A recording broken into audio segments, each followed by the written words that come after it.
me pronounce that Z, so I will. WNBL Pro Vet.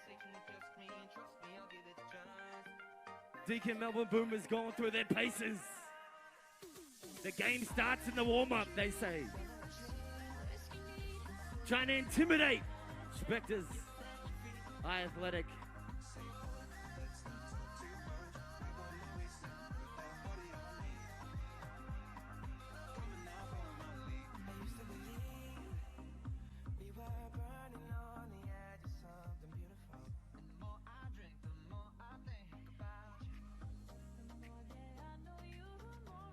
I've just been told that Izzy Chilcott is a legend.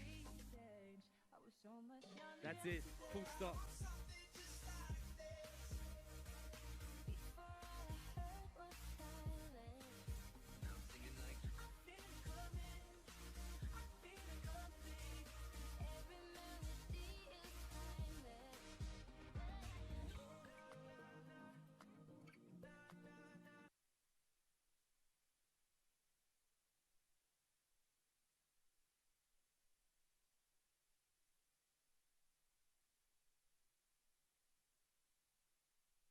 Where to hide.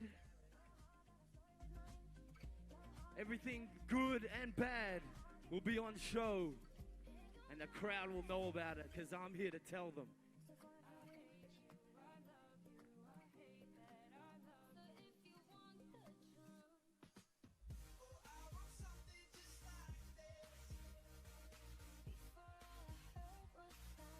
We got Matty Garrick huddling up the troops. Not long to go. 10:29 to my calculations.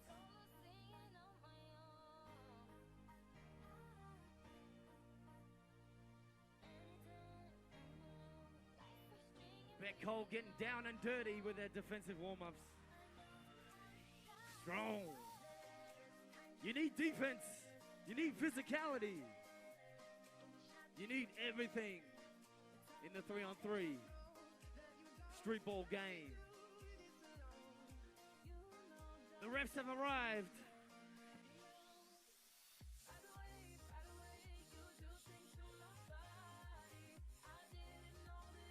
The buzz is about to hit its crescendo.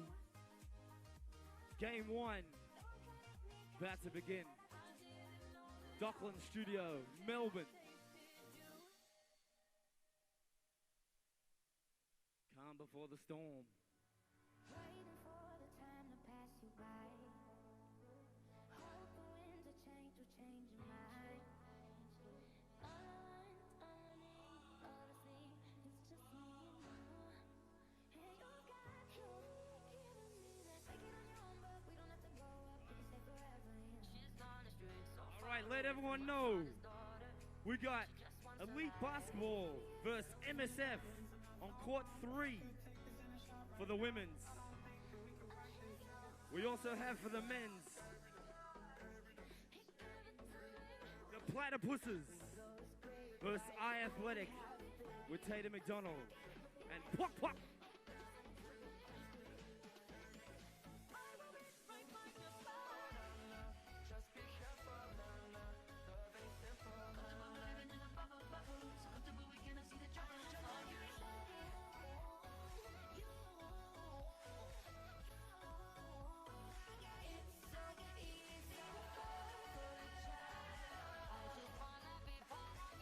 Can't wait any longer.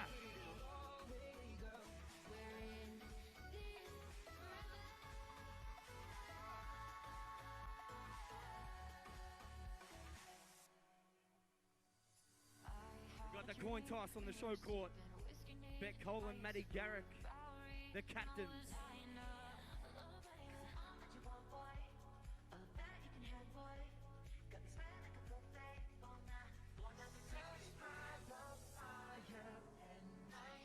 I think Spectres iAthletic and Orange have won the toss.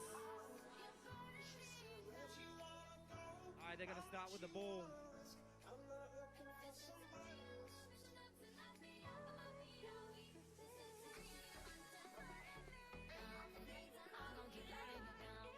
Hey, Players on court 2 and 3.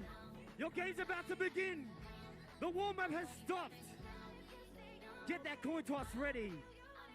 The Platypuses versus iAthletic, court 2. Elite basketball versus MSF Sports on court 3. Warm-up is over. The time will start without you. Let's go.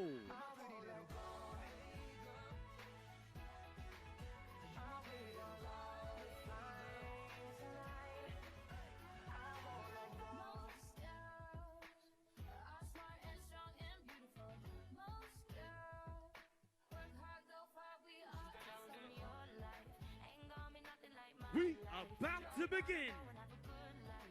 Court 2, shaking hands. We're ready to go. Got Anthony Petrie for the Platypuses. Peter Crawford, former London Olympian Townsville Croc.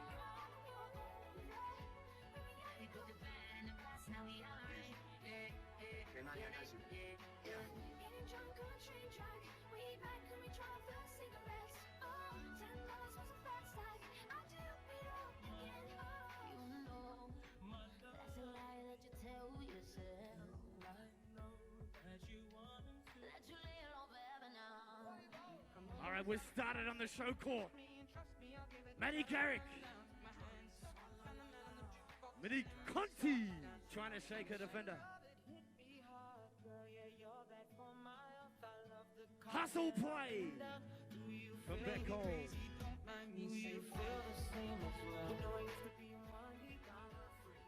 Defense is tense.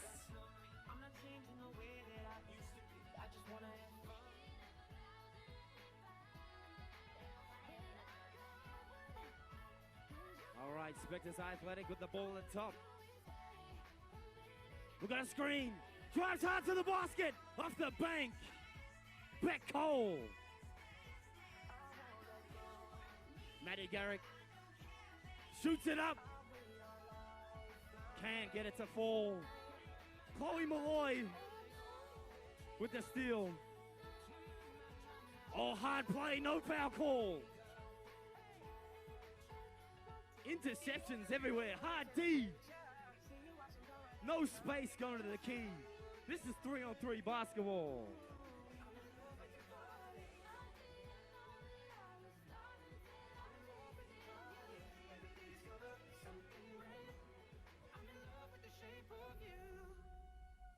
Matty Garrick trying to break down. Beck Cole. Fade away. Brick.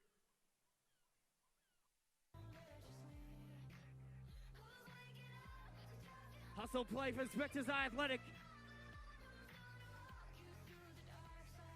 Marina Whittle from downtown. Nothing but net. Stolen. Marina Whittle with a 3 and a hustle play on the defensive end. Gonna play both sides. This is 3-on-3. No checks. Continuous play.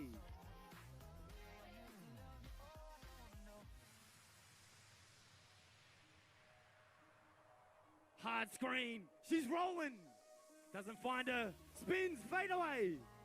Can't find the bucket. It's early. 8:29 on the clock. Spectres up 3-0. Give and go, not given. Chloe Malloy. Izzy Chilcott. Marina Whittle on an island. Bricks it from 3.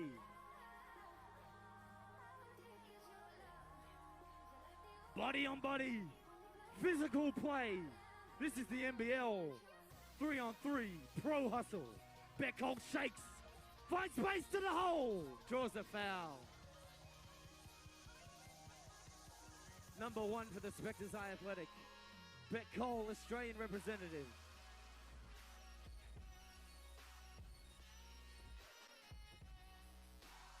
Cash is in. Steal! Oh, fakes the give and go. In the air. Rolls out of the cup. Matty Garrick cleans up. Deacon Melbourne Boomers need something. They need Money Conti. Drives to the hole to the left. Left hand. Izzy Chilcott looking for a roller. Maddie Garrett giving her nothing. We got a sub. Hannah Savitz.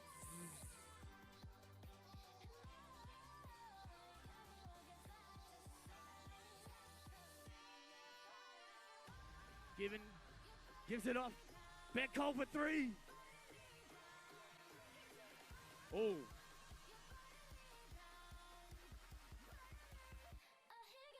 Maddie Garrick. Chloe Malloy. Trying to shake her. Not shaken. Deacon Melbourne Boomers ball. 7 minutes to go. 4-1. Spectres iAthletic up. Chloe Malloy. Stolen. Marina Whittle. Bet Cole. We got a mouse in the house, she says. Hannah Savage making the most of her post play. Chloe Malloy from mid-range. Bricks it.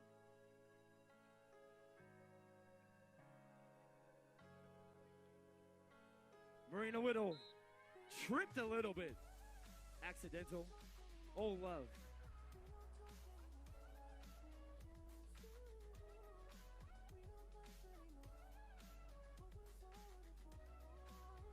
Beck Cole.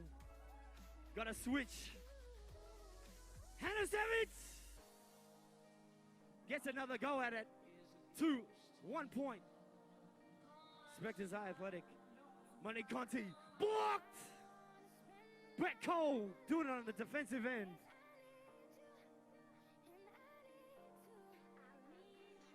Maddie Garrick. Mid-range. Fouled by Hannah Savitz. She will go to the line. Much needed point from the free throw line. Deacon Melbourne Boomers down 6-1. Cash is in. Izzy Chilcott finds the vet. Mouse in the house again. Monique Conti with the boards. For three. Cash. Cash, Money Conti. Marina Whittle cashes in again. Deacon Melbourne Boomers on a roll. Garrett goes hard, trying to find a shooter. Left hand off the glass, doesn't go. Hannah Savitz. Locked up on the baseline by Maddie Garrick, finds a way out. Izzy Chilcott finds space. Drives to the hole. Monique Conti. Oh my Lord. 3 threes in a row. Deacon Melbourne Boomers. 9-6. Drives hard. Blocked. Oh, foul call. From behind, Jasmine Simmons.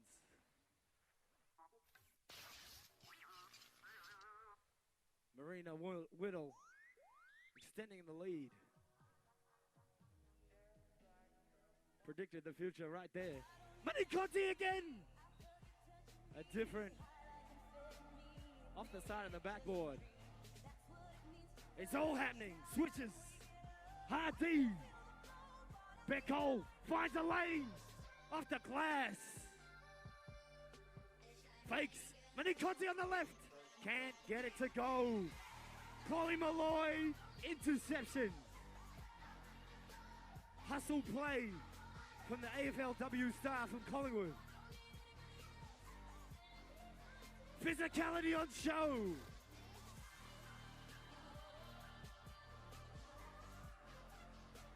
Eleven to 6, Spectres iAthletic. Beck with the ball. For three. Brick. Chloe Malloy. Hits her team, Jasmine. Doesn't go for the screen. Trying to find a way, can't find a way. For two. Jasmine Simmons. Maddie Garrick. Trying to shake her opponent. Hits the three. Inside and out, Maddie Garrick doing it.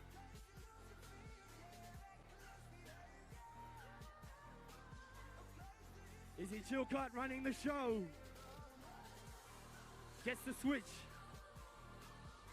Hannah Savitz drives hard. Falls to the ground. Oh, foul call.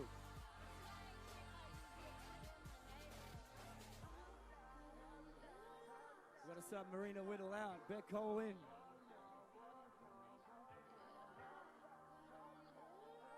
Can't get it to go. She gets another opportunity. Oh. Oh. Draws a foul, goes to the line.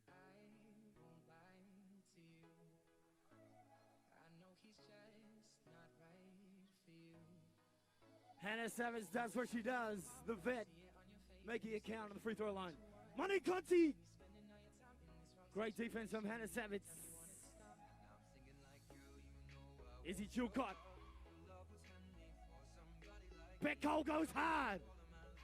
Can't get it to go. Chloe Malloy. Deacon Melbourne Boomers need something.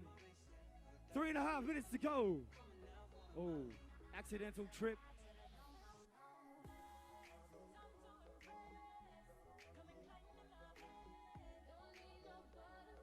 Spectres ball. Spectres iAthletic. Beck Cole finds a roller. Blocked by Nick Conti.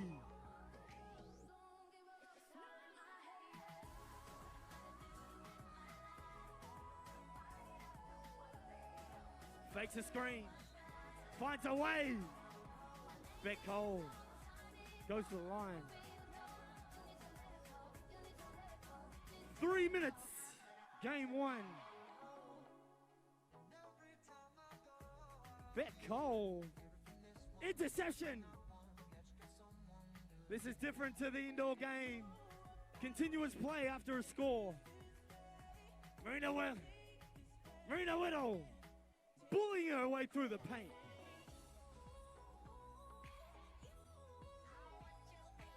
Chloe Malloy by 3.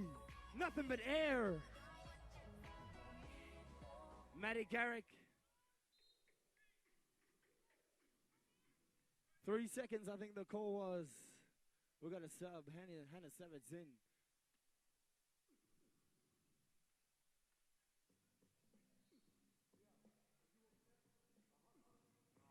Beck Cole. Looking for the roller. Finds her. Great basketball from Spectres iAthletic. Maddie Garrick trying to find something. Something needed. Spectres locking him up defensively. 12-second shot clock used all the way up. Great defense from Spectres iAthletic. Hard screen from Hannah. Beck Cole from the mid-range. Oh, nice play. Nice tap out from Hannah to Marina Whittle. Marina will go to the line.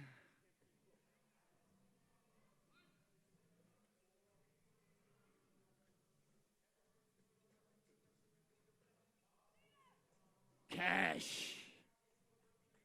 Fake. For 3, Maddie Garrick. Nothing but net. 16-8. They need more than that.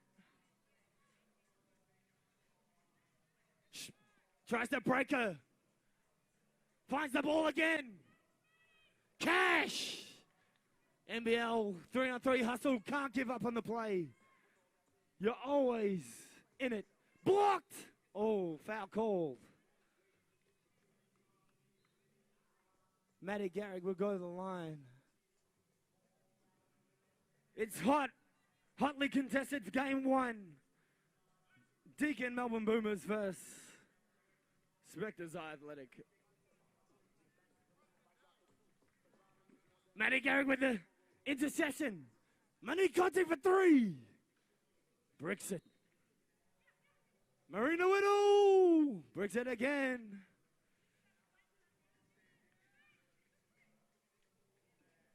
Chloe Malloy. Hustle.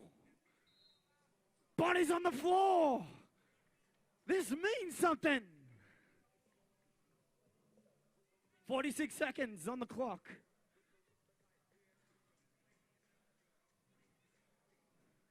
Mini Conti looking for a three. Breaks it down, stolen. Spectres iAthletic.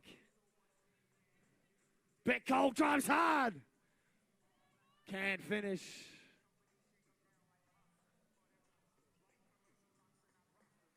Mini Conti. Chloe Malloy looking for the screen. For three. Can't get it to go. Time running out for Deakin Melbourne Boomers. Draws a foul. Beck Cole. Game looking out of reach for Deakin Melbourne Boomers. They'll get another opportunity during the day. Beck Cole doing what she does. Interception. Fade away. Maddie Garrick. For three, fade away. Game is up. Spectres take game one. Great contest from the ladies, from the Deakin Melbourne Boomers.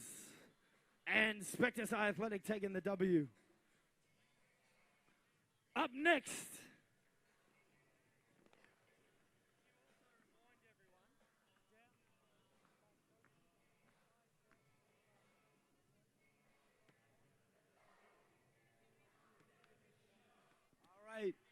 If you need more information, head your way online to play.3on3fever.com to see the schedule so you can see your favorite players battle it out on the 3-on-3 NBL Pro Hustle.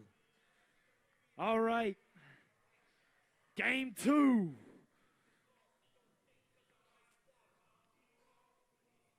We got the Bears versus Red Roo from Dandenong. The South Sudanese squad, Red Roo,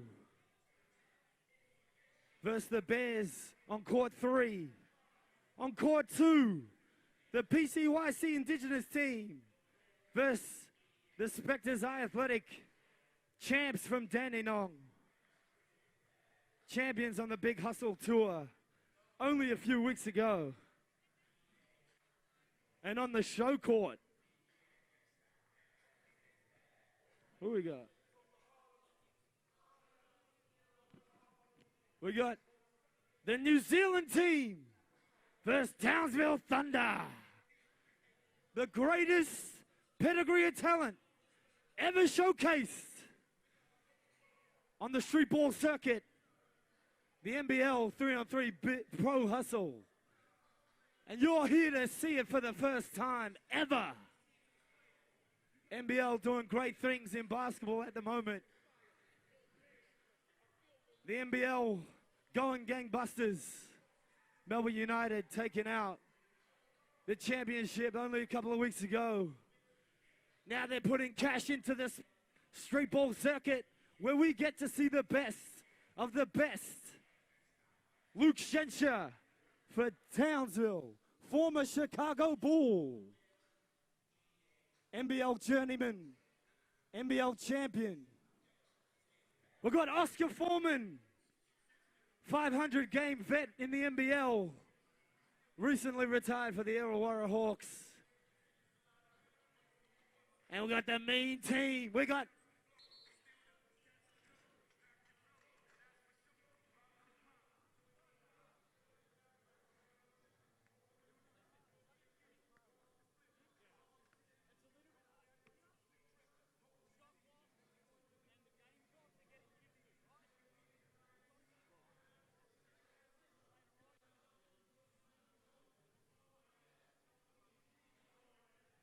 it's about to go down.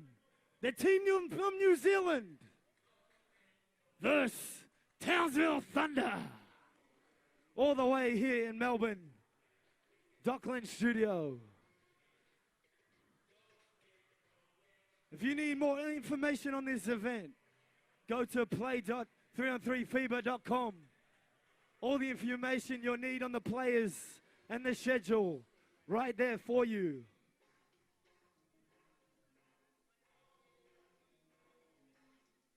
DJ Dexter bringing the reggae.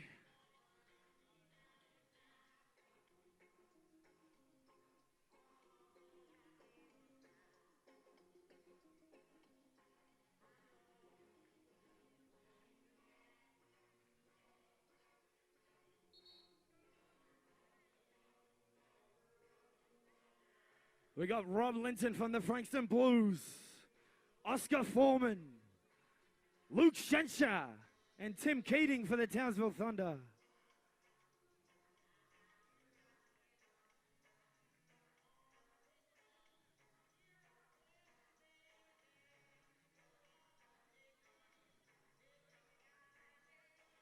ToruXToru, which means 3-on-3 in Maori.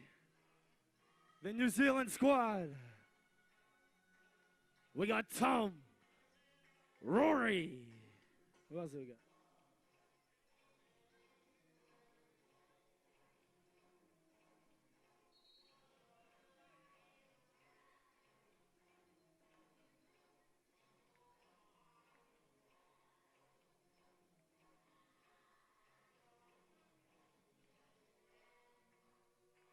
It's about to go down. We are in the NBL 3-on-3 Pro Hustle. The greatest showcase of talent on the street circuit ever seen. Here we go. Luke Schenscher.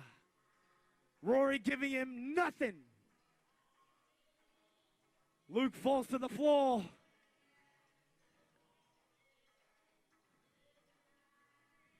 New Zealand ball, Kyle from New Zealand will start. Tom, number 1. Kyle for 3. Nothing but air. Shaking off those nerves. This means something. 10K on the line. That's why they call it the Pro Hustle.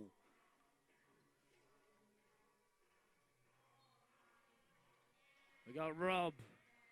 Oscar Foreman in the corner. Can't get it to go. Hustle play. New Zealand with the ball. Kyle. Nothing but air and a backboard. Luke Schenscher. Owning the paint. The former Chicago Bull. Left hand off the glass for the Townsville Thunder. Kyle. Rory. Rim drips out of the cup. Oscar Foreman to the big Luke Schenscher. Matchup nightmare. The lengthy Luke Schenscher will get the N1.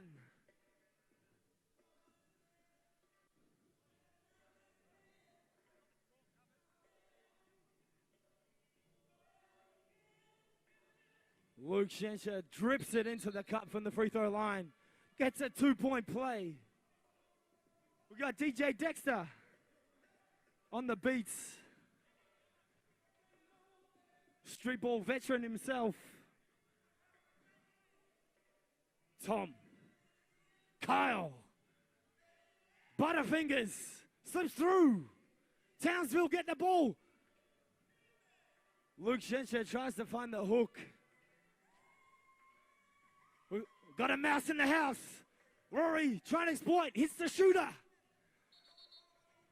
3 seconds in the key, they say. The team from New Zealand.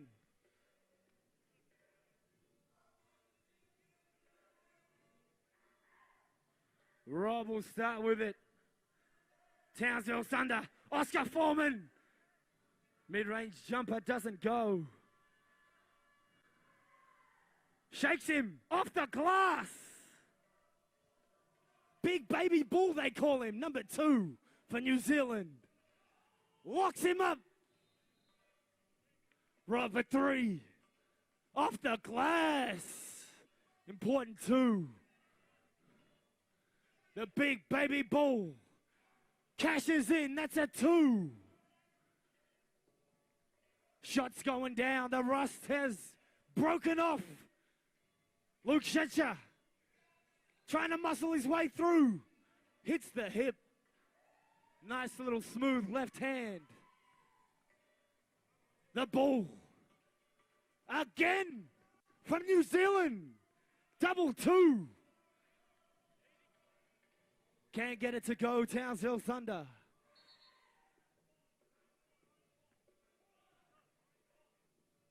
We've got an out of bounds call. We have a sub. I cannot see the score. We're in the Dockland studio. NBL 3x3 Pro Hustle off to a red-hot start. The greatest pedigree of talent ever showcased on the street ball circuit. All across Australia and international. The winner of this event will go to the Challenger Tour, where the money goes up and the talent gets hotter. Rory from New Zealand. Baby ball. Muscles his way through. Can't get it to go. Loses the ball. New Zealand ball, they say.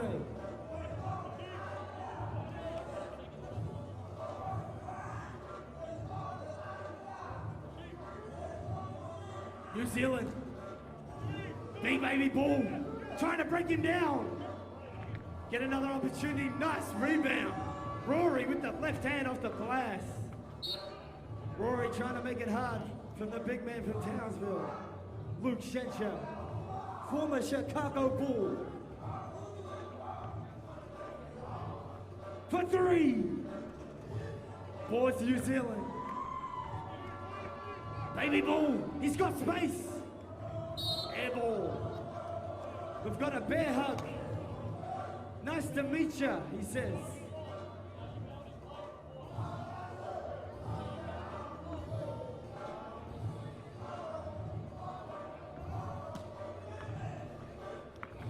Baby ball trying to muscle his way through, forced to the baseline. Rory from mid-range. Spins, drips out of the cup. Black ball.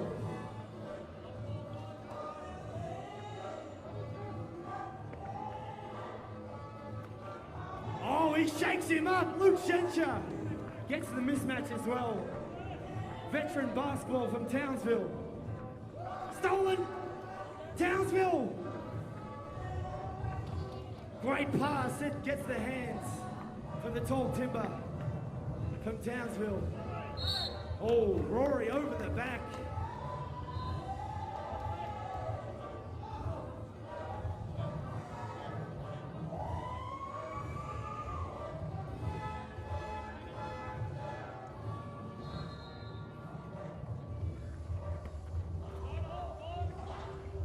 Oscar Foreman, Luke Shencher. Can't find nothing, has to go for the mid-range. Great D from the New Zealand team. Kyle finds space, hits the two. Luke Shencher in the post, proving difficult to guard. They get his measure that time. Baby ball, spins. Rory tries to clean up. Townsville Thunder. Luke Shencher in there for a while. Getting to know Rory very well.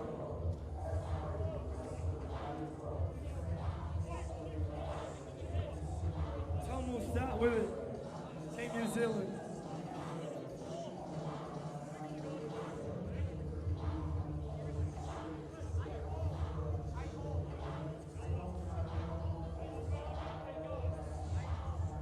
All.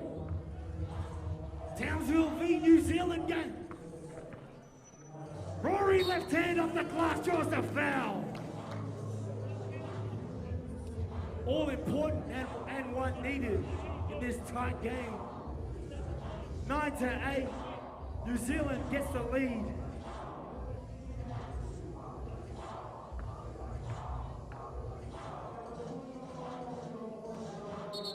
Rims out of the cup. Townsville Thunder ball. Down by one.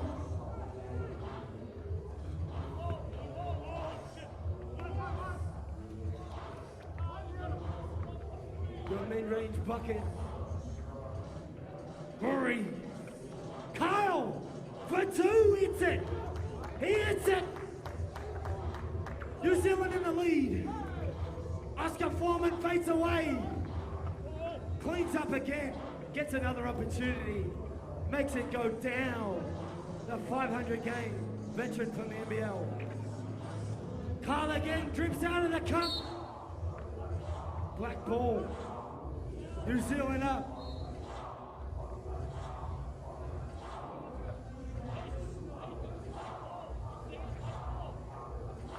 Oscar Foreman, mid-range, can't get it to go. The baby bull from New Zealand pulls his way through, draws a foul.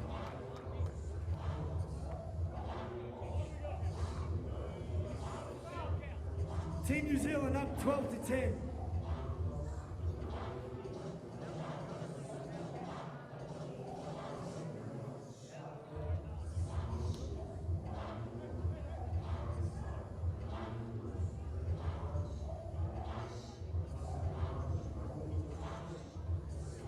On the clock.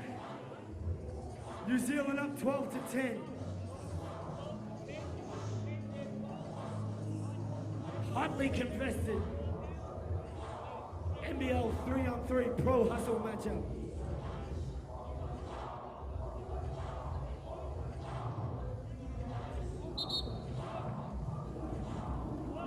Four minutes on the clock. 12-10. Rory can't get it to go. Oscar Foreman with the cleanup. Luke hits his teammate. Rob. Nice pass, can't get it to go. New Zealand with the hustle.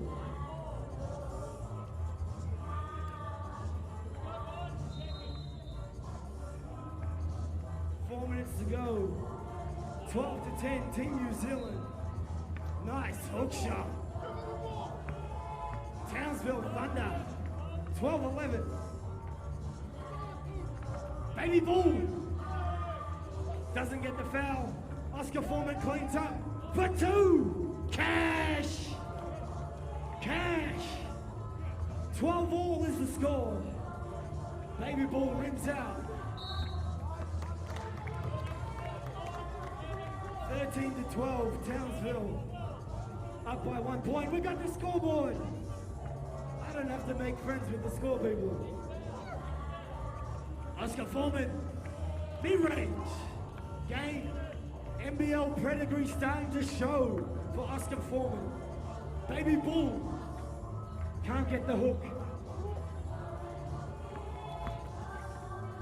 Rory, Tom for two, rims out. Oscar Foreman, Luke Shetcher fades away. Gets the break. Townsville up by 2. Tom for 2. Well contested by Townsville Thunder.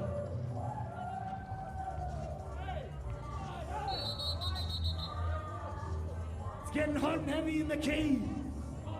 Every ball is wanted by both teams. 2-point game. Townsville up by 2.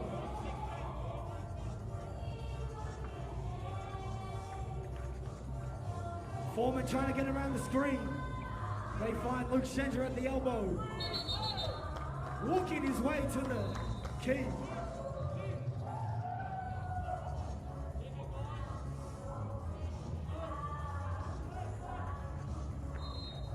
Tom. Rory. Around the back pass to Kyle. Mid-range bucket.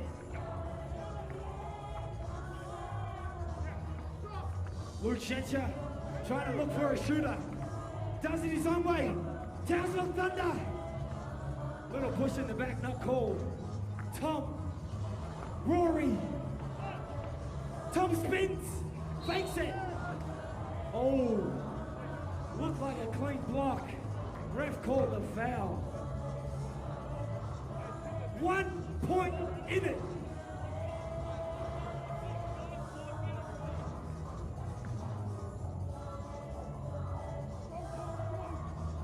It's an even ball game. 14-all. Rory, Team New Zealand, gets the blocking foul. 1 minute 50 on the clock. 55, should I say.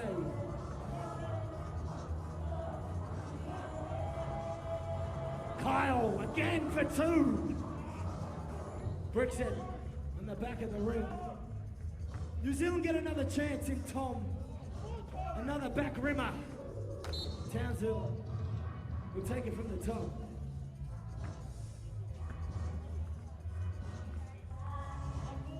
Oscar Foreman will direct the show. Hits Luke Shetcher from the post. Rory giving him nothing. Spins. Oscar Foreman with daylight. Back at the rim. New Zealand succumb to the pressure. Townsville Thunder with the ball at the top. 14 all. 120 on the clock. 10K on the line. Oscar Foreman. NBL pedigree on show.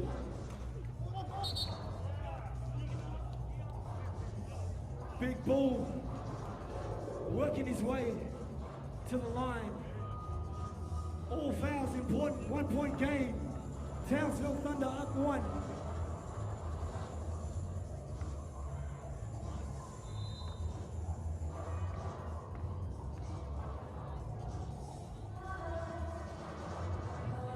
Baby Bull evens the score.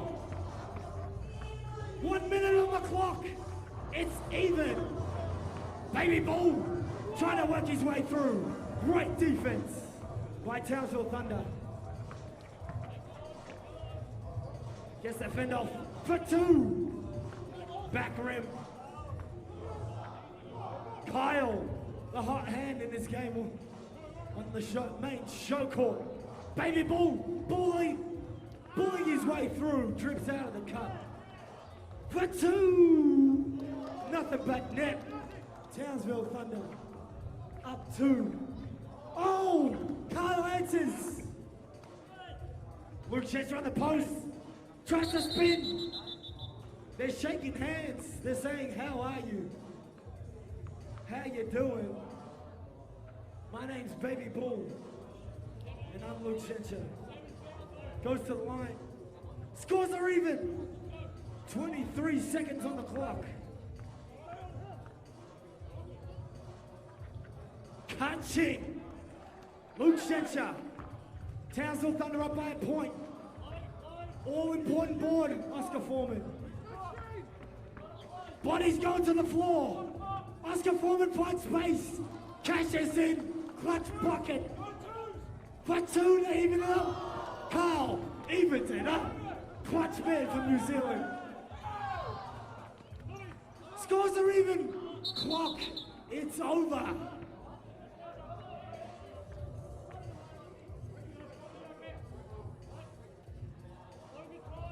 Overtime game. First to 2 points in overtime. Townsville Thunder versus the team from New Zealand.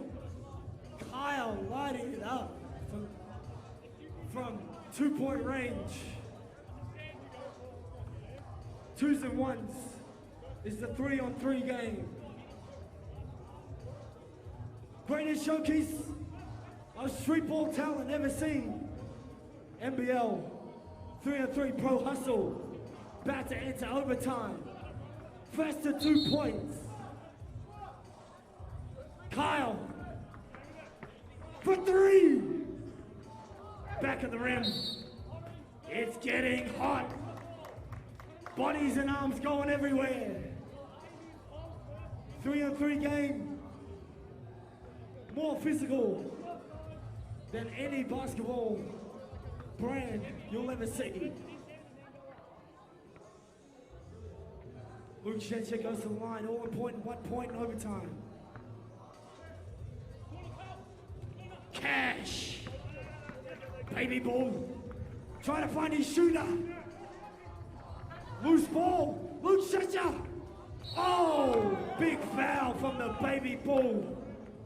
Oscar Foreman, the 500-game vet from the NBL, could ice the game with this shot.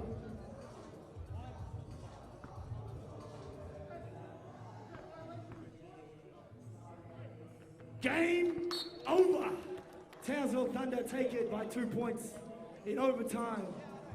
New Zealand will get another chance during the day. What a game. It's only 11 o'clock.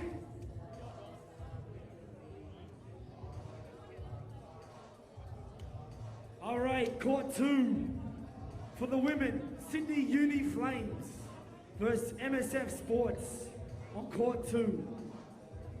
We also have on the show court BNT versus the Deakin Melbourne Boomers.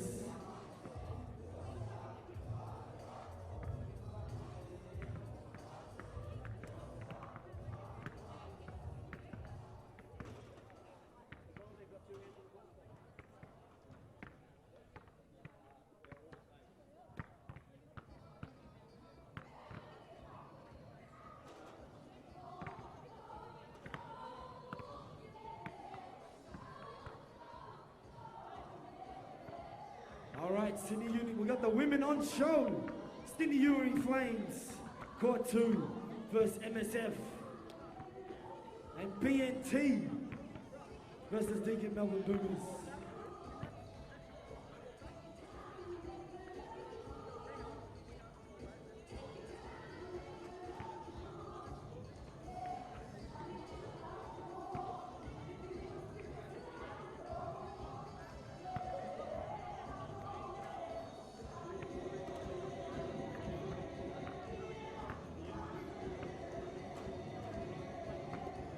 We got BNT all the way from the Northern Territory, Darwin to be Pacific, on show against the Deakin Melbourne Boomers.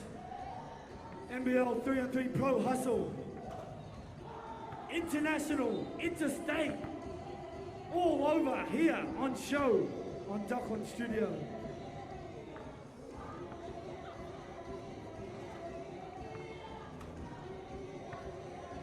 Takisa, number 4, BNT. We got Sammy, number 3 in the orange.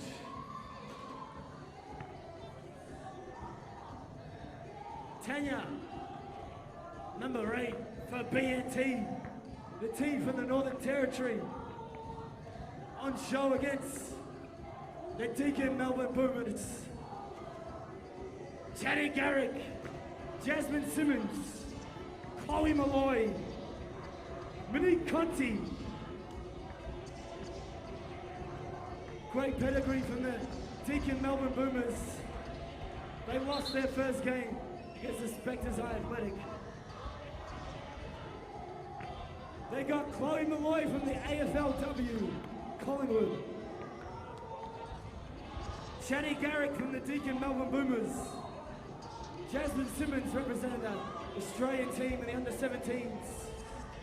And Monique Conti, AFLW champion from the Western Bulldogs. Deakin Melbourne Boomers grand finalists. Greatest selection of talent 1 ever 2 1 seen 2 1 2 on 1 the 2. street ball circuit. Check. Here You got me? I got you, mate. You got me? Yeah, loud we and got clear. Sammy Jenny Takisa. Great name to say. Were you sounding good to you BNT, guys? You got us Northern back there? Territory start with the ball in orange. Time is ticking. Takisa off the leg. So it's a long way from Breaking off Northern that Territory rough. on a Sunday morning. That's what they're going to run. Bang. Chad Garrick rims off the cut. Run that single side horns BNT action. ball. Rioli eager to get it on. Left-handed Jenny from stuff. Oh, downtown. bang. Oh, Rims out. Matty Garrick met by the ferocious defense from Jenny. Jenny Oh, the Garrick old from fight. downtown. Hits the back of the rim. that's what I love about this format. The faking and the trash talking, it's Jasmine going to Simmons turnover. grow as time She goes gets on. it back. Oh, good pass. Jenny put her body on the line.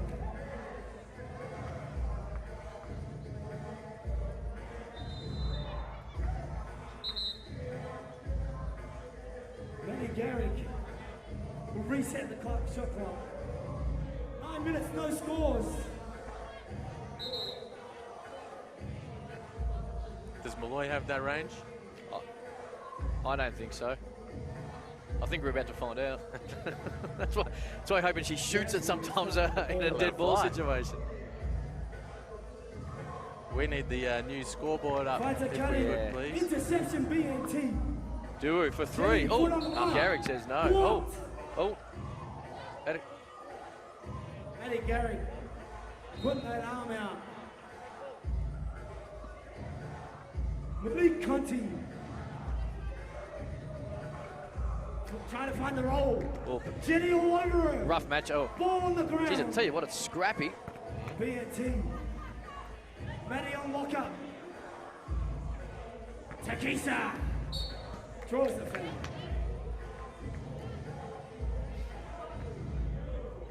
Canberra versus Elite Basketball, court 3. Tell you what, there is a lot of subs. Get your butts to court Yeah, 3. bringing them, This is the NBL 3x3 Pro bringing them hustle. through. Boom, here we go. Takisa can't get it to go. Yeah, just then, yep. Left hand off the glass, can't get it. Sammy gets another chance. Oh, okay. Sammy If that good, yeah. can't find the roller. Okay, sweet. Yep. Push Tell to you the what, baseline. defensively, Money Simmons is a Conti. beast. Nothing Consequence. but net. She got range.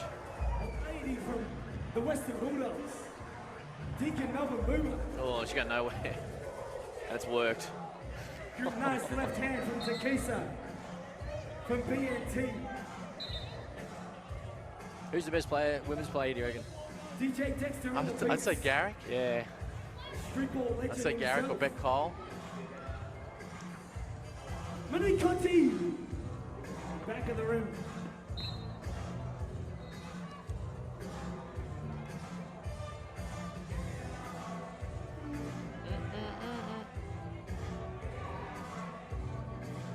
Matty Garrick mid-range.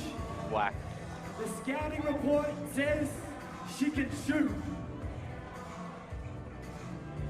Jenny. Double screen. Find space. Great hustle from Jenny. Can't get it to go. Mani Conti got space. Makes it count from downtown. She's making them pay. Conti. Hey, Conti's just Jenny. making them pay. she did. She gave him a sniff in that last game as well. Air is not what you need.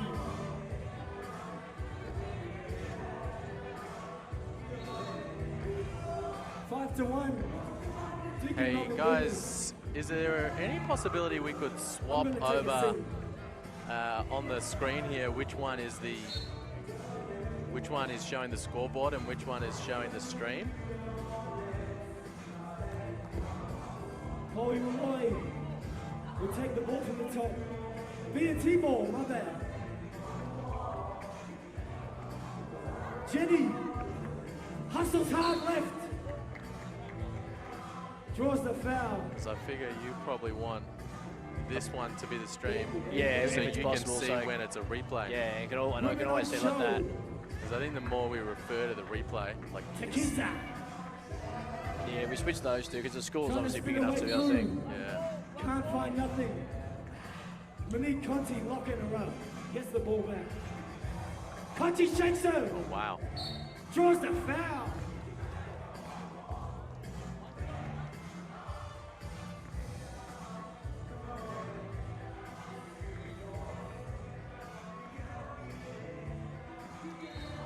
Conti makes it count. Takisa. Pump fakes. Chloe Malloy not giving her nothing. Jenny trying to bully her way through. Draws the foul. The team from the Northern Territory. Okay, so this is quite good. I can just flick, we can just flick this. Yep. If you just want to go through the men or you just want to go through the women, Back at the rim. just filter it. Jasmine Yeah, big Simmons fine. gets the board. We might kind of keep Garrick. it like that. Back in the rim. B&T with an opportunity. Takisa. Great defense from Conti. B&T ball.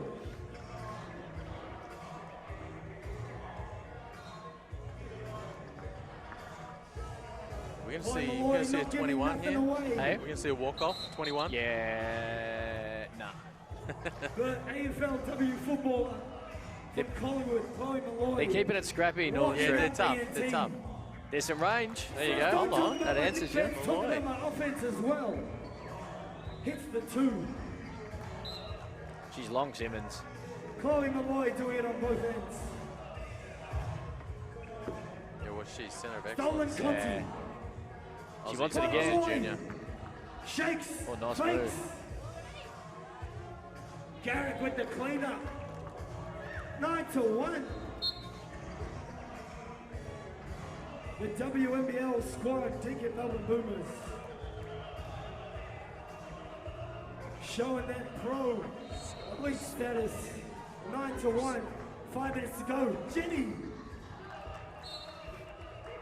Like a washing machine, just spinning her way to the basket. Can't get it to go.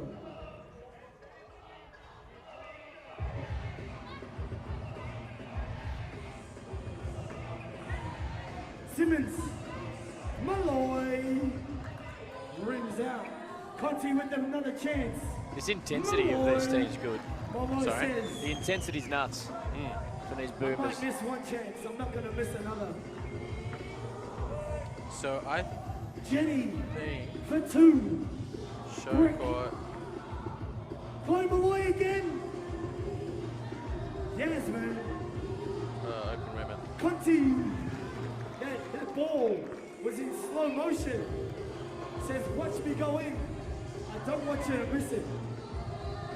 Brick from BNT. Conti, more space. So the next game that's going to be on this squad, Uncharacteristic we're doing, miss. is our first game. It's our first game, is it? Yeah. All right, cool. Another 2. Jenny Oh with no, the hold cleanup. on. No. Falls to the ground. That's just the women. There might be a men's game on before. No, no, mate. this is, I've put, okay, I tried to put it on, oh yeah, all categories. Maddie Garrick for 2. Rims out. Yasmin Simmons doing the dirty work for their Deacon Melbourne Boomers. Yeah. No dramas. Do appreciate that. DJ Dexter on the beats. Street ball legend himself. Oh. Length. Okay, so no, there'll be one more game. Who's up next?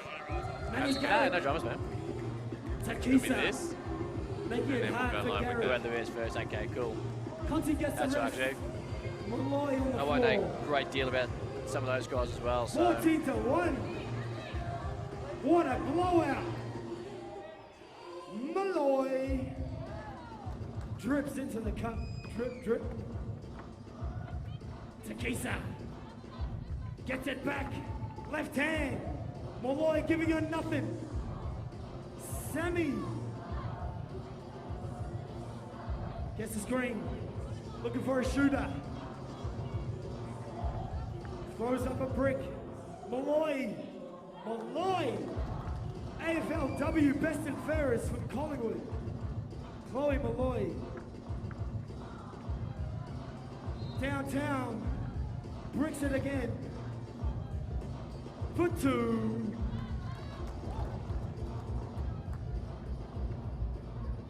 Maddie Garrick. Maddie Garrick. 3. Oh, rims out. To Malloy. Maddie says, I don't want 1 point. I'm going to kick it out to Malloy and get 2. First to 21 or 10 minutes.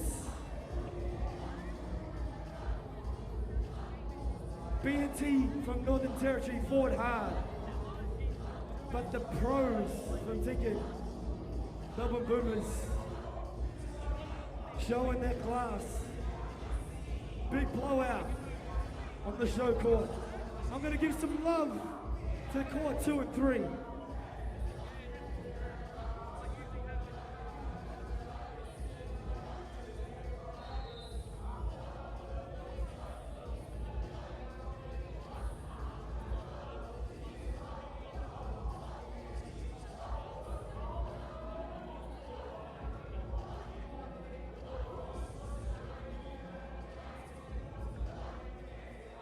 All right. What a matchup. Townsville Thunder versus Spectre iAthletic. We got Tommy Greer, two-time NBL champion. Owunadiji, former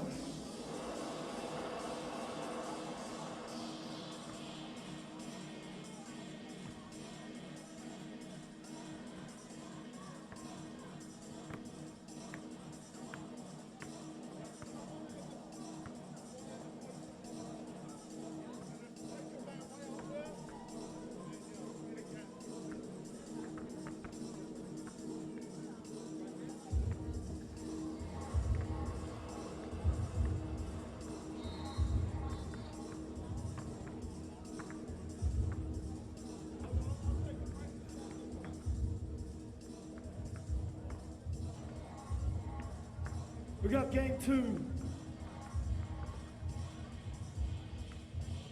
PCYC Indigenous team on the show court. Up next against Team New Zealand.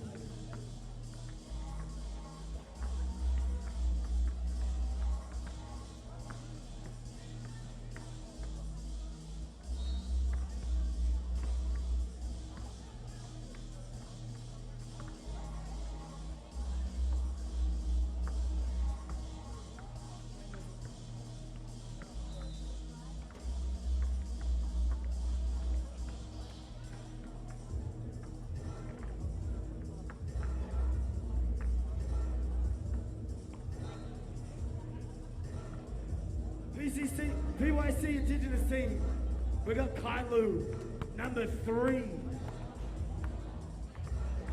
representing PCYC Indigenous. We got Toby, number 4.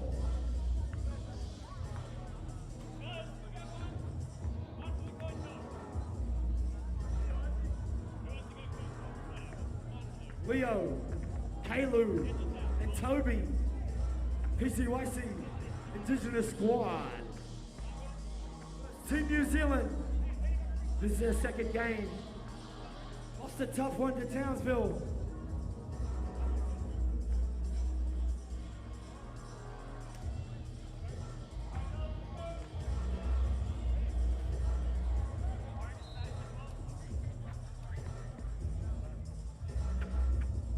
All right, here we go. PCYC Indigenous versus New Zealand ToruXToru, which means 3-on-3.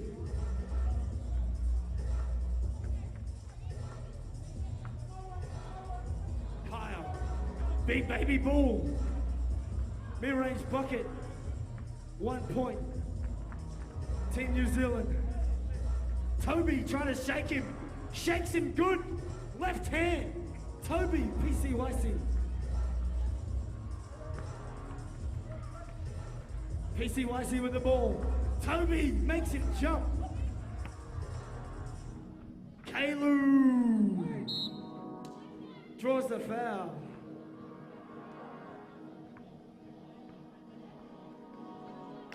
PCYC showing some class and magic. Great to watch. It's only been 30 seconds.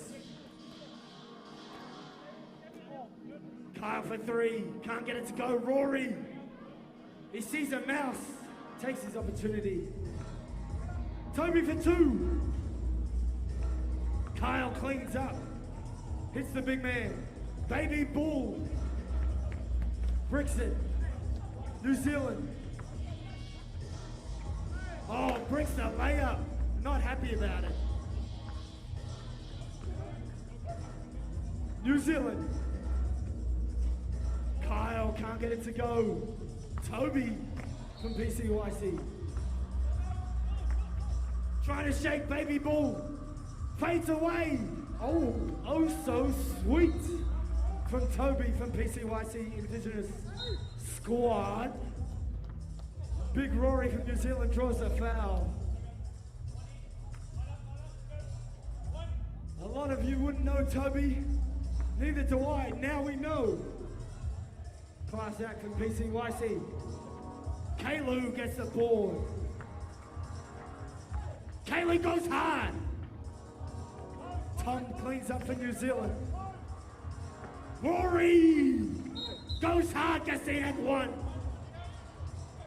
He's a problem for PCYC.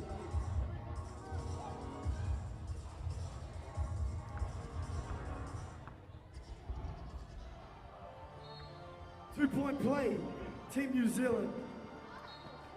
Kalu fades away.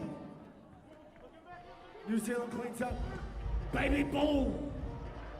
Hook shot. Toby trying to shake the baby bull. Baby bull putting the pressure on. 6-2. ToruXToru, Team New Zealand.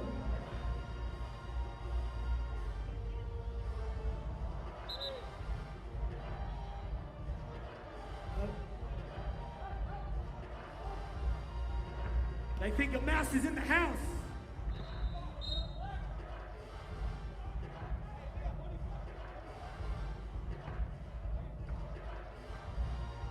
Toby.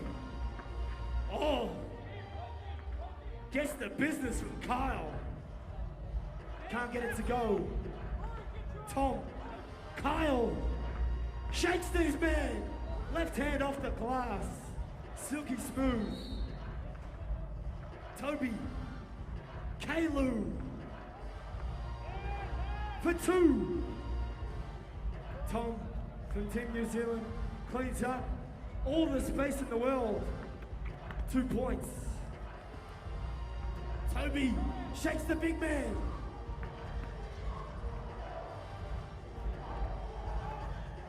PCYC. Kalu shakes him. Too easy. Tom shakes him back. Oh, a lot of ball, a bit of body. Foul call.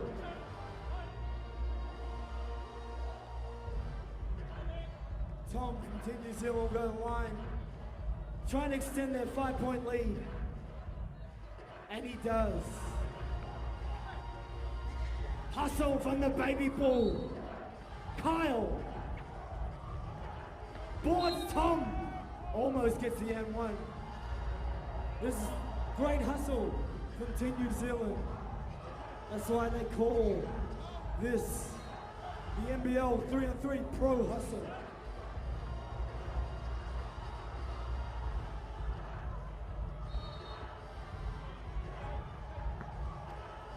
I'm gonna put my Kalu. Toby. Tom. Baby bull. Getting double teamed. Toby makes it hard for him. PCYC shakes. Kalu. For two. Rims out. Baby bull. Tom got space. Shakes him. Hits Rory. You can't guard me. You're too small, Rory says. I'm wearing sunnies because it's prescription.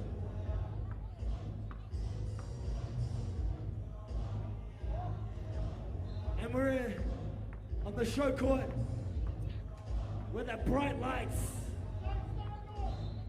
Live stream throughout the world. Players from all over Australia and overseas. The greatest showcase of street ball talent ever. NBL 3x3 Pro Hustle. 10K on the line.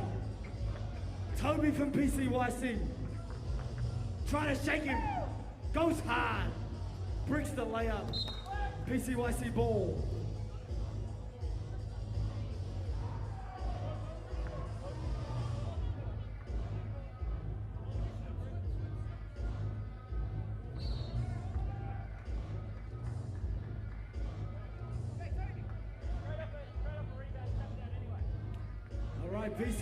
PCYC needs some. Whistle call.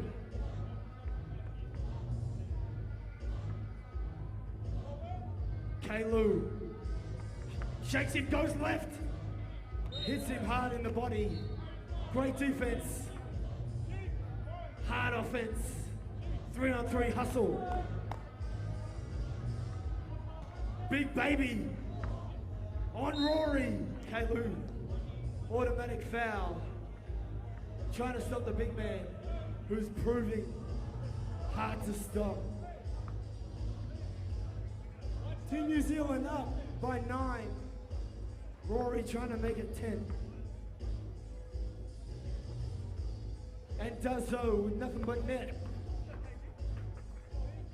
Toby for 2 off the bank. Bank not open. Baby ball looking for Rory. All open. Bricks it back in the rim. Gets another chance. Fakes him. Cashes in 1 point. Kalu. Toby for 2. Rory. 5 minutes to go. Hits the 2. Kyle damaging from 2-point land in both games that he's played. PCYC haven't seen the scouting report. He can't shoot. Guard that man. Last ditch hand from Kyle. Prevents a 1-point drive from Toby and PCYC.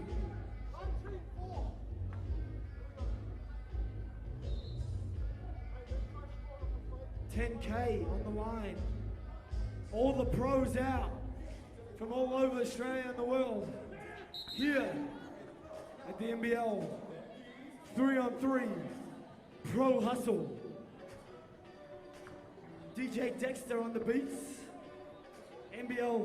a street ball legend in his own right. I was just a street ball legend, I'm saying, Dexter.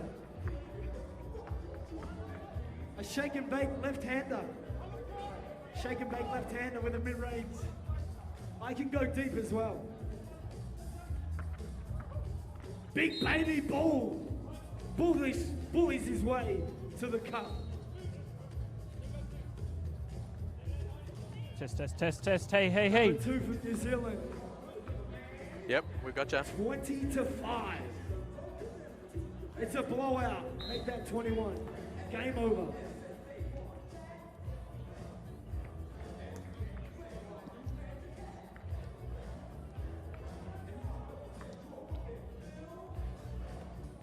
All right, on court 2.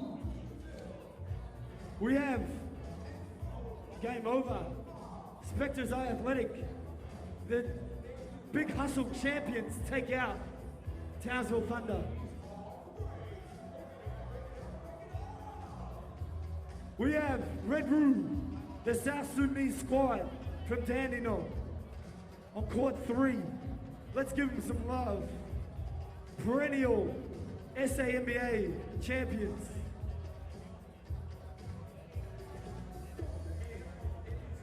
Playing iAthletic. Sure, Ken Scott.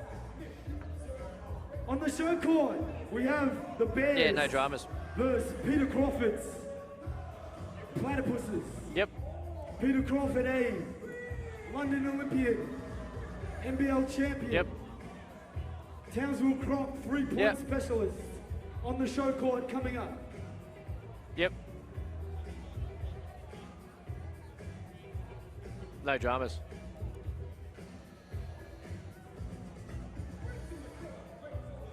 There we go. Gotcha.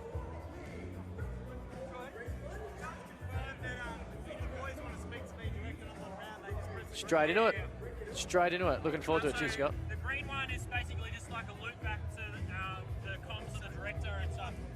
So just on, just getting told. So you got me there still, Scott? Yeah, beautiful, mate. It's just in the talk back button, mate. No dramas. So you got me, Simon? Yep. No dramas at all. All right, we got Red Roo. Can you then talk to me? Luau. Yep, gotcha. Daniel. Hey, man. Showing his 3-point prowess. Splash hit. Darius also. Not playing for Red Roo. Darius for iAthletic. Jonathan, making the grand final in the 3-on-3 big hustle in Dandenong. Cleans up the boards for iAthletic. Red Roo, South Sydney squad, perennial SANBA champions. One of the best tournaments in Australia. South Sudanese Australian National Basketball Association. Kendall get an NBL gig, you reckon? Here on show. Another one? In the NBL 3-on-3 hustle. Start at 11:50.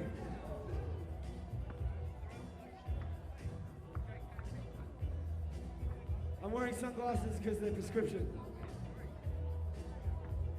Relax.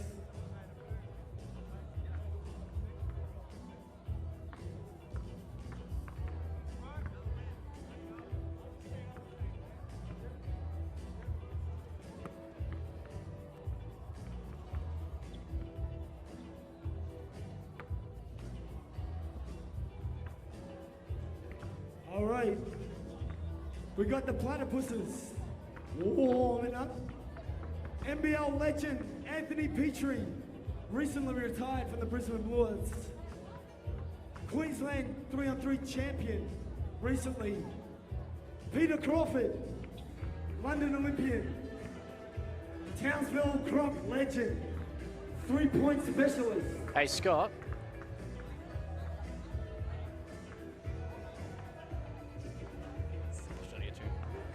Hey, can you hear me, Scott? We got Jeremy Kindle, recently played this season for the Sydney Kings. Yeah, so isn't it? Yeah. Jeremy Kindle. Can anyone hear me back there, guys? It's Cam, we still got the wrong team names on the scores, on the scoreboard, on the screen. Somebody. Greatest showcase of talent. We still got the wrong team names on the stream On the scoreboard. on the street ball circuit ever seen in Australia. Here, Dockland Studio. NBL look at the show the NBL have put on. What a scene. And so we just need to find out who number 6 is. We know number 0. Felix from the Bears. Have the Platypuses got an extra player? Do you know who that is?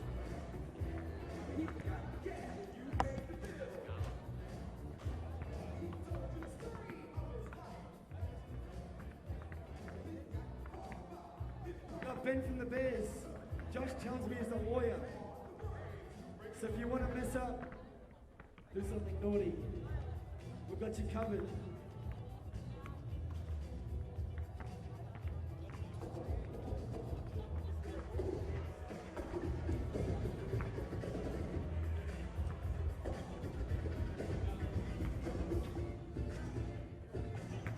The Bears,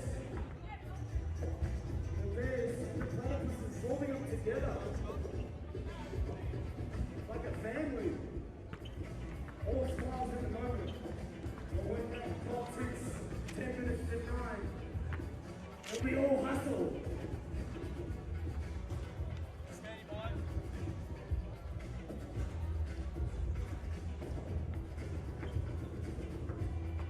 We got the Platypuses in the orange, the Bears in black. Ben shows prowess.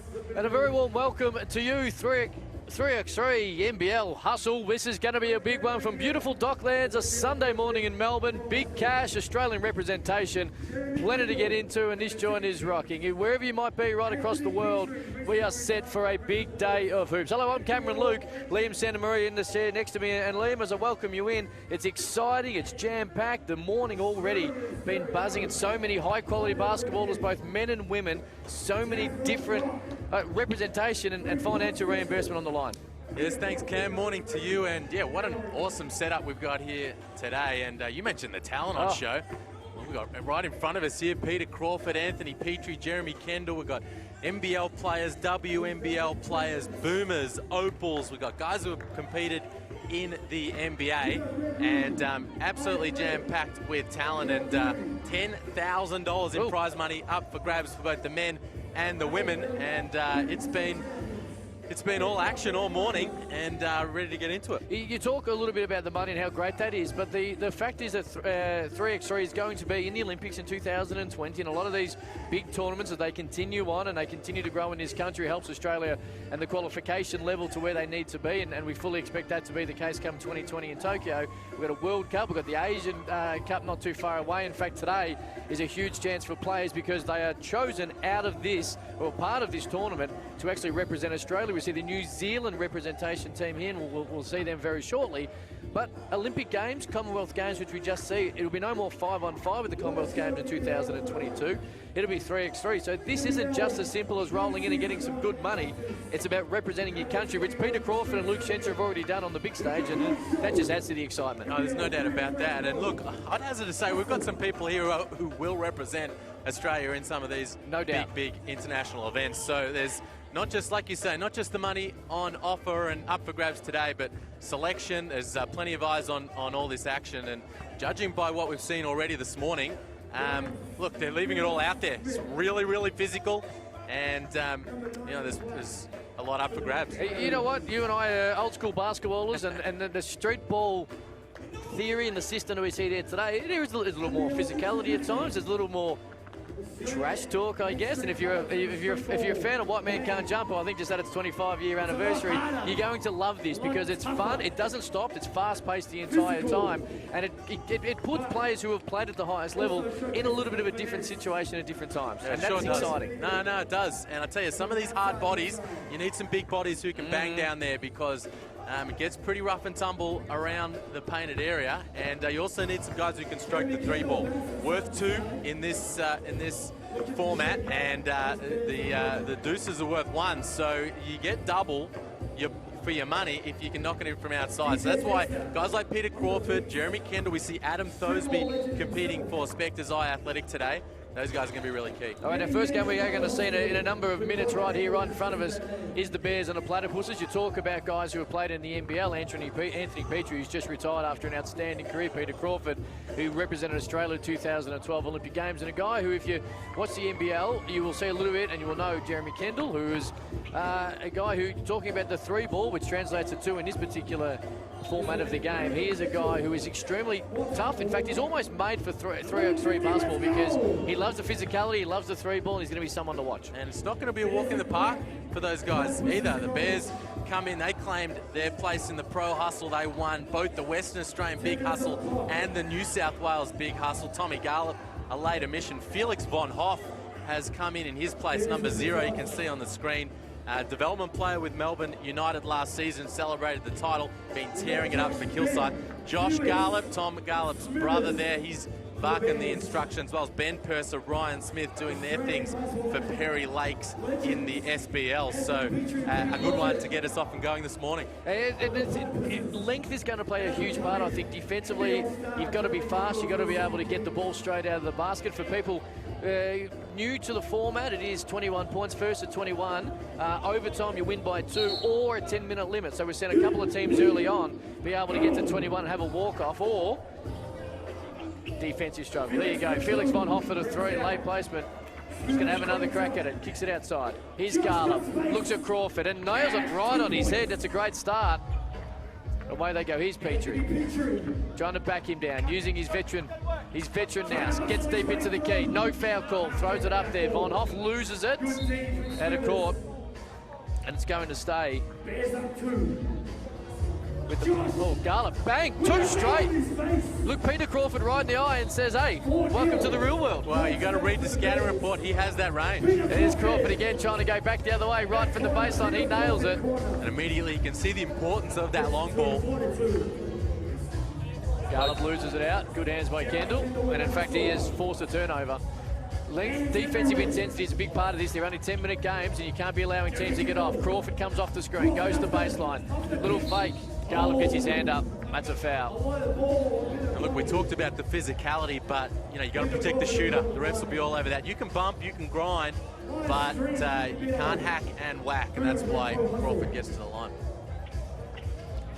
Nails that. And straight into it. That's the big thing about 3x3. There's no stuffing around. You get the ball straight in, you get it up. Here's Kendall down the key, looks for the contact, doesn't quite get it. Von Hoff with the rebound. We're back into it. Fake. Baseline. Oh, he's trying to dunk it. Kendall comes late. Fouls him. You can see in the early going, Cam, how important that transition from offense to defense. We talk about the speed of 3x3. It's not the same sort of speed as 5-on-5 where it's speed down the floor. It's how quickly you can adapt and transition. Guys are getting open on the arc after those outlet passes. And that's something that so many players are going to have to really work with, because it's so fast-paced. It's more fast-paced than a transition 5-on-5 game, because essentially your human nature, I guess, rebounder a shot is to run to the other end of the court. So you have a relatively vague idea at least which direction your opponent's going in. Not so in 3x3. No, and these are two teams who know the format, have played for plenty Kendall, already. rebound. Crawford, high off the iron. Petrie's been held. It'll stay with the Platypuses, who had a close win, a defensive tussle 10-9 against iAthletic Spectres in the first game. The Bears with a fairly easy win. There's Kendall, straight on three, he rattles it down. That's what he can do, and he's straight into the defense as well.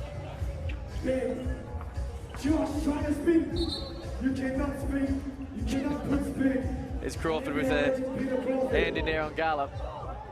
And in fact, a little bit of talk already. Doesn't matter what level it is and what time of the day it is or where it is in the world. Referee's copping it early on. Here's Garlop, guarded by Petrie. Stops, pops, 15 foot, goes off the iron. Crawford ends up with the rebound. Couple of dribbles out. Comes off, right screen, takes it to the key. Probably takes 4 steps, gets away with it, gives it to Petrie. Also gets away with the travel. Oh, this is one of the hardest guys the NBL has ever seen over the years, and he's just getting used to the bump and the grind underneath there as well. Anthony Petrie. Kendall, bang, leaves it short.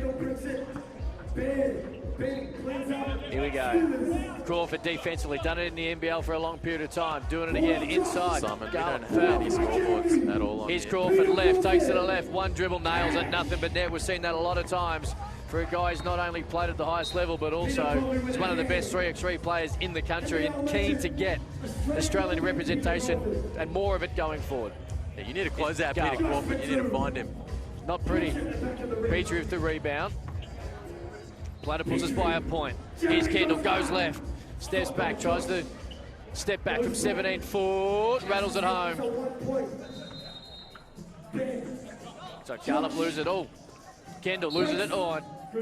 Just slaps away and a foul. We're going to see the big fella go to line. I like the aggression from Josh Garlop. He's really forcing the issue, putting it on the deck, attacking the rim, and putting the pressure on the refs to call those hands fouls.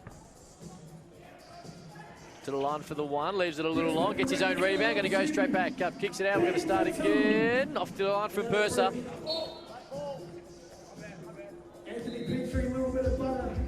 Von Hoff comes back in. So Platypuses 8, the Bears 6. Purser loses it from West Australia. Crawford gets it off the Petrie strip, straight on, leaves it off the iron. Going the other way is Smith. Here's Von Hoff. Guarded by Crawford. Step back. Long 3-2. The format. Petrie leaves a little bit off. Stays. Smith couldn't quite finish it. Offensive rebound. Smith again for Purser. 2 teammates in West Australia couldn't get it. Von Hoff on the offensive board. Start again. Von Hoff open. Well, had some good looks, haven't they? Some great looks. Purser couldn't get it to him. Offensive rebound's key, because that is a time, just like traditional basketball, you can lose your player. Here's Von Hoff on Petrie, kicks it outside. Leave it long. Here's Kendall. Kendall goes left. 3 seconds in the key. A rule that I'm surprised by, because occasionally you don't see it a great deal in senior basketball, but it's one that they've been pretty hot on early on. Well, they have to be hot on it, because those guys will just camp out and check it outside and seal up at the rim. Inside. Garlop showing some skill, but he's straight into it. Here's Kendall. Step back again. 2. Bottom of the net, but we're straight again as they try to push it. Garlop knows it. Von Hoff goes baseline, kicks it outside. Smith for 3. Got it. That's great way. Great offensive transition basketball in 3x3, and that's what we expect. Here's Kendall. Comes off a 3. Step back. Leaves it long. Petrie can't get it. Comes back to him again. It's almost the same shot. Same result. Smith. It's Garland. Gets Petrie. On the 1 foot fadeaway. Leaves it a little bit off the iron. Crawford straight to the 3-point line. Land. Petrie. Fakes inside the Crawford. Gets deep inside the key. Little 8-footer. We've seen that a million times, but this one he leaves short. Von Hoff for 3 off the rebound. Great lure, Crawford. Great seal, Petrie. 1 point. That's a great play. That's where Petrie's going to be all kinds of trouble when he gets that early seal. Here's Garland. It's not pretty, but it's effective, that shooting style, but it's down, and they're staying right in this, the Bears. Platypuses 11, Bears 11. Nearly halfway through when it comes to time. 21 points will be the winner. If not, 10 minutes on the score. Smith, 3, can't hit it. Garland working hard on the offensive board. I tell you, I've been very impressed by Josh Garland. He has really served it up to the Platypuses, Crawford, Kendall and Petrie. And they are a couple of big shots away from stealing this one. We're going to see a lot. We touched a little bit about the fact the length and the way that you can defend and also be able to get those offensive rebounds, the ball coming high off the iron. You're going to see that the longer teams in 3x3 be successful. You see both of these teams are relatively long, but if you look at how the Bears are, Von Hoff and Garland in particular, the length when it comes to defensively and offensive boards helps so much. And their understanding of the format as well. And I tell you, you step onto this type of ball game and your big names, they don't count for much. And the Bears certainly serving it up. Here's Percy, goes baseline, kicks it out. Von Hoff, guarded by Kendall. He's got a length.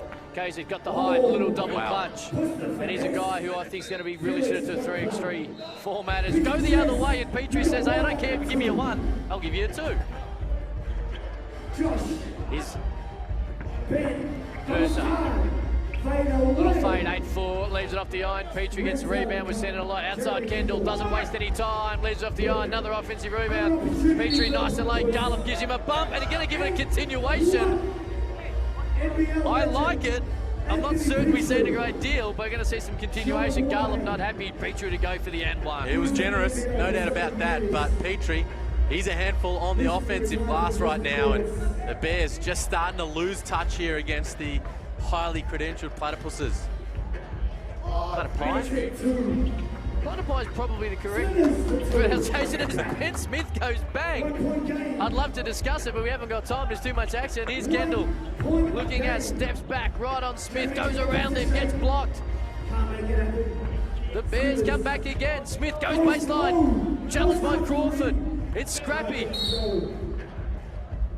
Platypuses will keep it. Contested game. 1 point lead for the Platypuses. Inside to Petrie. Trying to back it down. Waves off Crawford. Now gives it to him baseline. A little bit of defensive intensity. Just loosened a little bit there, and that's what you'll miss. We come the other way. There's Von Hoff for 3. Oh, they needed that. Right over Petrie. Kendall straight back at you though. A fast break in 3x3. That's exactly what it is. Misses it, loses it. Kick out. There's Ben Smith. Here's Von Hoff in the exact same spot. Guarded by Crawford. Back to Smith. Waits for the screen and throws it away. His Western Australian teammate Percy should have probably gone to the baseline straight to the rack, but it's been thrown away. And in a tied ball game with 4 minutes to go, turnovers can critically hurt. And fatigue might also play a role in these last few minutes as well. Kendall just inside, leaves it off the iron. Von Hoff gets another rebound. Guarded by Petrie, gets into the key. 15-foot, a little fade away, nothing but net. He's been impressive. As PC goes, yet again, give me 1, I'll give you 2. Von Hoff, he wants it again, feeling it. Guarded now by Petrie. Feels he's got the speed. Steps back, 22 feet, leaves it off the iron. Kendall with the rebound. Crawford goes left, kicks it outside. Kendall. Crawford inside, Petrie, and 1. You got to foul harder than that because you're going to see continuation. And 2 straight, and 1. Old-fashioned way, 3-point, or in this situation, a 2-point play for Anthony Petrie. That was the beautiful ball movement there from the Platypuses, just getting it through hands and making him close out to the 3-point shooter in Crawford, finding Petrie under the basket for the and 1. 19-17, Platypuses up 2. And this is a big foul shot because now it gives them an opportunity to only score the 1. Petrie on the block. It'll stay down this end. Big possession here, Cam. Starting to lose touch a little, the Bears. 3.5 to go, down 3. Can't leave any on the table here. You're going to have an opportunity, 2 mostly for the Platypuses. Van Hoff, that's so. Back to Felix. Von Hoff, nothing but net. He has stroked it as he does it from the baseline, and now it means a little more because the defensive stop for the Bears gives him a chance. Here's Petrie, game point here. Crawford steps on, 18-footer over Garlop, keeps it long. Petrie gets another offensive rebound. Another chance to win the game. No foul, yes, a foul. Garlop tries to knock Peter Crawford out, and Crawford will go to the foul line. Possibly. No, he will not. Not 10 team fouls just yet. Top of the line. Crawford guarded by Von Hoff. Game on the line here. Here's Kendall. Backing, using his strength. Fade away, 16-foot for the win! Leaves it off, and now Von Hoff gets it. 1 point down. He's been deadly from 2. Go for the point here and force overtime. Garlop trying to force the 3. You have to win by 2, keep that in mind. And ill-advised streak by Garlop, knowing that a 1 would have forced at least the Platypuses to make a tough shot. 2.5 each to the players, I reckon. That's the truth of Bali. Kendall, now for the win. Foul shot to get the Platypus home. He does exactly that. And an entertaining 3x3 game. First to 21, the Platypuses get the win 21-19 in a high-quality game that you're expecting not only to see more of these teams today as we head towards the finals, but also a couple of these guys putting their hands up for Australian representation, in particular the Asian Cup, where this team will be selected from a lot of the players we see today. You'd have to expect a little sigh of relief there from the Platypuses. Petrie, Crawford and Kendall, obviously some 3 of the biggest names here today. So much experience and credentials there, and they'd be expected to be right in amongst it in the pointy end of proceedings, and just managing to hang on there against the Bears. That gives them 2 wins.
JK is watching great Minnesota. It's pretty crafty, but even you can tell himself, like, it's pretty physical. You're allowed to whack and hack and hands on the way up, which usually, like, my drive would be a call, but yes, we're just trying to be smarter, like, use our smarts a little bit, and that's why it's been good. Like, the big hustle in Brisbane probably wasn't, like, there were some good teams, but not the overall quality that we're seeing today. Like, every team can play, so it's good to sit back and watch every group, and everyone's got a different style of how they play. But yeah, we're going to be a bit smarter with Pete and I, a bit older. Try and use him as a great shooter on turn downs, like pin downs, and on balls with JK and roll and steal and take advantage of mismatches. So there's an art to it, but yeah. You spoke about the physicality and maybe some stuff that you get away with or in this particular format compared to what you might have played in the past. That normally leads to a bit more trash talk as well and a little more verbal jousting as the days and the tournaments go on. You going to get involved? I would probably say something. I wasn't going to cough up my lungs, but I'm too busy trying to suck in air. I can taste blood in my mouth right now. I'm breathing out heavy. But yeah, no, it's good. Everyone says I probably played a bit of a legal D my whole career anyway, so that's sort of legal out here. But yeah, that's an art too. Like defensively, like you can bang a lot more on the post, which I feel like they should incorporate actually in 5-on-5. Like a bit more, I think in our own league, a bit more NBA-ish where you can play with two hands in the back when they're back on. Once they face up, obviously release, but I think it gives the post defender a bit more chance to be involved instead of just always giving away to the offensive player, which is what I like about this format. You can actually give a bit back defensively in the post, but I don't think I'll be trash talking, mate. Like I said, I'm too busy trying to breathe.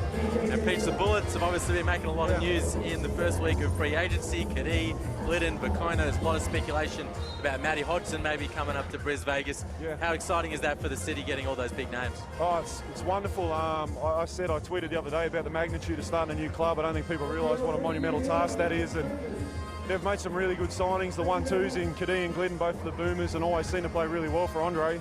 And I think Mika, having played with him and against him, is my favourite ever opponent that I've played against. And you need locker room guys to carry on the values the club's trying to build.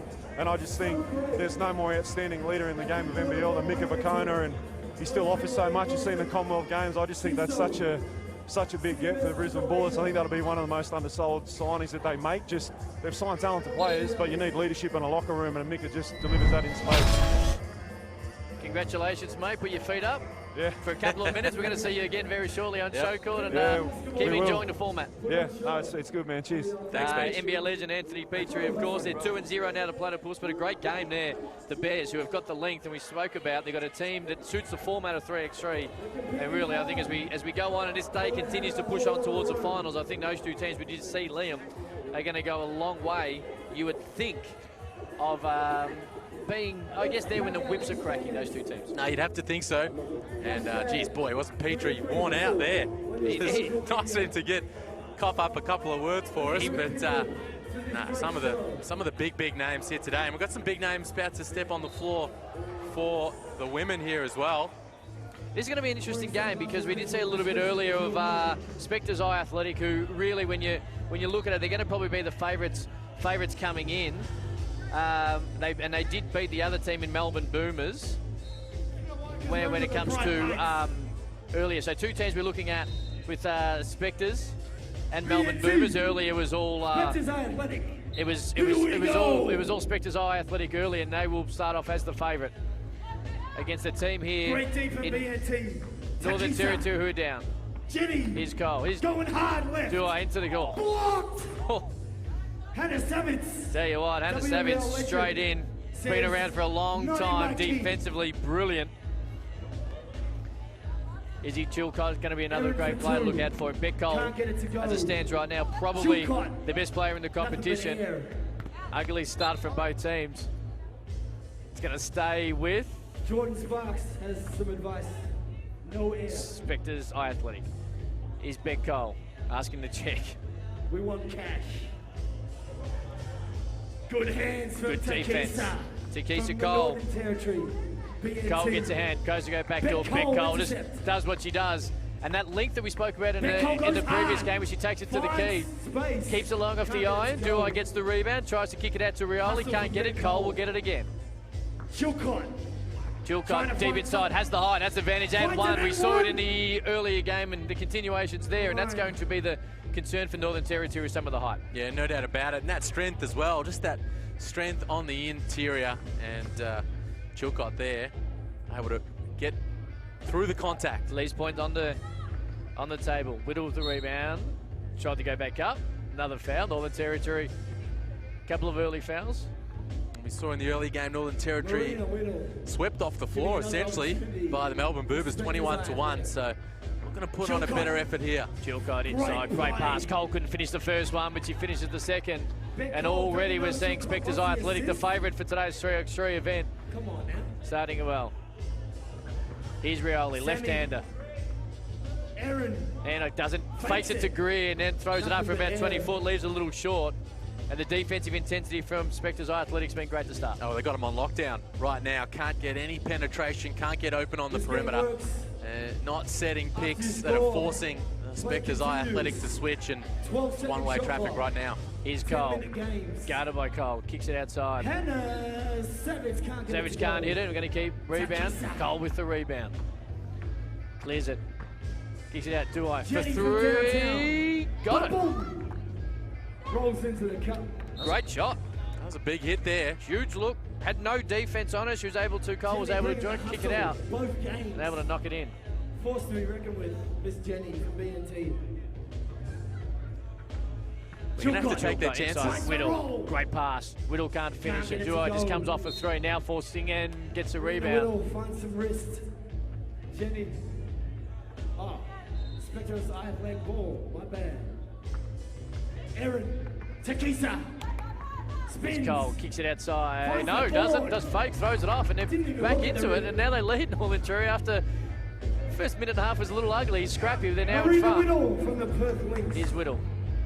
14-footer on the fade, left hand, can't go. Can't get it to go. Here's Cole. Trying to give the handoff. Jenny For from three. downtown. Off the rim. Hannah Savage. Savage with the rebound. Throws it away. And it'll stay with Northern Territory, who have done a pretty good job in the first couple of minutes of keeping it and playing to their strengths, I guess, which is keep it a little bit scrappy and make sure the intensity stays up. Yeah, it's been a great response. They're just starting to ask some questions of the Spectres. I tell you, there's not a lot of time on the clock. Rioli just goes bang. Sammy from the B&T. They're up Here you go. against the highly touted Spectre iAthletic. Rioli again, tries to go back door.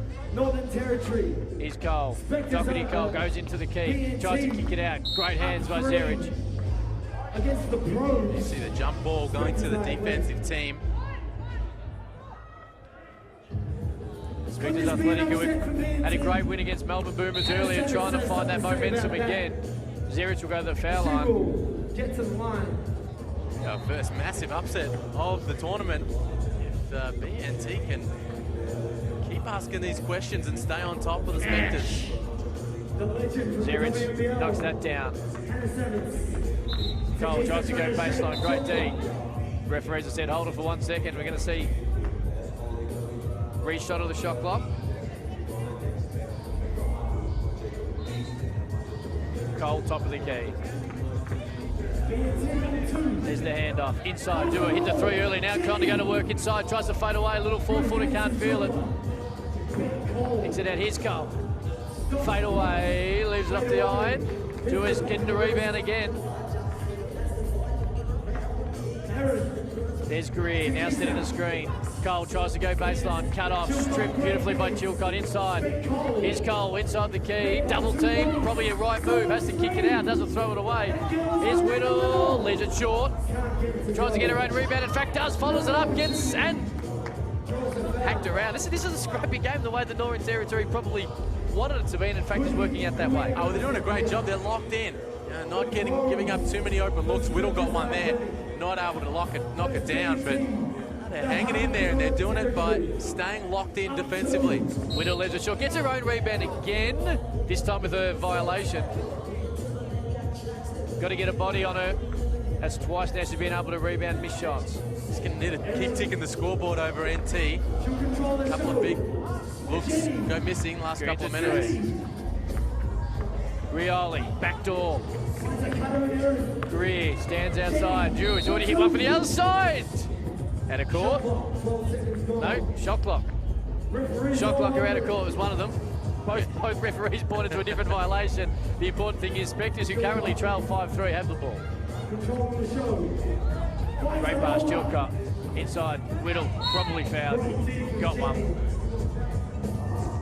They're going to give her the benefit of the doubt here and have a shot. Not overly certain she was shooting at, but she's going to get it anyway.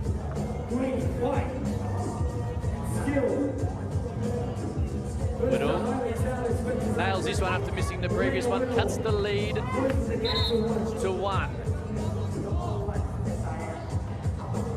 Referee's just pointing out. Got to take it from the top of the key after a foul shot. There's Cole. Attacks it again. Kicks it outside. Rioli from about 7 foot. Can't hit it. Great defense by Cole. Oh, over there. Rioli over the back of the head. And I'll tell you what, put down by Greer, and this is now they're starting to get a little bit of confidence. 6-4 up. They've scrapped it so far, but Rioli just throws it over the head. Look at the replay and an easy layup. And right now we've got an upset looming early on a Sunday morning 3x3 here at Melbourne as the favourites coming in. Spectres athletic. Cole kicks it outside. Offensive rebound again. Ceres, little jump hook on the right. Can't finish it. We'll go to the foul line again. Offensive rebounds, unbelievably keeping the Spectres in it right now. Yeah, no, absolutely key. You spoke about the length and the height of the Spectres, and that's sort of coming out at the moment on the offensive boards. But how's the toughness from the girls from the Northern Territory? Nothing easy for Spectres iAthletic. And you already seen Northern Territory have probably learnt a little bit too. They had a bad loss to Melbourne Boomers in the previous game, and it was a blowout with a walk-off 21 points. Look at him inside the key. 2 once, a little fadeaway 18-foot. It was a tough one. Off the eye, and Spectres with a chance. Beck Cole outside the 3, leaves it a little bit short, and another box out. They're going to stay alive. Greer, Dewey, looking for Cole. Gives it to her. Hands off. Beck Cole does it again. Now Cole, great hands by Dewey. Going to stay right here. Spectres needing a score, down 6-5, nearly halfway gone in the time. Cole from the top. Guarded by Doherty Cole. 6-5. Northern Territory over the Spectres. Spectres, are we seeing the first huge upset looming in 3x3 hustle? Cole, double team, tries to flick it out. There's Whittle, wide open 3, and that will give them some momentum. Here's Doherty Cole, takes it inside. Great hands by Cole. Whittle can't quite get to it. Now she does. Deflection again. Cole again. One of the best players in Australia steps back on Rioli and goes bang! Well, we talked about the questions being asked of Spectres iAthletic. They have responded. These last 2 possessions splashing down a couple of 2-pointers. You spoke about the importance of being able to knock the traditional 3 ball down, being a double with the 2, and it's been proven the last 45 seconds. It's Cole and goes to go again, can't finish it. That's going to come off Greer's hand and stay with the Spectres. Crucial couple of possessions here for the Northern Territory girls. Just to hang in there, hang tough, and get back into it. Doherty Cole, guarded by Cole. Kicks out, Sam Rioli, left-hander for 3! Big shot. Whittle just splits the defense inside. Little 3x3 step, she gets it done. Here's Rioli, guarded by Whittle, throws it over the shoulder. There's Cole, kicks it out to Greer. Beck Cole's hand was enough. Hits it out of court. It's going to stay with the Spectres. They lead 10-8, 4 minutes ago. You'd have to think the tournament's on the line here for the girls from the Northern Territory these last 4 minutes. Going down big to the Boomers earlier. Here's Whittle, looks to do it in the eye and just goes bang, and her 2-ball has been rolling in the second half. It is 3x3. No foul. Cole tried to throw it up there. That was Doherty Cole. Now we go to the other end. Chilcock tries to go inside the Whittle. Foul on the ground. We're going to see 2 shots. This is where that physicality in the early going from BNT coming into play. They're getting 2 freebies off every foul right now the rest of the way. Once they get past 10 team fouls, that becomes 2 in possession. So really being made to pay for those early fouls. Whittle makes the second one. 4-point lead. For the 5-point lead, Spectres over Northern Territory. Hand by Chilcott. It's going to stay with BNT. They need it. Beck Cole back in. Here's Duo. Kicks it outside. Here's Doherty Cole. Steps inside. 18-footer. Great defense by Beck Cole. It's going to stay. Great offensive boards by BNT. Not sure it can be a shot clock violation. It actually hit the ring. Yeah, I would have thought so. And ref owning that mistake, returning it to BNT. Good job. BNT to start again. Off the rebound. Guarded by Cole. Nowhere to go. Now kicks it outside. Beck Cole gets a hand. That's going to be close. She didn't quite clear it, Oh. I think, Cam. And one of the things of 3x3 and the different formats which Anthony Petrie spoke to us about, they're little things you've got to make sure both feet get behind the line so you can get that, what is, I guess, a fast break in this situation. Correct. Here's Doherty Cole. Almost out of court. Great defense by Chilcott. Nesrioli, who's been able to kick a couple of overhead passes so far. Looking for it again. That's a shot clock violation. No shot there. It's going to go to the Spectators. 13-8, they lead. Here's Cole off the screen by Chilcott. Kicks it outside. Whittle's done it all game. Leaves that a little bit long. Here's Greer. Looking for Rioli. She's guarded by Chilcott right in front of us on the baseline. They're running out of puff BNT. Greer back to Cole. Hands it off. Doherty Cole, the running three-pointer. I don't mind the idea. Doesn't hit the rim. The shot clock was about to go. Cole steps outside and goes. That will probably end it. That was the dagger. 15-8. That was the dagger. That's ball game, Cam. But boy, didn't they ask some questions, BNT? Really hung tough in that first 5 minutes, but the experience of Spectres iAthletic coming out in crunch time. Whittle kicks it outside. Beck Cole leaves it, gets her own rebound. Offensive ball. That's a big one. Chilcott fouled. She'll go for the line for two. And they didn't panic, the Spectres. They found themselves in that little hole you spoke about, but they didn't panic. And in the end, they look like they're going to be able to get the win. The lead's probably going to be enough, even if they don't get to 21. Oh, we got a lot of experience. Got some superstars on this team. Beck Cole, we've spoken about her playing. She's got a lot of experience in this format as well. Represented Australia last year at the 3x3 FIBA World Cup. And she's going to be representing the green and gold next week at the 3x3 Asia Cup as well. So one of the big names here today. She hit one earlier, leaves that a little bit long. Chilcott with the rebound. Kicks it outside. There's Whittle, who split the game open with twos earlier and has been able to close the door shut now as we get towards 21 for the Spectres. Who, Liam, you'd think right now, after their win over Melbourne Boomers earlier this morning here at 3x3, are the red-hot favourites. Yeah, they are the team to beat. Talk about Whittle coming in with all kinds of form. Averaging 20 points a game in the SEBA with Nunawading. You can see why, just stepping out and knocking it down. Northern Territory have been game. Honourable losses, words you never really like to hear, but in the end this has been a valiant effort by BNT. There's Rioli. Great defence. Whittle, who's probably been best on court in this game. She's been outstanding both offensively and defensively. Turns the ball over with the possession arrow and it goes back to Spectre. Great pass. Zavic finishes off the great pass by Beck Cole on the screen and roll. Here's Doherty Cole. Nowhere to go. Hands it off. Greer, block. Zavic. Whittle. She's done it all game. That is it. Bang. Spectres were challenged early, but in the end, 21-10 over BNT. A great win by the red-hot favourites of 3x3. Hustle, and right now they are the team to beat. Not only when you're talking about prize money, but also about national representation, because there are girls on this team. Beck Cole, you spoke about the Asia Cup next week. She's already been at the 3x3 World Cup last year for Australia. If you want to earn a spot on that team, there are a couple of girls you're going to have to try and dislodge who play for Spectres. I'd say Marina Whittle, she was outstanding down the stretch, really blew that game open.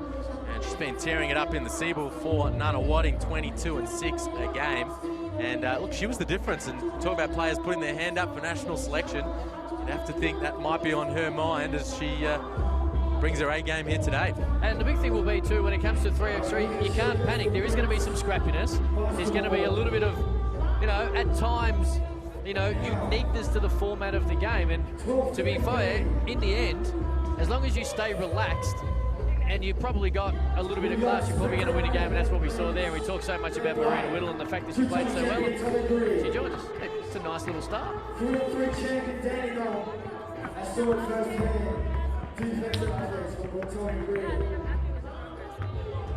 How do you find the format? Of course, traditional 5-on-5 is a little bit different, but when it comes down to it, with the differences in the format and the fast-paced play and the throw it straight out, how do you find it? So much different. To a degree, it's like a lot funner as well because, you know, in basketball, we're always told off if like we're a little bit too physical and we need to like keep that playing. So I think this really allows us to play and kind of play that street ball that we all like grew up knowing about, but we never got a chance to play. This is my first time playing 3-on-3 and it's so much fun. B&T scrapped it up a little bit earlier, and you were expected to come in as favourites. But what did you make of them? Because the way they started the game was impressive. Yeah, look, I think they just wanted a little bit more than us at the beginning, and then we really had to check ourselves before we wrecked ourselves. So he came out, and you know, and we kind of got together, and there was a couple of times like it was lucky that we got fouls early as well, so we could go to the foul line, but. Yeah, look, they came out a lot tougher than what we expected, and we were just on the back foot, so we just had to adjust. And Marina, obviously a big win in your opening game against the Boomers girls. What did you take from that game? Probably going to potentially meet them again later this afternoon. Yeah, look, I think that we know as a team that we're strong and we're fast and we're all taller than.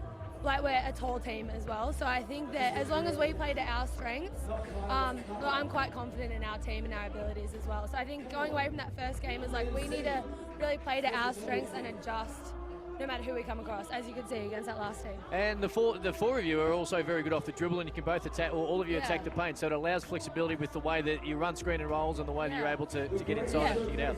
For sure, like we're all very similar players in that, and some of us have strengths in different areas. Like Beck can attack the rim. Izzy's like a little hustle player, and Xavi is just finesse. So I think we can all play quite similar positions, but we all bring something very different to the table as well, which works in our favour, I believe. Well, outstanding. Awesome. What a great start to the day. Yeah.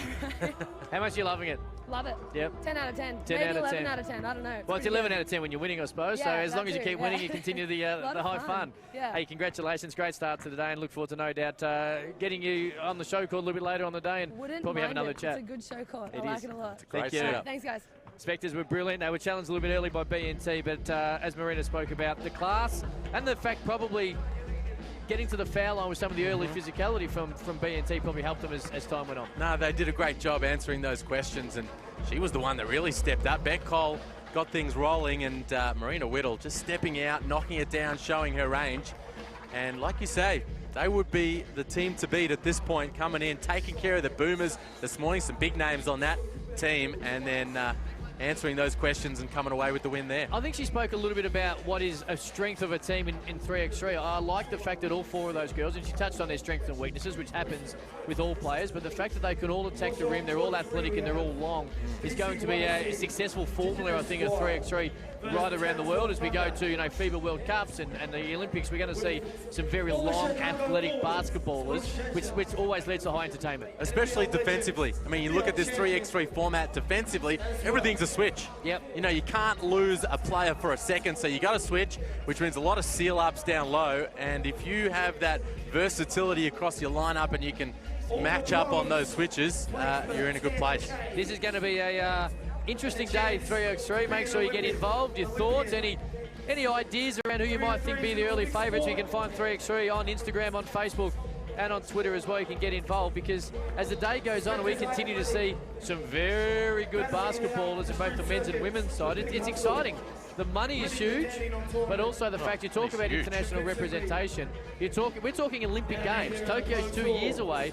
We'll be seeing players most probably here today who are going to qualify. We see the New Zealand team. We're going to see them very shortly with the Kiwis up next. This is the New Zealand national team who are on the way to the Asia Cup. And as we see right now, they're here tuning up against the best 3x3 players in Australia. They're using this as a key to get ready for the Asia Cup. So when we look at how these guys are going to go, we're going to find out over the next couple of minutes in particular. Now we talk about the talent on show. We look at this next matchup here. Spectres iAthletic. This is a team that's been doing a lot of winning. Tommy Greer there involved in the little rock, paper, scissors action. Yep. Find out who starts. We've got Greer, Dane Panau, recently re-signed, re-upped with the Sydney Kings. Adam Thosby did his thing in the Commonwealth Games. He was brilliant, wasn't he? Owen Otaji, who NBL fans will know from his time with the Melbourne Tigers and Melbourne United. This will be a very interesting matchup as I spoke about, the New Zealand national team on the way to the Asia Cup next week, 3x3 Asia Cup. So dropping in to get some real good competition, and this is going to be an interesting one.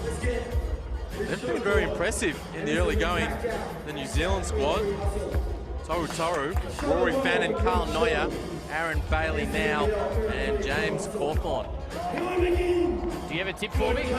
I think Spectres iAthletic, but in a close one. Okay, Spectres iAthletic. Des Thosby goes deep inside off the Commonwealth. Great game. Left-handed, no foul. Pinot gets the rebound, kicks it out. Here's Greer. Inside. Met by a fairly solid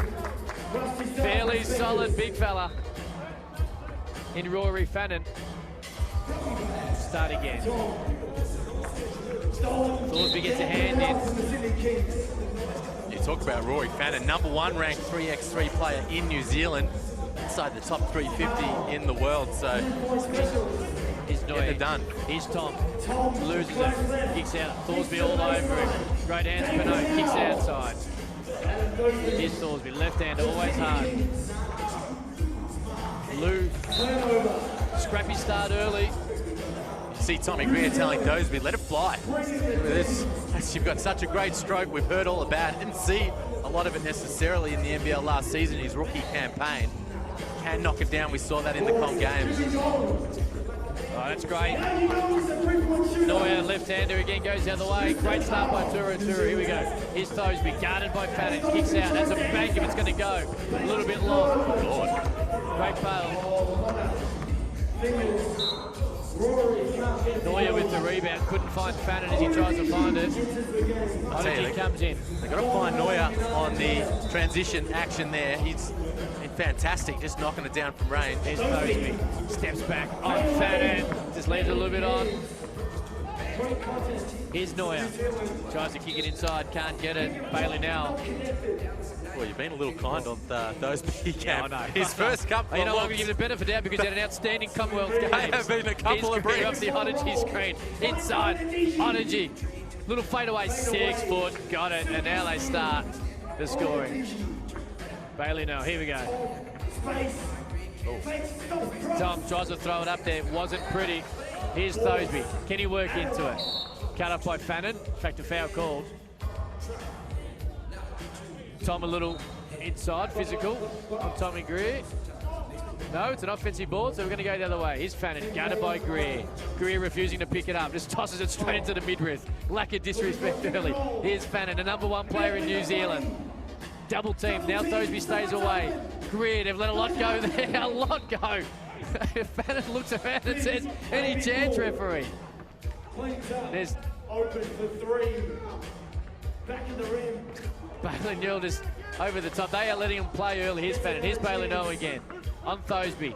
Little stutter step. Gets inside. Throws it up off the iron. No foul. Thosby. That's the one, Leah. No, it's not. That's the one they need, though, Cam. As well. Odyssey with the offensive ball back. Back to Thosby, who finally gets one. The drop is 1 of 5.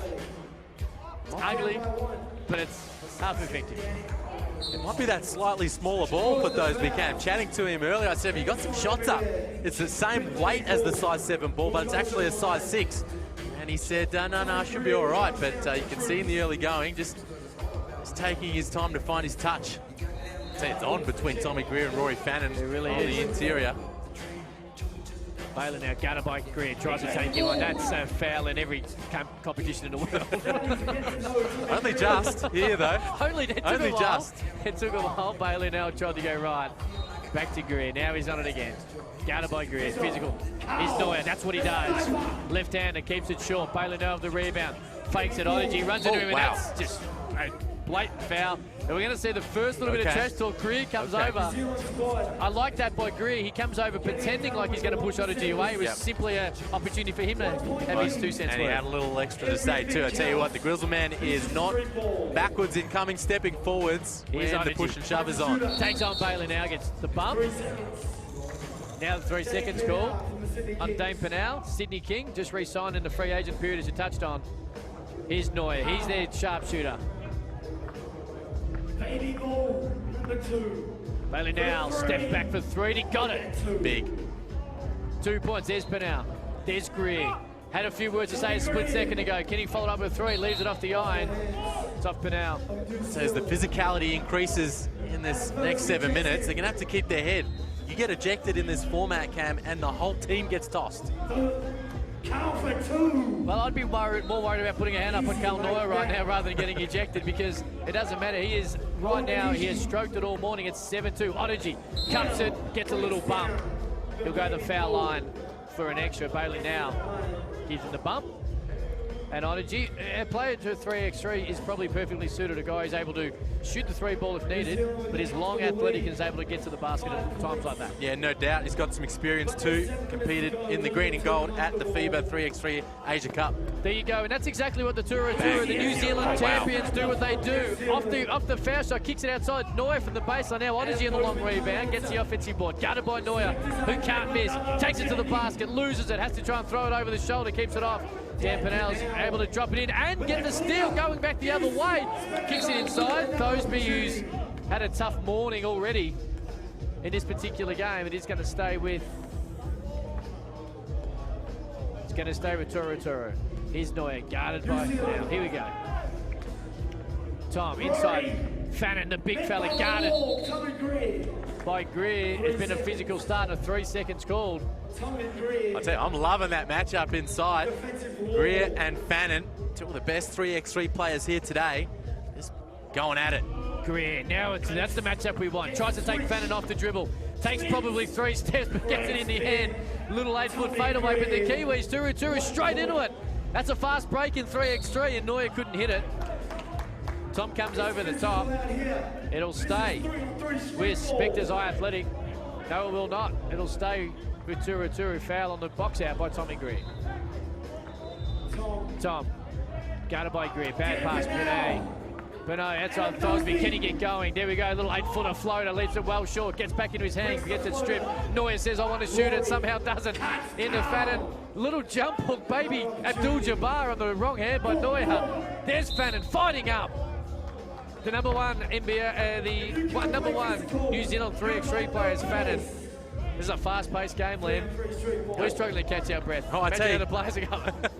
No doubt about it. And I tell you, the Spectres iAthletic team, this has been one of the teams coming in with a lot of pedigree, a lot of expectation, and they are under the pump here. Fannin to the line, trying to extend that lead. Can't do it. Odyssey gets the rebound, kicks it outside. Thosby hasn't got hot yet. Guarded by Fannin. Looks for the 3, gives a little head fake, gets baseline, gets the left is blocked. Bailey Noel says no. Kicks it outside the top, back to the Bailey Noel, between the legs, goes baseline, over Thosby, can't hit it. Odyssey rips down the board, and Spectres iAthletic need to get something going. Takes on Tom, kicks it outside. Thosby, is this the one? No, it's not. That's another air ball. His 3rd straight time. He's failed to hit iron on a 3 for Adam Thosby. Well, he's the guy they need to get going. They need a couple of 2 balls to draw back this 5-point lead, and he's the guy that's going to deliver him. And at the moment, he cannot throw a pea in the ocean, Thosby.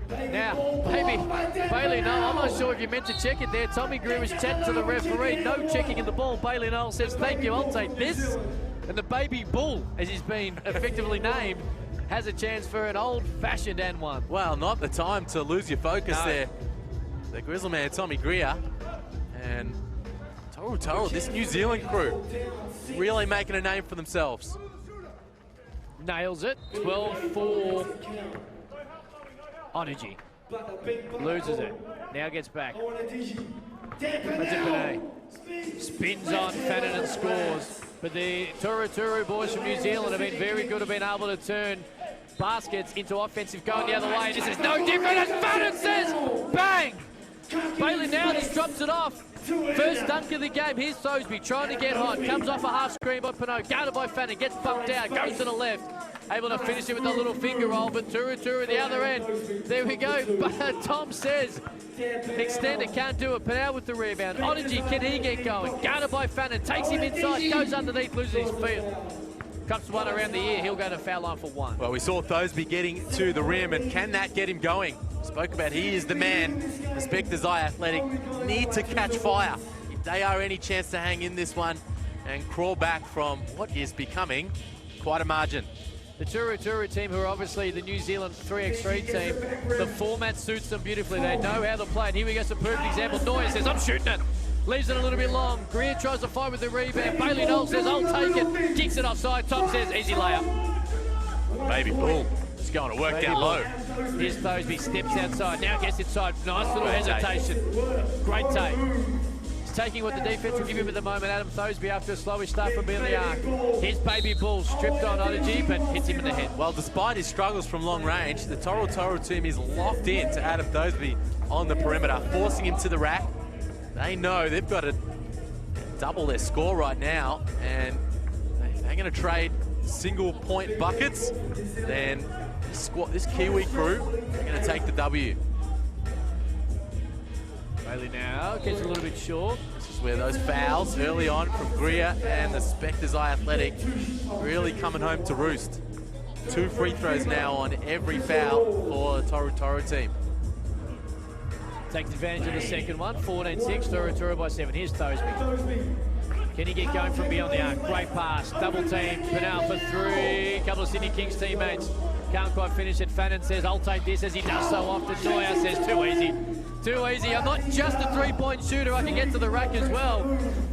Thosby going to try and go back on him. Noya gets around him. Kicks it outside. Penal. Here we go. Thosby. Can he get going? No, he can't. That one's short off the iron. Penal comes over the top and hits it out of court. And ToruXToru leading 16-7. Timer factor, if not the 21 points right now for Spectres iAthletic. Well, he's 0 for about 17 right now.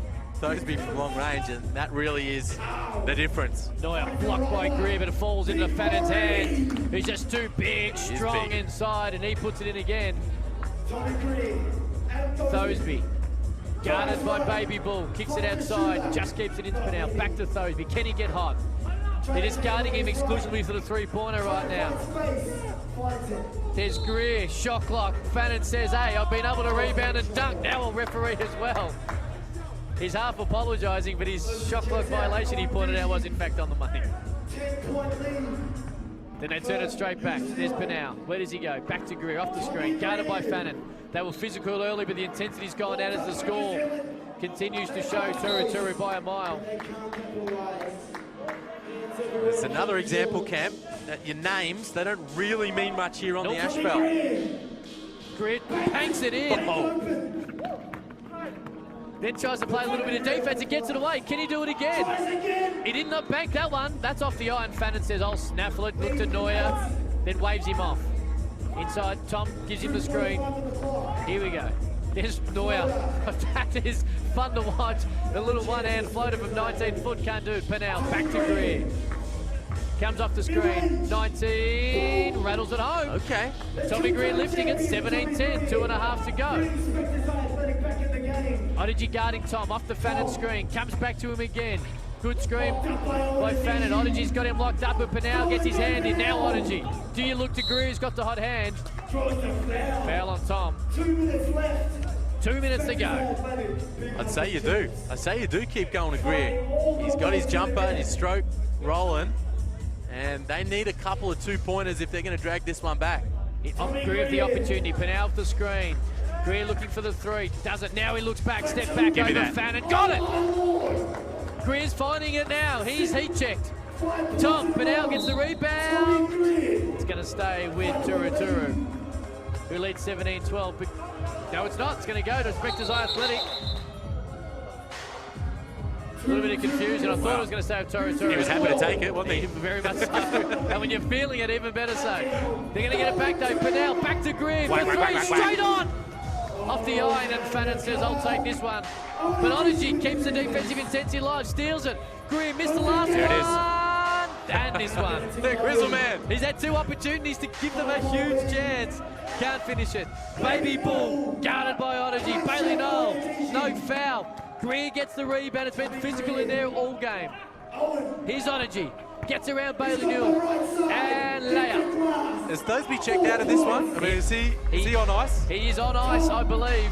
Mind you, the momentum is with Spectres iAthletic since he went off. Here's Fannin, guarded by Greer. Oh, wow. Probably just got no goodness me. No offensive foul. Physical. No foul. No foul You either have way. got to love it. You have got to love it. This is Look what at this on the 3x3 replay. does. Copped him in the chin as well. The No two-time block. NBL play goes down, and a 3x3 referee said, we're letting the big boys play. No block, no charge, no blood, no foul. It was 17-8. It's back to 17-13. Here's Greer. He's feeling it. Big baby bull. Bailey Nell gets a hand in. Thosby says, I'm He's coming also in. spent, is what he is. Greer's coming to ice the jaw. Thosby and Kenny get And the hot knees. late. Great pass, but now inside. His Sydney King teammate finds him. Oh. It's 17-14, a minute to What a ball go. game. Neuer, who comes back in, left hand. Big bucket there, Neuer. He's been the best player of this competition early this morning. Ooh, big call. I He like has it. stroked it in the early games, and he stands up straight off the bench and gives them the breathing space with 58.6 seconds to go. Well, they need a couple of deuces. Spectres iAthletic, and can Thosby come in? He's well rested, we know that. Can he come in, knock a couple of down, and turn this one around? Kicks on Neuer, got it! Back to 3, 51 seconds to go. Neuer, he's not one for running down the clock. He gives it inside to Fannin, foul called! And no continuation in this game. cancelled it. Cancelled the continuation, which was Wow. given earlier. If Anthony Petrie is watching this, he won't at all be impressed. That's the You call. would have thought Big Fannin would have got the N1. The official coming in, full look at me style. Number ranked 3x3 player in New Zealand. Hits the first 19-15. This could put it on ice, Cam. They're within grasping of the 21 points.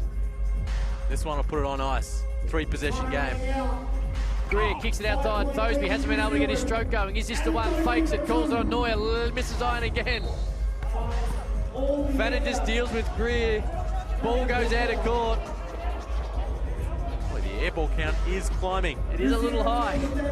Not something we expected from a guy who had a great comp games. Greer comes across, fouls, no foul called. That is ball game, and ToruXToru, the New Zealand national team, who are on their way to the Asian Cup next week, come into Melbourne and get the game in a high-class, high-entertainment game over Spectres iAthletic, 21-15. Wow, what a terrific ball game. We thought it was going one way, and it came back the other. ToruXToru had all the early going, and Spectres iAthletic just managing to turn things around. Dave Panau, I thought he came in and had a big impact. But boy, Fannin, Neuer, and those boys from New Zealand, they are a force to be reckoned with. They've got all kinds of 3x3 experience, and they came in and got a big W. The big thing for the ToruXToru boys is the way that they play the format so particularly well. They're the best 3 players or 4 players in New Zealand. The guys who are heading to the Asian Cup. We're going to see World Cups. We're going to see Olympics representation, Commonwealth Games. They snaffle it off the board. Next thing you know, there's something going up. Yeah. Bannon scram at every board that's available, kicks it outside. Neuer said, hey, I'm not stuffing around. Forget the shot clock. I'm letting this thing fly. And it opens up the game as obviously the 10 minutes or the 21 points starts to roll in. Yeah, absolutely. And the man who's about to join us, Rory Fannin, the #1 ranked 3x3 player in New Zealand. He is a key element of that attack with his strength on the interior. He loves the defensive plays. He loves the physical. He loves the physicality. And I think he likes a little bit of trash talk as well. But Rory Fannin joins us. Rory, that's a great win against a very high-ranked Australian team. Yeah, well, I mean, yeah, happy to be here, first of all, and playing against NBL level competition is it's a great build-up for us to Asia Cup next week. We were just talking about the format and the way you guys play particularly well, and it's such a high-octane, fast-paced game. How much do you think it helps you to know the format as well as you do and rip boards and just continue to take straight off and jack up those threes? Yeah, well, their last game, they won 21-10. We were playing at the same time, didn't really get a chance to see them, but we heard a little bit. Their shooter, great shooter, lefty, made, I think, 6 from 7, 6 from 8. So our game plan coming out without giving away too much on who we are as a team was just to shut him down. So no catches for him, and if he does get a catch, make him put the ball on the ground. And that was really our game plan. Shut him down.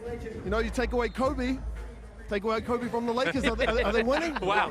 I think Adam Thosby will take that He will, most comparison definitely. every day of the week. We just see some, on the replays here, some of the physicality. You and Greer got a bit rough down there. Yeah, I mean, you just saw it there. Look at the facials that go on. I'm not a happy man when I play basketball. There's no friends out there. No friends out there. But I'm just really proud of the teammates. We only had our national selection last week, and we've come together over the last week, and the chemistry's really paying off. We talk about the 3x3, and we talk about the long athletic players, not only the ones who get offensive rebounds, but are able to turn it into either a fast-paced 3, or to be able to put the ball on the floor. And your team seems to have a fairly flexible sort of 4 players out there. Yeah, listen, our main aim is to, off the rebound, kick it straight out, kick it straight back in, and we work from there. The other guard comes down, tries to double team me. We're a very unselfish team, Team New Zealand, so we just kick straight back out. And we got some great shooters out there in Carl Neuer and Tom Allen, and even Auntie. Auntie's been killing it for us today. So well, everyone but me on the team can hit the 2. You'll never see me shoot one. Well, you mentioned your boy Carl Neuer, his ability to find his feet, find his spot on the arc, toe it up, and catch and let it fly. Is that the guy you're looking for when you clear that defensive board? Yeah, he's so sneaky because he just likes to, when his defender turns his head, he finds a spot real quick. So yeah, that's definitely who we're looking for. And you mentioned you got the Asia Cup coming up next week. How important though is today, that $10,000 on the line? Oh, listen, we don't really think about that. It's not really an issue in our head right now. This is just build up for us for Asia Cup, World Cup. If the 10G comes, so be it. Yeah, we'd love that. Hey, congratulations, mate, and looking forward to seeing you as the 3x3, and good luck next week in China as well. All right, Rory Fannin, the number 1 player in New Zealand. They just had a big win. And we're back on court here.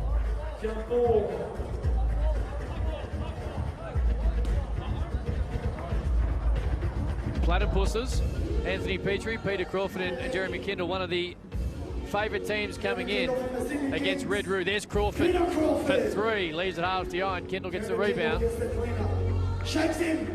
Inside, Kendall, that's what he can do. He's able to play inside and out.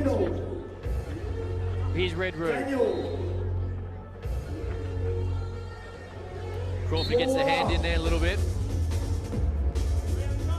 It'll stay here. Platypuses 1. Red Roo and the Platypuses.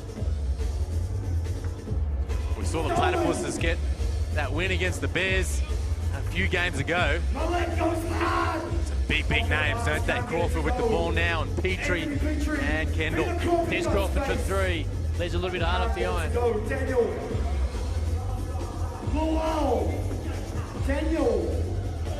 Here's Aku. By Crawford, gets to the line, looks for a little bit of contract, doesn't quite get it.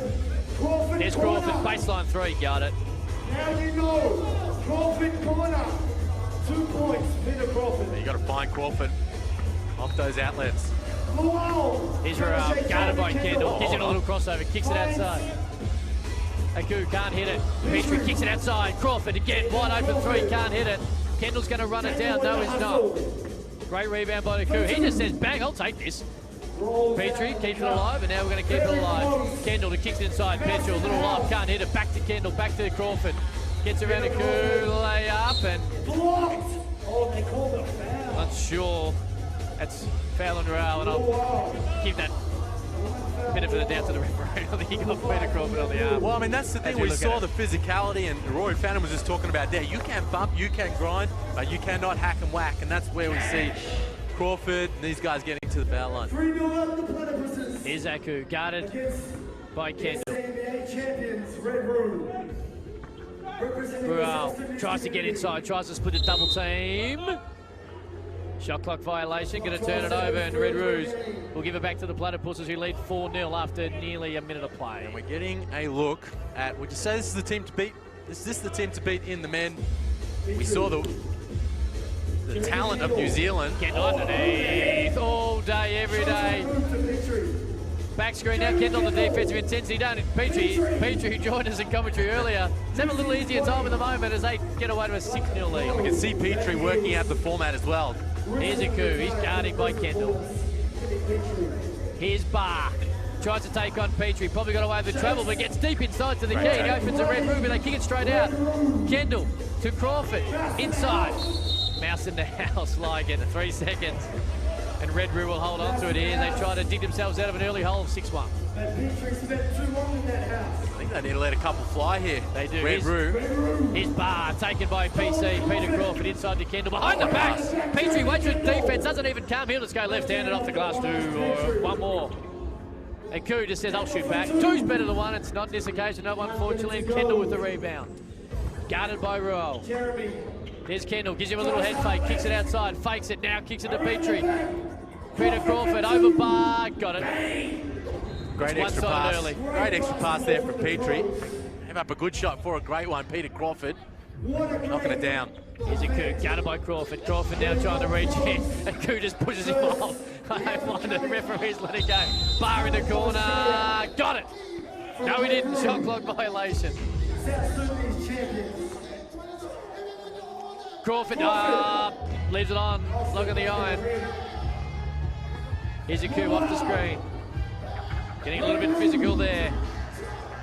Bar kicks it. Ruel gets it, guarded by Kendall, three-pointer, what will he look at? Stripped by Kendall, he'll stay with a shot clock violation. And the defensive intensity is throwing Red Roo out of any possibility of getting some good shots up. You just want Red Roo to be a little bit more aggressive, put it on the deck and attack the basket. Ask some questions of the referee. Backs down Bar, shakes one way, fakes the other way, scores from 12 feet on the fadeaway. Peter Crawford just steals it out of the net and tries to claim that Red Roo started with it. Not certain that's on the money, PC. He'll stay with Red Roo. On PC for PC.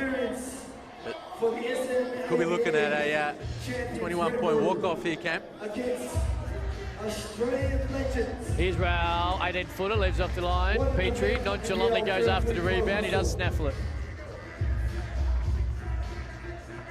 Deep inside, Petrie score. Great pass from Kendall. Here's Aku, guarded by Kendall. 11-1, 6 minutes to go. Little bump by Kendall, he gets away with it. That's a turnover. I'll tell you, they're getting walked off the floor here, Cam, but what an awesome opportunity for these Red Roos. Going up against some legends of the game here in this country. Peter Crawford is an Olympian, knocks down the two, gives him a 13-2 lead as we get towards 5 minutes.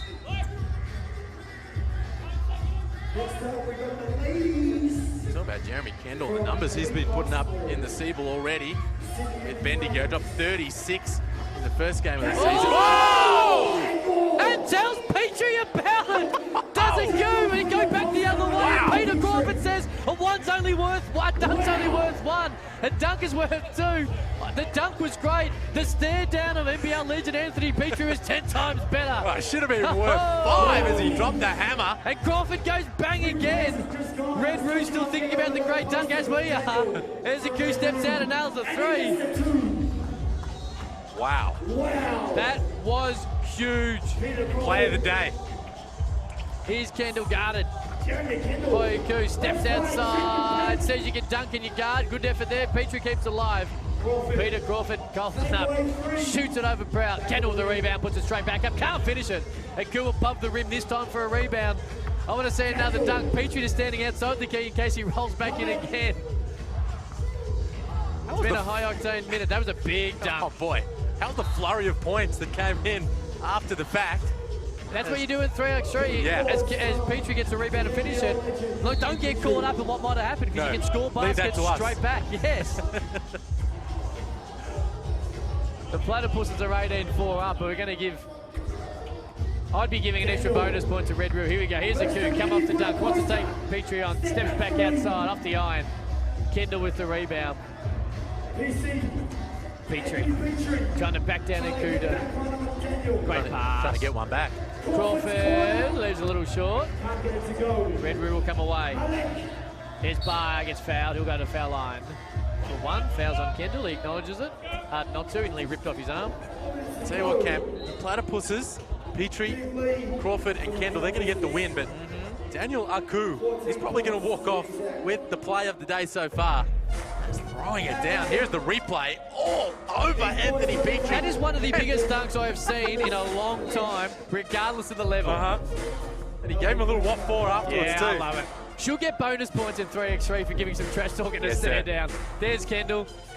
It's what the Platypuses have done so particularly well, being able to turn offense or defensive boards into offense. Can they do it again? Petrie, there's Crawford, step back, got it. 20-4, this is going to be a walk-off 21-pointer, 1 point away. He wants another one. He does, settles for a double it up that time. He hits the three, game over. Leaves it off to Peter Crawford, but as they've done so well, the Platypuses, Kendall taking on Prout for the win. 18-foot fadeaway, tried to bank it in. Prout steps out, leaves it short. Platypuses, Petrie just showing a little bit of, well, Peter Crawford says, tell me he's finished this, and doesn't draw right. In fact, we could touch, we're going to get a little bit of a face of the pill there. Has the arrogance, only needs one to win. Yeah. And just tries to go for the bonus there, Peter Crawford. Got to say, Liam, someone who enjoys arrogance and trash talk, 3x3 is my type of basketball. Yes, sir. Here's Peter Crawford. Again, same things, Ball different game. Result, ball game. Peter Crawford finishes, Platypuses finish it within 7 minutes, 22-6 win over Red Roo. But the thing that'll be spoken more about, I think, than that actual result will be the big dunk by Daniel Koo. Not only threw it down one hand on Anthony Petrie, but he gave him a little what for the NBL legend on the back of it. He sure did. And but look, the experience there of the Platypuses, Peter Crawford, Anthony Petrie, Jeremy Kendall, some big names, guys that have achieved a lot in this country and abroad, just getting the job done and notching up another W. And you speak about Jeremy Kendall, who's coming over to join us. He's a guy, and we spoke about Neuer for the ToruXToru team. You get a rebound, you slap it bait straight out. You can't have any at all hesitation to let it go. And a man who doesn't hesitate when he plays normally and for the right reasons, because he strokes the hell out of it, is Jeremy Kendall. He joins us now. Jeremy, great win. We're talking about the fast-paced 3x3 where you get a defensive board and you kick it straight out and you just let that bad boy fly. That's the way that a lot of teams particularly play, and no doubt that you probably like the way you go about it. Yeah, you know, it's a different style. You got to have a bit of experience at it, you know, it helps. But yeah, it's a fast-paced game. You know, people think that it's not hard work because it's only half court, but that's not the case. And you gotta be on your toes, ready to go. And yeah, it's fun. The NBL should be proud of themselves. This is a great event. It's a pleasure to be a part of it. As we look at that little behind the back from yourself there, just finding Petrie underneath you, three guys. You only got the three. Everyone else has got a sub, but you obviously got a fair bit of chemistry out there already. Yeah, you know, we're working. We're getting there. You know, each game I feel like we've gotten a little better, and that's the main thing. You know, just keep on just learning from the experience and just continue to trust each other and trust our abilities as basketballers, and just go out there and play hard. So. Jeremy, we're going to get a look here at the throwdown from Daniel Koo. All over Peach. You get a good look at that? Yeah, that was the move of the game right there. That was a lot of athleticism there. Peach had a really good look at that. A little better look than me. You had the half hesitation there. You came for a little bit of help defense and just stayed enough out of it. Nah, he knows better. I saw him gearing up to go up, and I was like, man, I don't have a chance. I let him go for that one. So that was a nice move. That's a three wins for you guys already. How's the team come along? You feel yourself getting better and better? Yeah, you know, we just got to keep getting better. You know, this is my first time playing in the 3-on-3. They played a few weeks ago in Brizzy. So I mean, you know, you just gotta learn on the fly. You know, a little different rules, a little more physical. A lot of threes are being shot, so you gotta hope that you're knocking them down, and you just gotta play hard. How many times do you allow basketball nature to take over, and after you see a defensive board or a missed shot, you go to sprint the other way, and then you realise you got to stay right, pretty much where you are? Yeah, you gotta stay mentally sharp, because it is a bit different. You gotta be on your toes the whole time, because somebody gets hot, you know, and hits 2, 3, 4 threes in a row. That's basically, you know, that's double the points as a 2-point basket. So yeah, you gotta make sure that you know where the shooters are. And before we do let you go, mate, with the other competition, anyone you've really looked at it and probably see is probably the favourites going into today, and apart from yourselves. We've got you as favourites, but who do you think will be the hardest competition? Hey, you know, I mean, there's a lot of good teams here. You know, obviously Tommy Gurr's team's good. The New Zealand boys. Yeah. So yeah, there's a lot of competition here. You know, I'm just looking forward to playing them. Keep splashing those threes, mate, and we'll keep enjoying watching them, mate. Good job. Thanks, mate. Appreciate it, guys. Great win by the Platypus, Jeremy Kendall. Thanks, guys. Who's having an outstanding 3x3 today, and his game is suited so well because we talk about, you know, the physicality of the game, but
Looking for, pick and roll, doesn't get it, loses the ball. Great defense for Lead basketball. 3.5 minutes. Fighting to the end. Whatever they got. Ashley Hill, downtown. Has to match into 3.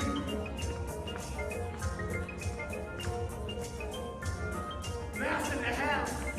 Capitalize 1 point. Sydney Uni. Kaylee. For 2. Brings it. Sydney Uni. Wow. In your face. From downtown. Sydney Uni. Ashley Hill. Foot on the line. Cashes in that double points. Ashley Hill.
It's a family affair, it's been the little kids preparing themselves for 20 years of basketball.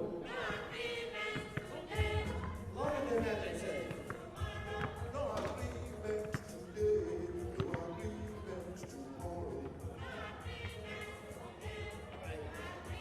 Some mic issues will go again.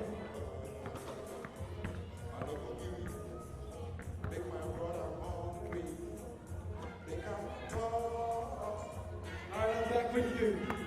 The lead basketball got the Sydney Uni. We also have Canberra versus the Wildcats on court 3.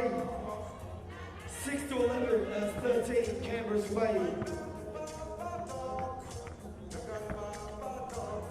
The game still being battled hard between crosstown rivals, elite basketball and Sydney Uni. Showing her post moves, drifts out of the cup. Shakes, makes a jump, finesses. Oh, draws the foul. Good sportsmanship from the Uni Flames.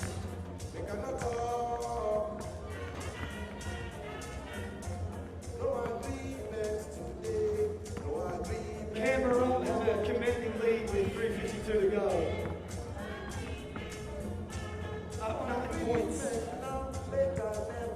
These are big leads in this game. 3-on-3, we go up like 2s and 1s.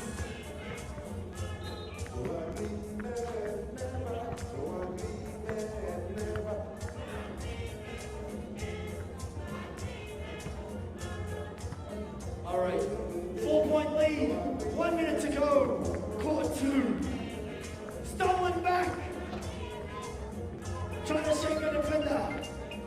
We got the corner. Drives hard. Stripped. Sydney Uni Flames get the ball back. Takes the 3. Hard left.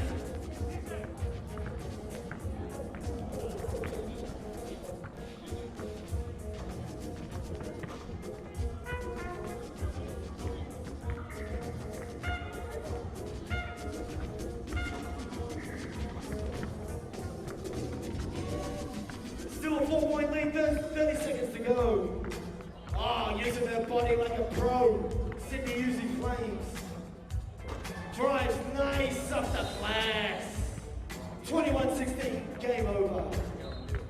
What a great contest though for both teams. Elite basketball, Sydney Uni.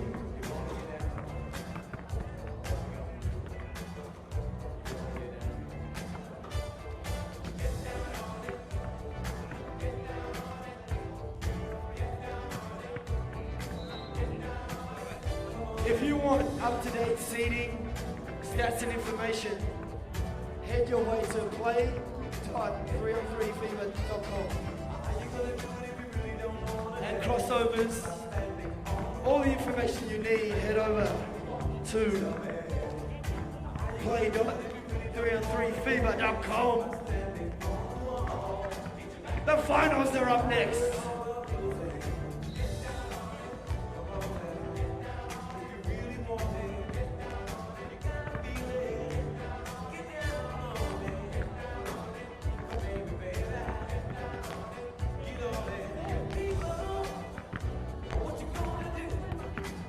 You don't mind if I interrupt you today?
The finals are coming up.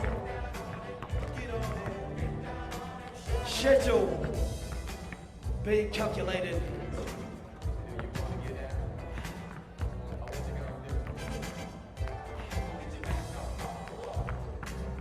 We got Pop from iAthletic. Darius.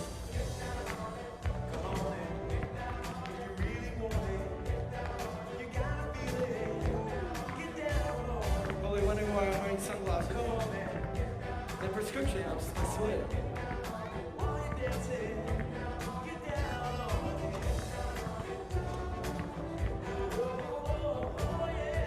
All the scheduling being finalized. And you're about to see a hotly contested great show. Welcome back, Cam Luke, Liam Santa Maria, 3x3, Docklands. A Sunday, this NBL Pro Hustle is getting bigger and better as the day goes on.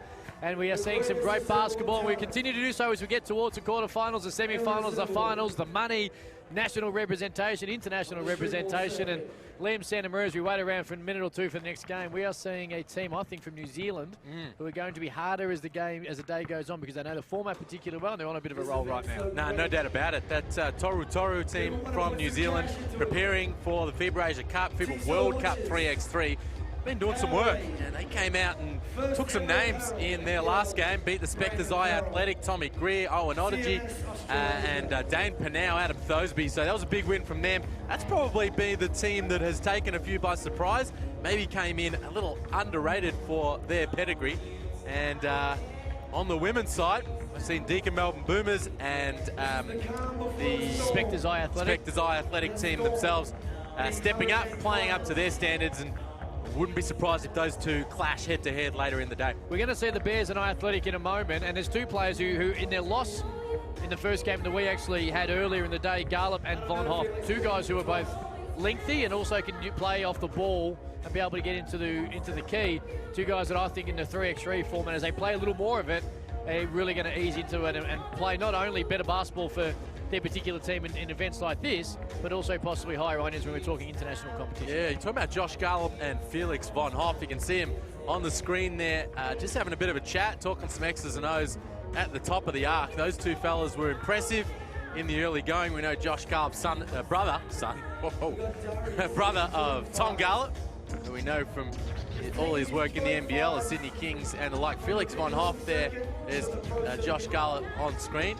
He was very effective in the Bears' first game, and Felix Von Hoff, number 0, stretching up over to the side, development player with Melbourne United last season in the NBL, doing work with the Kilsyth Cobras in the Seaboard. I wouldn't be surprised he gets a full active roster spot somewhere in the NBL. I'm looking at Cairns, looking at Illawarra. They could use a guy like Felix Von Hoff. Played really well, got injured middle of January, but played really well around that Christmas New Year period. And Casey Prather went down on the rotation, changed to Melbourne United, and Craig Moeller got bumped up into a starter, and Von Hoff had to come off the bench. Actually gave some really good minutes in games where he was really needed when the offense becomes stagnated a bit. So he's a guy who's got talent. You mentioned X's and O's and the fact they were talking about it. We've already had 2 or 3 different people join us here in commentary, and Kendall and Big Fannin as well from the ToruXToru team, talking about structure, talking about game plans. Now coming in 3x3 in the way that it's played, you just assume that you just let the bad boy go, you just hoop, but it's actually nowhere near that. There's a lot more into it than you may actually think as a basketball fan. Well, the mistake a lot of players who might be new to the format make is they all clear the arc on the transition when they get the rock, but you don't need to do that. What the big boy Rory Fannin was telling us, what you've seen Anthony Petrie do, the big fellas, they just seal up. As soon as they get possession, pitch it out to someone outside the arc, seal up near the rim. And if they're not letting it fly, you're getting a catch, a deep seal near the basket. So expect to see some of Josh Garlop, Felix Von Hoff, even though he's an excellent outside shooter, getting a little bit of that done in this game.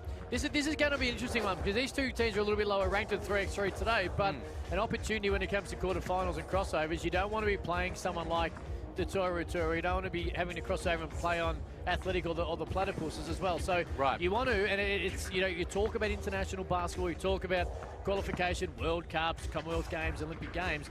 The higher you are ranked going into a quarterfinals and a cutthroat final, it's better because you get a lower profile, lower seeded team. Yeah, no doubt about it. So look at this iAthletic team warming up out there right now. You got Darius Scott, who was a finalist with Port Georgia in the Victorian Big Hustle event. So I'm going to play his way into this one. I like Derek McDonald out there. Tater, son of NBL legend Darryl McDonald, Melbourne Tigers development player about 10 years ago. But this is a guy who's been doing work in the 3x3 circuit and the street ball realm in Victoria for a long, long time. And for people who know him and would have remembered him from playing in the NBL and being around for a little while, street ball suits his game perfectly. Oh yeah, no doubt about it. And I remember we had a tour of China, and Terry McDonald came along, and boy, he put on a show. And the Chinese fans absolutely loved him. But they're going to be up against it in this one, if you ask me. The Bears probably, to me, have looked slightly more impressive in the early going. We touched on Josh Garlop and Felix Von Hoff. Ben Purser and Ryan Smith, their teammates, guys that have been doing work in the SBL with Perry Lakes, and they have that chemistry. Felix Von Hoff obviously being brought in late in the piece with Tom Garlop unavailable, but the rest of these boys, they have that chemistry from playing together and playing plenty of 3x3 before today. And that's the thing too, like we speak about game plans and structure, but chemistry is a huge thing, because you get a defensive board and you can clear the ball if you know where your teammate's going, and that's a wide open three in some occasions, and we saw that earlier with Peter Crawford, Anthony Petrie, who played a little bit of 3x3 together, or have played basketball together, and you see it from these guys as well, because you snaffle a defensive board. You spoke to Jeremy Kendall earlier, and he spoke about staying in the moment and being mentally switched on the entire time. The moment you switch off, that defensive rebound or a basket turns into a wide open three. It's quick, and it's not necessarily, you know, you think about quickness, you think about transition up and down the floor. It's not as physically quick. No. It's mentally very, very quick. These guys, obviously, there's only 6 players on the floor means a lot of open space in terms of executing in that half court.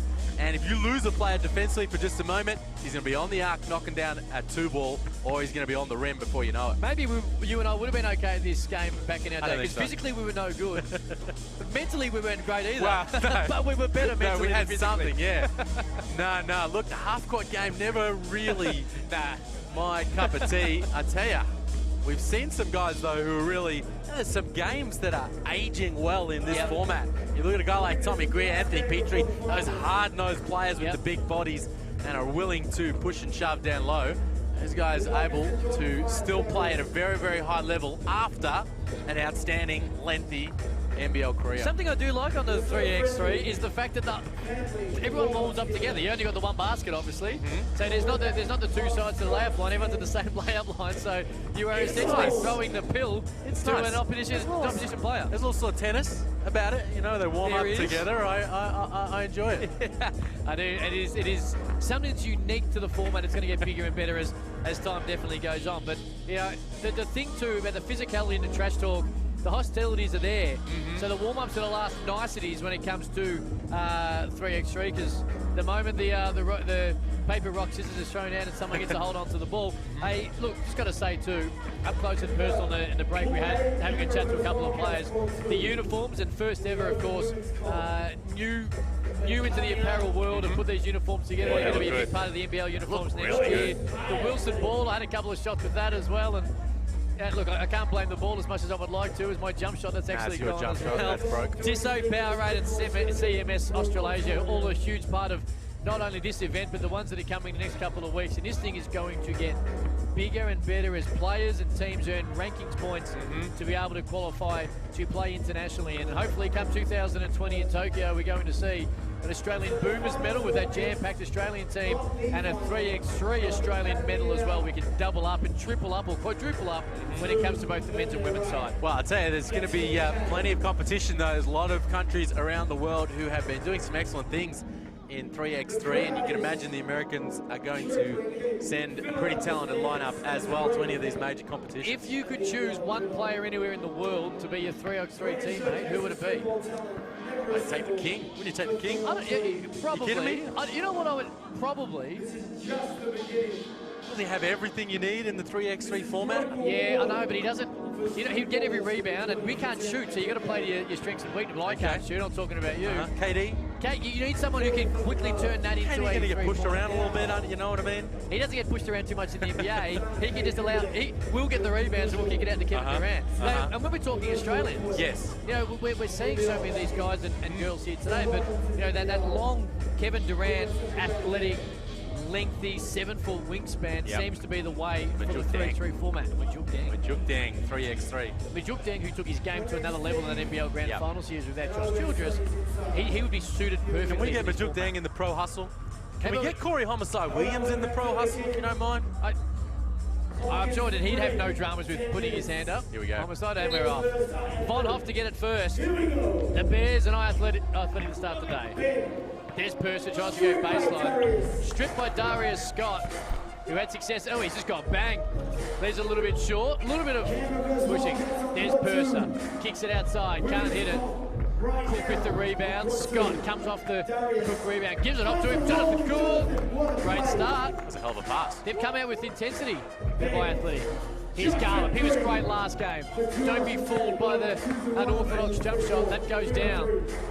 McDonald tries to kick it inside the Cook, taken away. There's Von Hoff, he can hit that. Doesn't prove it that time.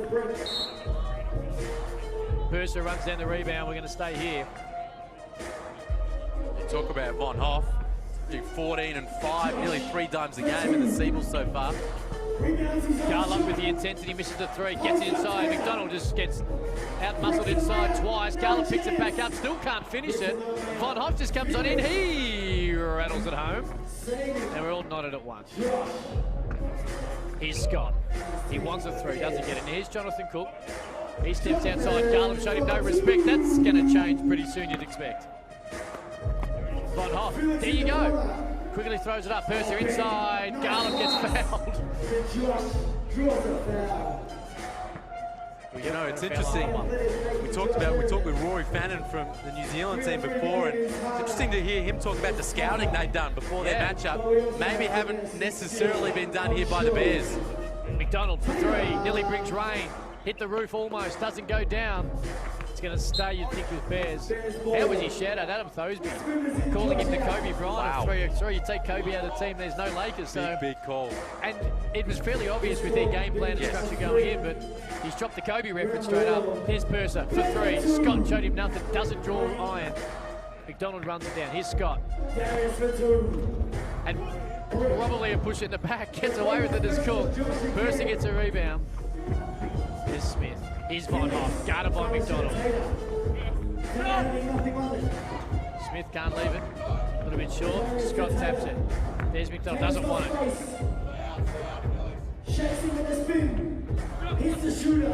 There's Scott, guarded by Von Hoff. Had a hand, needs a little more. Needs a little bit more.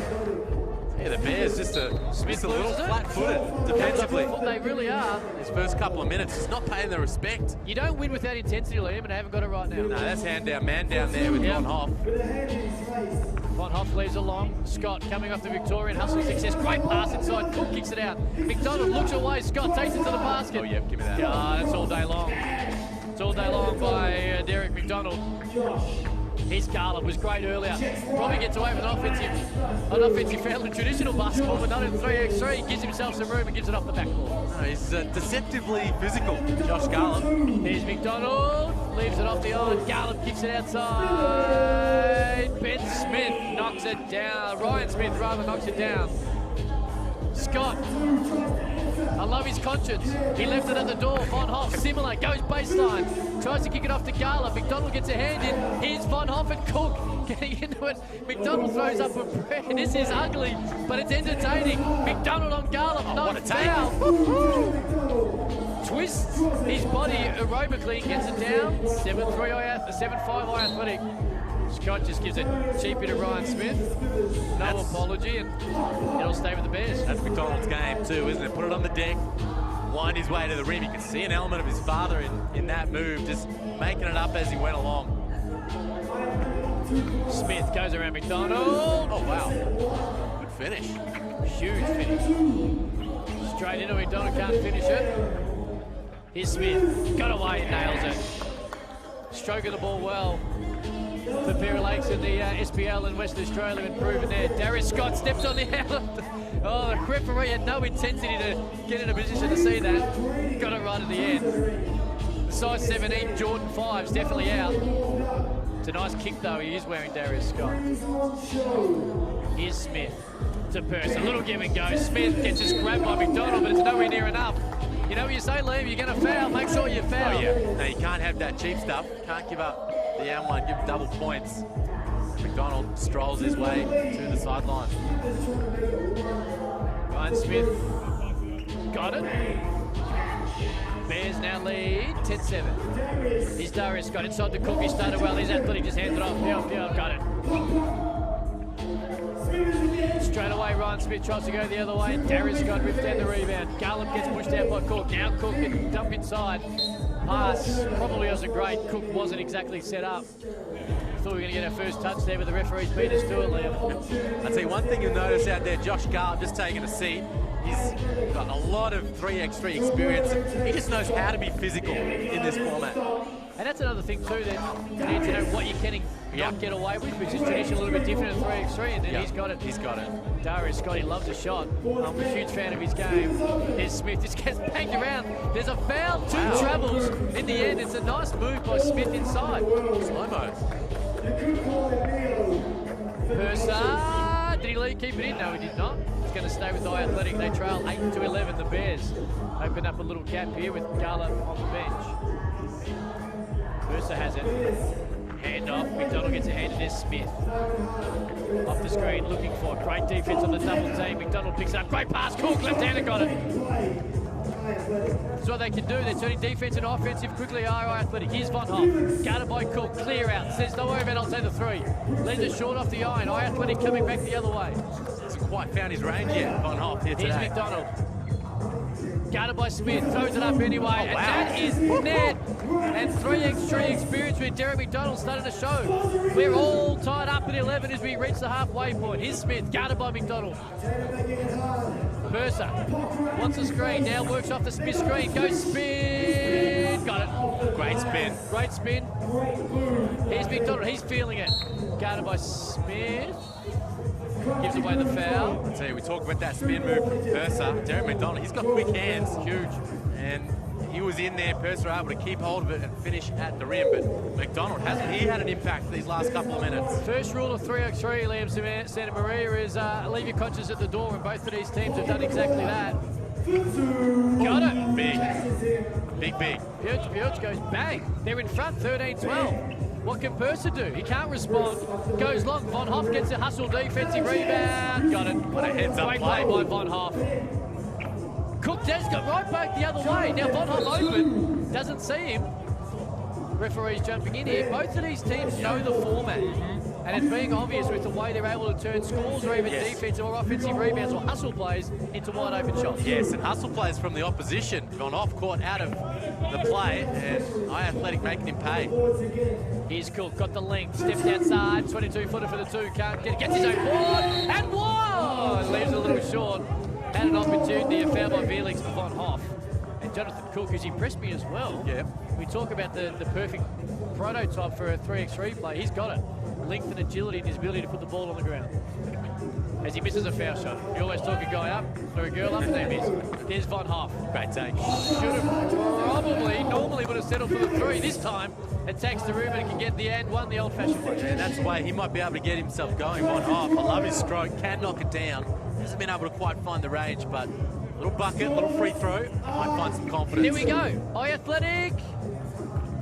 Playing the format, had a wide open three. They get the offensive rebound. McDonald couldn't finish. Von Hoff gets it. Here's Smith. Where does he go? Gives him a little double up on the crossover. Takes on McDonald. Wow. He got away with a foul, but in the end it's two. Slow-mo Smith.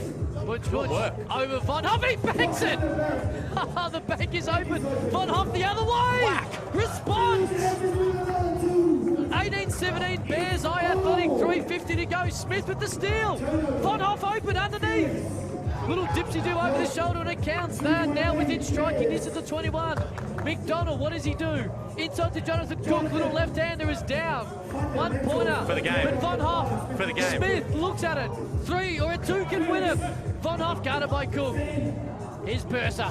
Screen away. There's Smith. Shot clock. Shot clock. Great defense by iAthletic. No. Foul called. Foul called. Big. Darius Scott being told by the ref, sit on down. And he's refusing to do it. He's thought he was going to grab a chair, Bob Knight style there for a split second, but he's put it back down. We don't want it. We don't. Bears with another chance. Here's Von Hoff. A 2 will win it. Von Hoff takes the 1, leaves it short. Purser with the rebound. There's Smith. Win the game. Bang! It's over. The Bears were challenged in an entertaining matchup, but in the end, wow, class from the three-point line probably played out, and the Bears win 21-18. And that was an entertaining game to kickstart the afternoon session of 3x3 NBL hustle here in the Docklands in Melbourne. Wow, wasn't it? And what a response there from the Bears late in that one. And Ryan Smith, slow-mo Smith, able to knock down the long-range jumper to take the W. Big win, 21-18, and Josh Garliff, who's had a really good start to the morning, he jumps and joins us as well. Josh, I'll tell you what, it's an entertaining game to start the afternoon session. They know the 3x3 format pretty well as well.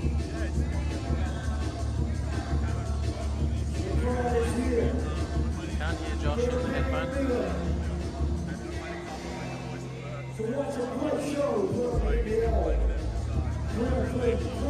Respects them on defense, so it's really good to get Felix in, who's like so solid. It's awesome. That squad asked you a few questions throughout that one. It was close all the way. How were you guys able to get over the top of them? Ryan Smith, he started playing SBL 3 years ago in WA. He's a country boy who started playing, who came from football. And then he leads the SBL in three-point percentage, and it was him. It was him and Felix was hitting clutch threes to get us over the line. So now we're in a better position for finals. The differences when it comes to looking at some of these highlights, and you talk about Smith there scoring. Derek McDonald played really well, and they were able to get their three-pointers going. I think this is glass. There you go. Shoot down as 3 if you call it, I think, in 3x3 rules.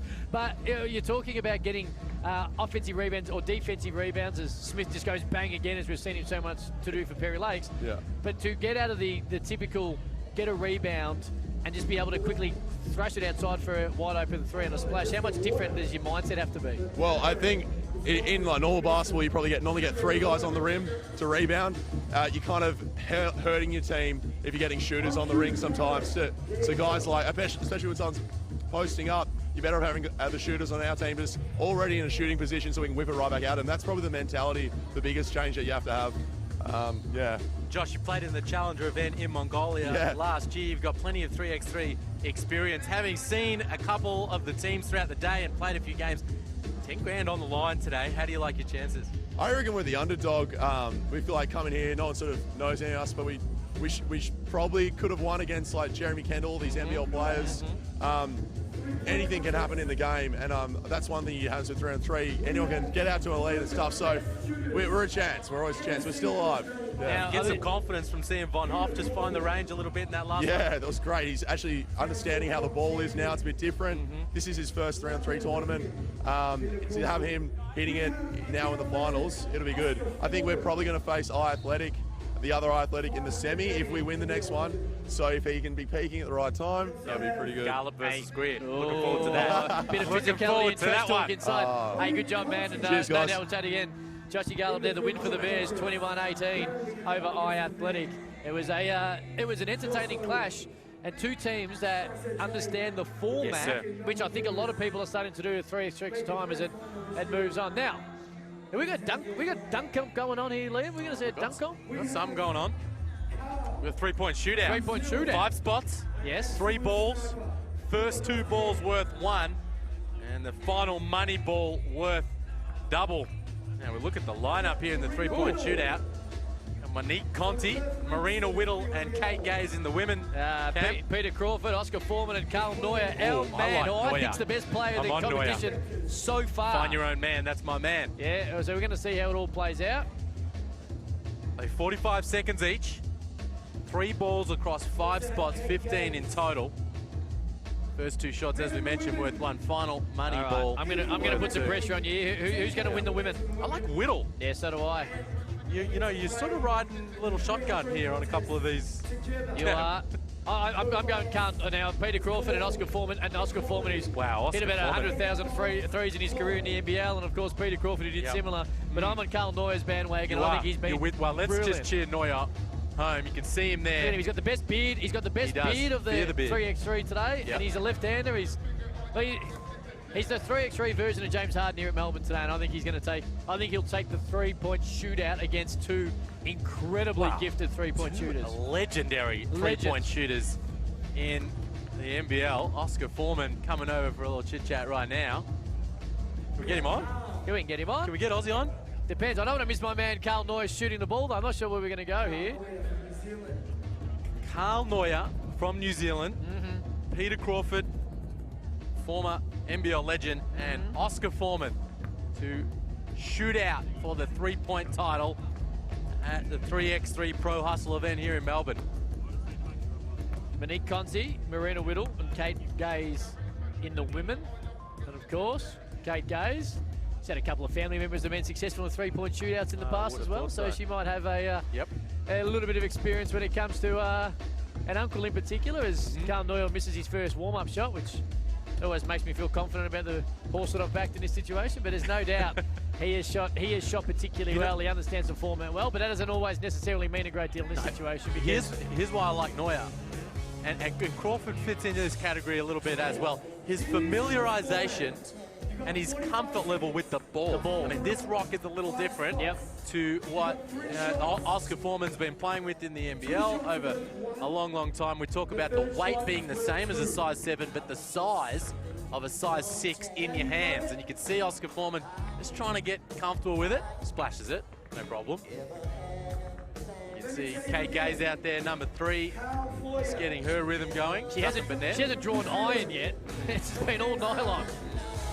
There's Marina Whittle, who really shot She did shoot well. so well in the game that we did earlier before we chatted. Monique Conti, who, when it comes to having amazing starts to 2018 in Australian sport, she's got to be right up there. Of course, Melbourne Boomer grand final appearance and that loss. And then, of course, an AFLW grand final, a premiership, and the best on ground in that particular game as well against the Brisbane Lions and the Western Bulldogs. But if she can roll on here and win a 3x3 and a three-point shootout, well, just adds to the 2018 achievements of Mon Conti. Unbelievable. She's currently playing WNBL, Siebel, 3x3, and AFLW while studying at Deakin University and putting her hat in the ring for 3x3 shootouts. And that's the big thing as well too. And we talk a lot about, you know, national or Australian representation.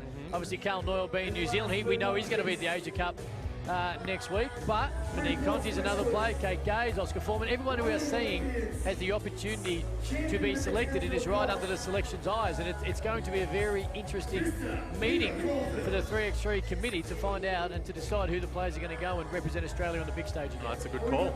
That's a good call. And whereas the Kiwis, they have that advantage of having their squad put together. We spoke to one of their guys, Rory Fannin, earlier, their main guy, you'd probably saying, you know, we're really getting ready for the World Cup, Asia Cup, and using this as a bit of a stepping stone. And boy, if they can take home 10 grand along the way, it'd be a very nice little payday.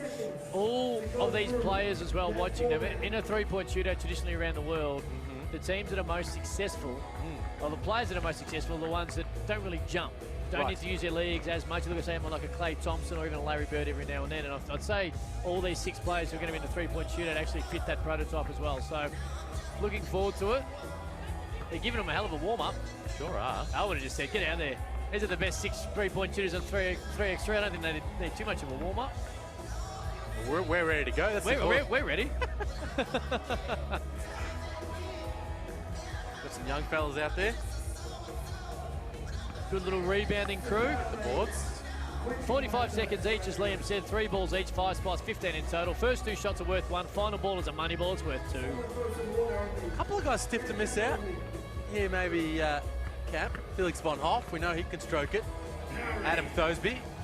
He got all his misses out in the last game. But hit 6 of 8, as Rory Fannin told us. So one of the other courts. They scouted Adam Thosby coming in. Of course, it come in pretty warm coming off a great Commonwealth Games as well. So we talk about the other courts and the action out there. Real festival sort of atmosphere here today. Lots going on. There's court outside for the kids to get involved in. And plenty of action on show court 2 and 3 as well. We've been bringing you all the action here from the main court, court number 1, as these guys get ready to fire away in the three-point shootout. May 6, Pro Hustle 2, same place, and it's going to be rocking again. And if you're not here today, and clearly if you're watching and listening to us, you're not, you need to get here. Tickets on sale next week.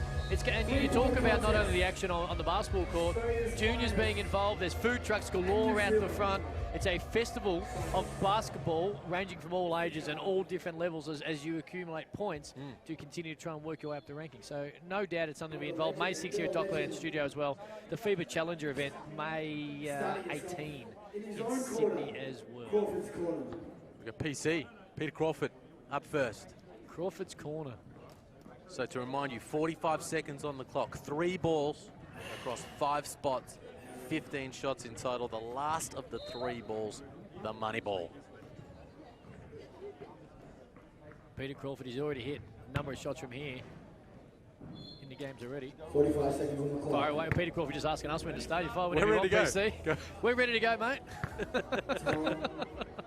Over to you, big fella. Yeah, I'll keep score. Peter Crawford. You and I can't count, Liam, so I'll see how we go as he just finds nylon on 1. 2. That would have been the money ball. He keeps a little bit short. He's on 2 at the moment.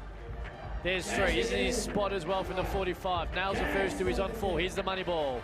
Down. Give him 6. Sir, PC. He's feeling it. Straight on. He is really feeling it. 7. 8. Money ball coming. 10 after missing the first money ball. He hasn't missed since. He's sitting on 10. Crawford legend of the NBL, 11, Olympian. He's now on 12. Can he make another money ball count? Of course he 14, can. He's on PC. 14. Set the standard. Misses. He's on 14. Still on 14. Oh, rattles it out. Okay, just opened the window. He did. Just opened the window at the end there. PC, 14. What a great standard to set. You can see it really. Oscar Foreman was sweat bullets. The thing is too, you find the momentum. Yep. And it really, after you finish that, miss that first money ball on the baseline, didn't miss until he got to the other baseline. So you find the momentum, you start rolling, and the old hula hoop analogy when it comes to the ring, you can feel it at different times. Here's Oscar Foreman. 900 threes in an NBL career. 14 to beat. Superstar. NBL champion of the Adelaide 36ers in 2011? 2010. Here we go. Ready when you are. All eyes on Aussie. We seem to have... Here we go. Oscar nails the first. And the second. Hasn't even drawn any type of ring yet. He's on 4 already. Did not touch ring from the baseline. There's a little ring, probably a little bit too much. There's another bit more of it. Can he nail the one in the money ball? And he gets it right. Okay, he gives the 6. Needs to get cracking. Front on Foreman. He loves this spot. Battles it out. That one not even close. Can he nail the one? 8. He's not. He's been hitting the money ball. He has. He needs it. There's 9. Giving himself a chance. 10. Anytime you hit money balls, you can stay alive. Oh, geez, he's walking. Yeah, Blase fair approach. His intensity has dropped. And now he's out. He's just taking his time. He really took his time. He did. Took too much time. Probably. 10 for Oscar Foreman, one of the great three-point shooters in the NBL. Falls a little short of Peter Crawford's. Yeah, here's our boy. Here he is. Here's our boy, Carl Neuer. Cam's up and about. I love him this the guy. clap in. Been all over him since he got here this morning. Left-hander, and as I've said about 3x3, first rule is leave your conscience at the door. He's come in a little stealth today, hasn't he? He has. I'll be honest, didn't know a great deal about him before he introduced No. himself. I'm glad he did. Here we go, he's off. And he started well. This is what Neuer does. Whack. Oh, he hasn't drawn iron yet. The ball kid bumped into him. He's still no. Carl That should have been Neuer, at 1. he's on 4. Neuer. He's coming for PC. Come on, Neuer. There's 5. 5. He's left that one a little long as he sits on 5. He gets a money 7. ball low and 7. He's just ambling around the It is three-point line. amble. He's just You're throwing right. it up. He sits on 7. Oh, he needs a Come on, money Neuer. ball here, and he's Give a left it sub off. to He's Neuer. on 7 halfway through. Hasn't got the intensity between racks, but Nope. has lost it a little bit here. 8. Needs this. Got it. Oh, he gives 10. him 10. Needs 4 to tie Peter Crawford. And he Oh, can't. boy. Our He boy. started. He flew out of the blocks. Fell a little flat. Got a little tired possibly as it goes on. But in the end, he is currently on 10. Okay. Peter Crawford. And, you know, I remember Reggie Miller once wrote a book. And he said in a three-point shootout, you go first because the score's on the board and the pressure's on everyone else. Good call. And that's exactly what Peter Crawford did as Marina Whittle steps up. Open proceedings for the women. One pick. Shot it incredibly well early. Find someone else, Cam. Oh. There's Whittle, money ball. He's a little bit short. She's got a lot more intensity than needs what to get a both look. There we Crawford and go. Neuer go. Get down. She get 1. There's 1. 2. There's 2. This is her spot where See, she she's got shot a so little particularly flow well going. earlier. Now she's feeling it. Lee's that short. Whittle, who's had a great start 3. to both 3x3 hustle today. 5. She knows Okay. it. Now she's starting to feel it. Whittle, 6. 7. Yes. Needs a money ball. Give me that. Oh, leaves it a little bit short. Still a huge opportunity here, though, to get in the second spot. Equal second. Needs this Leaves one. that. Needs it this one big time. now. Leaves it short. Ooh, it's not going to be enough. Not going to be enough. 7 for Marina Whittle. I don't think that's going to be enough for Marina Whittle. We saw her. But I'll tell you this, the intensity she had in between the racks with the ball is what you need to have. That's what you need. And that's what Peter Crawford had, and I'll Yes, say sir. that that's not what Oscar Foreman and my man Carl Neuer had. No. Okay, guys. Ready to fire away.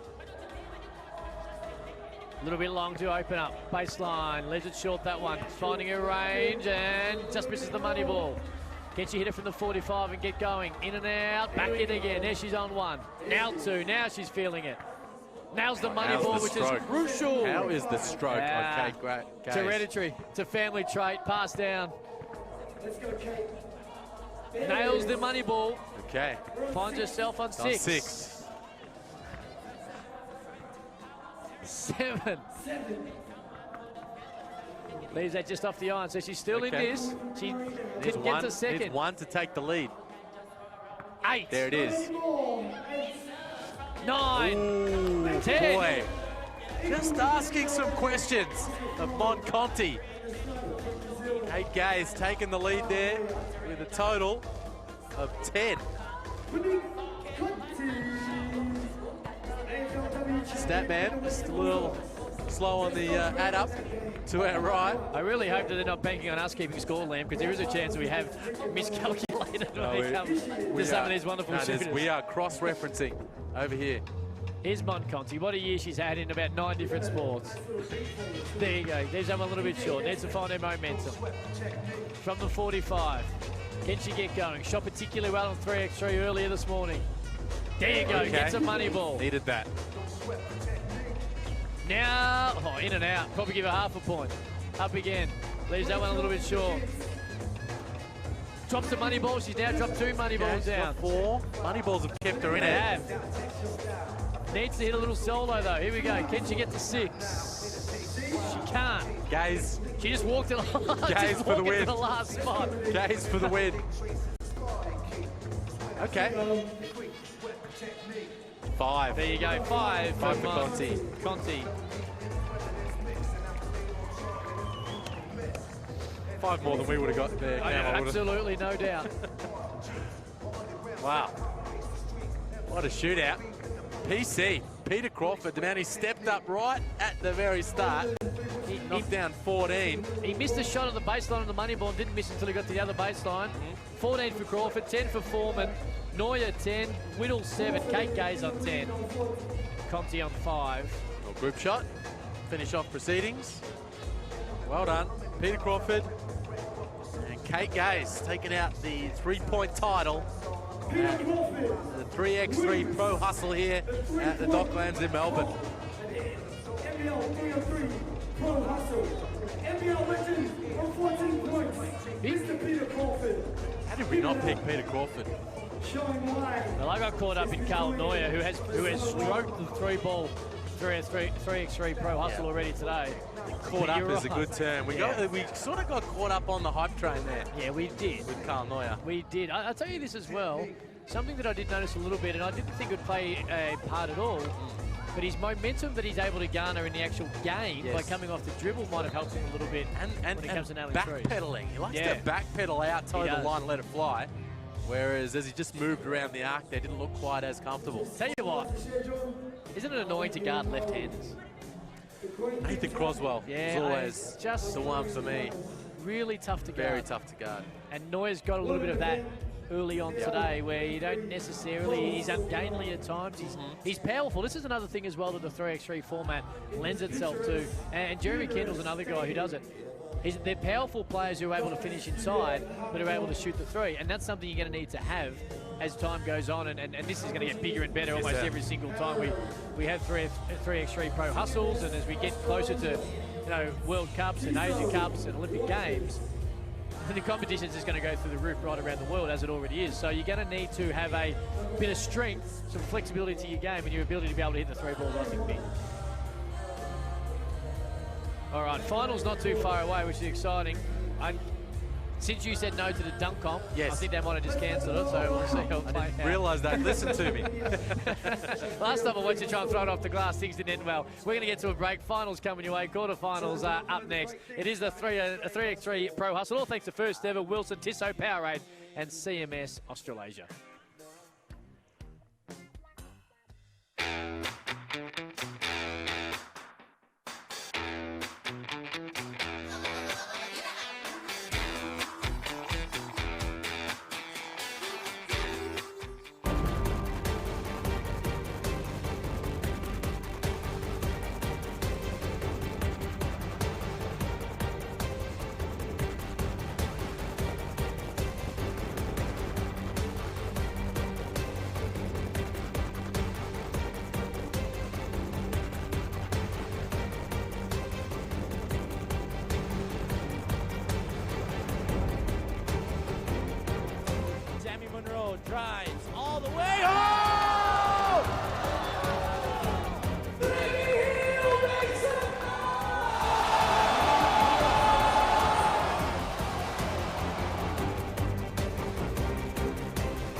connection like AT&T out here in Mexico City.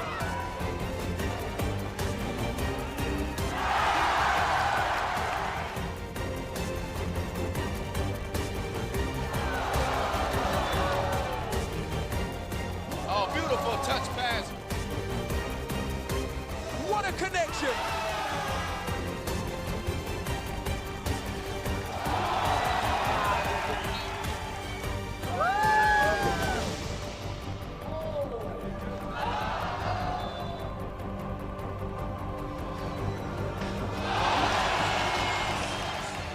Boundless creativity, Dimitri Krivenko.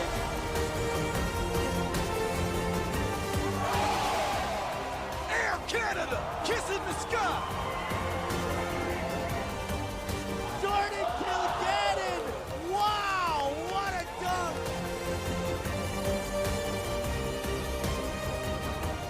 90 miles for two. Banks it in! He's teed up by Kevin. Shoots it through, and it's done, and it's over.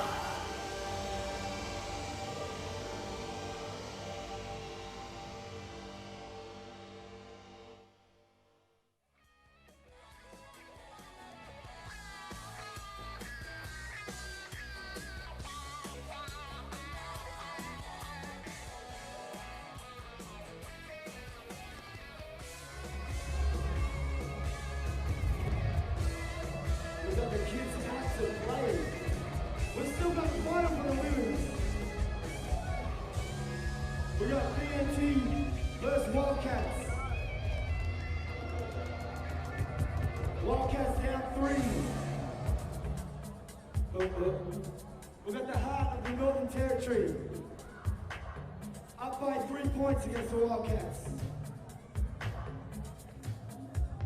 Sammy with the steal.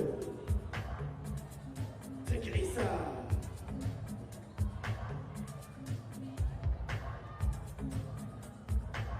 Got a shoot, shot clock. Nice move from Takesa off the glass. From downtown. Woo! 12 to 14, 30 seconds left. Takesa, Jenny. Hustle from Aaron. BNT up by 2. 20 seconds to go. Jenny! Rims out. Last chance for the Wildcats. She's open. Brings it. 5, 4, 3, 2, and BNT gets through.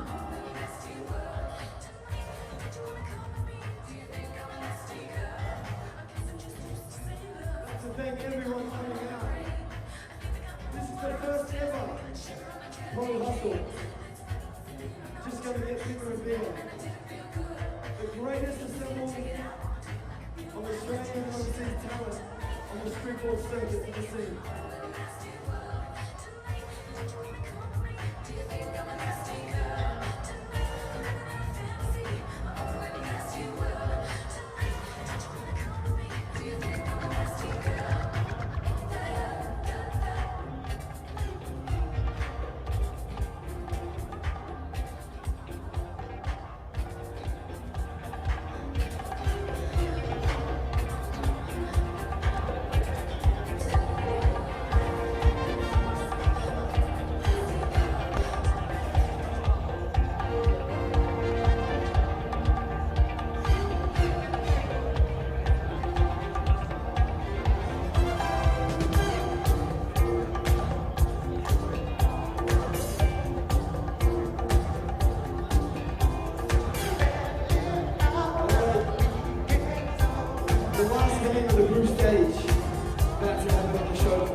TONGA National team, 3-on-3. We'll battle it out, they'll both make finals. Who they'll play, we'll know at the end of this game. First final after that game is New Zealand versus iAthletic with Tatum McDonald. Puck at 240.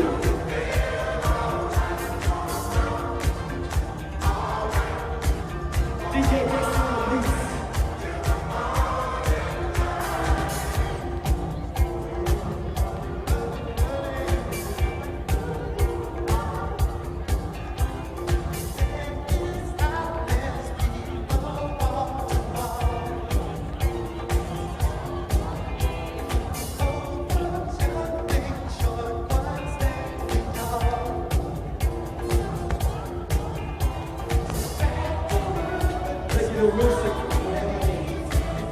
the Wolves.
IATLETIC with ToruXToru, Top Rock and Darius, Jonathan at 240, at Tonga's at here.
Scoreboard is up in this amazing Theatre Stadium.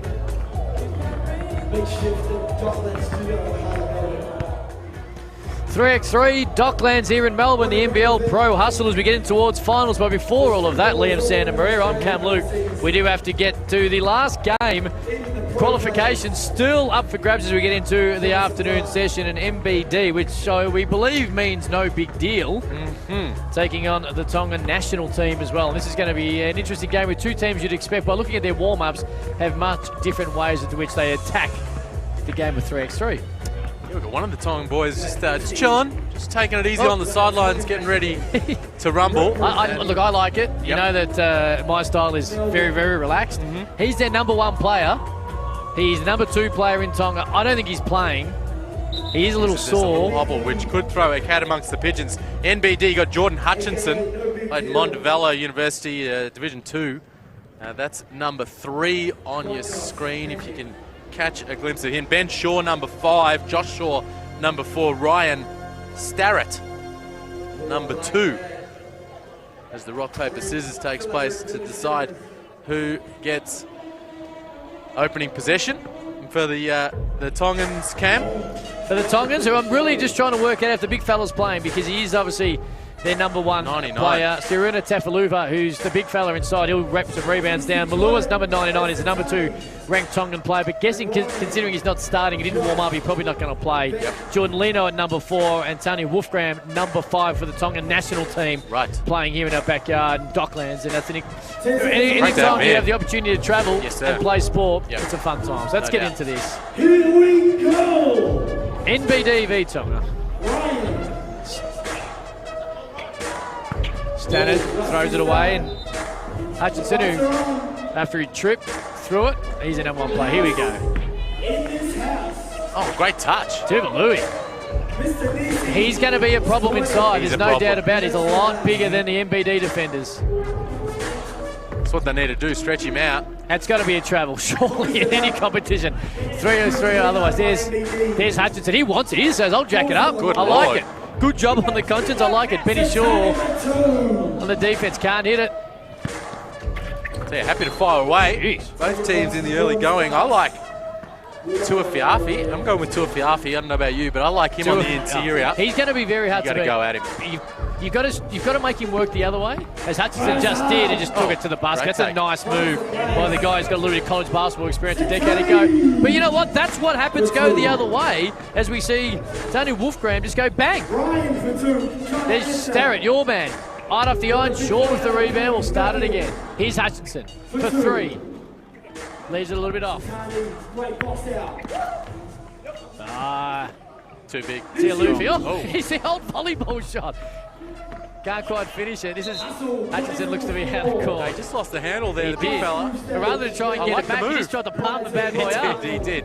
I like the move. Took it right to the middle home base. Wolfgram can't finish it. So does this has finals implications? I believe so. Oh, look at that. I love the byplay there between Leno and Hutchinson, refusing to check the ball. Ryan for 2. It's going to drop down too. That's a big hot. Big hit by Starrett. They're going to need to find him. Clearly can knock it down. Oh, here we go. Here we go. Here we go. Did Malua, he comes up. Malua. Can barely move Malua. Did not warm up. He's the second-ranked Tongan player, 3x3. Wow. And he's seen enough. He said, broken leg or ACL, whatever injury he's got, he's just ignoring it. And then just drops the dime, just threads the needle. Just says, Leno, you go baseline. I'll put it in your palm and you score. Malua leaves it. Willis Reed style. Just strolling on the floor. And you can feel the atmosphere and the intensity lift here at Docklands when he came onto the court. Defensively is going to be the issue, though, for the Tonga national team. Starrett with the rebound here. Jeez, I'm worried about Fades away from 18 foot, gets it. Starrett. Don't work. Here's Tualufi, kicks it outside. Leno can't finish it. Malua kept it alive, not enough though. He's Shaw, sides it up, takes to the basket, drops the hands in. Nice little pass to his brother. He's just enough of a presence in there, Malua. Here we go. Here's the big dog. Number 2 player in Tonga can't get off the ground. Ken Malua. They're not making him work though on defense. No, they're not. Lino steps out, he wants it. Tualufa back to Lino, knocks it down from 15 That's a to big 4. pick. That's a Nathan Jawai style pick up there. NBD, he's Starrett. He feels it. Got it. Starrett. I'd like to have seen him shoot against Peter Crawford. I would have liked to have seen him involved. Lino kicks it outside. Tualufa. Has he got some range? Don't do it, big fella. That would have in fact brought the roof down had he have nailed it. There's taking it to the key. Can't quite finish with Shaw. Here we go, Malua. Malua just gets absolutely He smacked. wants the contact, Malua. Yeah, they actually in Tonga they call this Haka Malua. They send him to the fair line. Wow. Starrett. You've got to respect Starrett from long range. Happening. That's what they're doing at the other end. You've got to respect him. Player. Inside, can't finish it. Wolfgram kicks it off. Tualufa misses both. Malua just comes crying over. They still haven't found Starrett. Hutchinson's nose. Here's Starrett again. They still Surely haven't found not. him. Can he do it? Off the iron. Big rebound. All right. Here's Wolfgram. Here we go. 99. The best player in Tonga. I'm going to say him the best player. I reckon he's ranked number 2 with a sore leg. Disappointed we're not seeing the best of Malua. I agree. He's with MBD and their defensive structures and the size of him. He is almost unguardable with 2 legs. Two fit legs right now as it stands. See, Hutchinson's making him work there, stepping outside. He can't get there. Malua does seem to be loosening up a little bit though as the game progresses. Yeah, no, too big, too strong. By loosening up, you mean just put the old forearm shiver in the throat. I do. Starrett, you don't want any of that. He does not. Starrett kicks it out. Hutchinson for 3, top of the key. Off the eye, Malua says, not a chance in hell you're getting this one, Starrett. No, but you see what Kicks you it saw? all. Hutchinson gets a big hand in. Starrett very reluctantly went to the basket knowing Malua was around. He didn't know what was coming. Broke him! Don't hurt him, Wolfgram! Don't hurt him! Hutchinson turns it over. It's 10-8, MBD still have the lead. Here's Malua. Now this is where he's just too much. He's unguardable right now, and he doesn't have to get off the ground to be a force in this game. I would have liked to have seen him go up against the likes of Big Shencha, Rory Fannin, Tommy Greer, and the likes before he got hurt, because he's just too much to handle down low on the one good leg. Misses it. Rebounding becoming an issue for MBD, but they're able to snaffle that one. Here's Shaw. But throws it straight away. There's Lino from 9 foot, knocks it down. Shaw looks at Malua, doesn't really want to bar him. Oh, and there he goes. I'll step back and take it from 17 foot. It's safer. Leaves it well short. Here's Lino. Taking it to the basket. Will they catch continuation? They wouldn't have anyway, although he missed it. A little window here for Tonga with Starrett on the bench. If they can make a little run of things here. He's locked sure. down defensively. Hutchinson for 3, a 2, leaves it long. Shaw leaves it, gets it back. Back to Hutchinson. He's not overly keen on going up, so he just fades away. Piece of Malua whatsoever. Malua just said, you take the 12-foot fade away and miss it by 6 foot. I don't care, I'm not chasing it. 10-9, MBD by a point, 5 minutes gone. Wow, he's looked off Malua about 3 times. Wolfgram kicks it out. Here's Lino, goes and kicks it inside. Malua. Get on the floor, big fella. Dive, Malua. Get on there. Hutchinson just wanted it more. Malua comes over the top, and this is what 3x3 is all about. The helping smiles. hand too to get up, and that is what basketball, what's sport about, and 3x3 is no different. No doubt. Hutchinson guarded by Malua, wants to take him, steps back, 17-footer, leaves it short. Wolfgram, here's Lino. Crosses over, gets in, trips himself over. Malua just says, oh, get the rebound, misses the left. Ooh, soft call. Very soft call considering some of the physical calls we've seen so far. Tell you what, in this competition. Malua's been hacking his way through the jungle. And on that time, a little fresh area and he gets a trip to the charity stripe. But I tell you, nails it. Okay. That would make him pay. Starrett back into the game. Straight away, waste bang. no time. Got it. Tell you what, Can we call a timeout, please? Can we please redo? Can we game Look at plan? the big fella gives a little right-hander. Somebody needs to fall. find Starrett. Josh Shaw for 3, gets the roll. Starrett comes straight on and starts his little run. Oh! 3. There's Lino, takes it to the basket, gets a little bump, doesn't need. Nice little finger roll. It's nice. That was a nice finish. Hutchinson, oh, Starrett, you can't leave him there. Maybe on this occasion you can as he draws nothing but Too air. open. Lino says, I'll show you how to do it. He leaves on iron, or at least he drew iron, but Shaw. Back to Shaw. Got to get Starrett open. Shaw to Shaw. I'm assuming they're brothers. Here's Starrett. Kicks it outside. Shaw face up the big fella. Shoots it from 14 foot. Leaves it 13 foot short. Malua lets it go out of court. It's going to stay with Tonga. See, this Starrett-Malua matchup, he got the cross match there. Just needed to toe the line, let it fly. To a Luffy. Oh, mouse in the house. Kicks it outside. Lino. Oh, in and out. They needed that one. Probably earn a point. Starrett kicks it out. Shaw, that would be a dagger. Leaves it short. Luffy says, I'll take it, and just throws it straight out of court. A mental breakdown by the big fella after he snaffled a defensive rebound. Starrett saw the Great Wall of Tonga just bear down all over him as he attacked the baseline. Malua takes a seat. Hutchinson says, I'll show you how to do it. Sitting on the bench, he misses.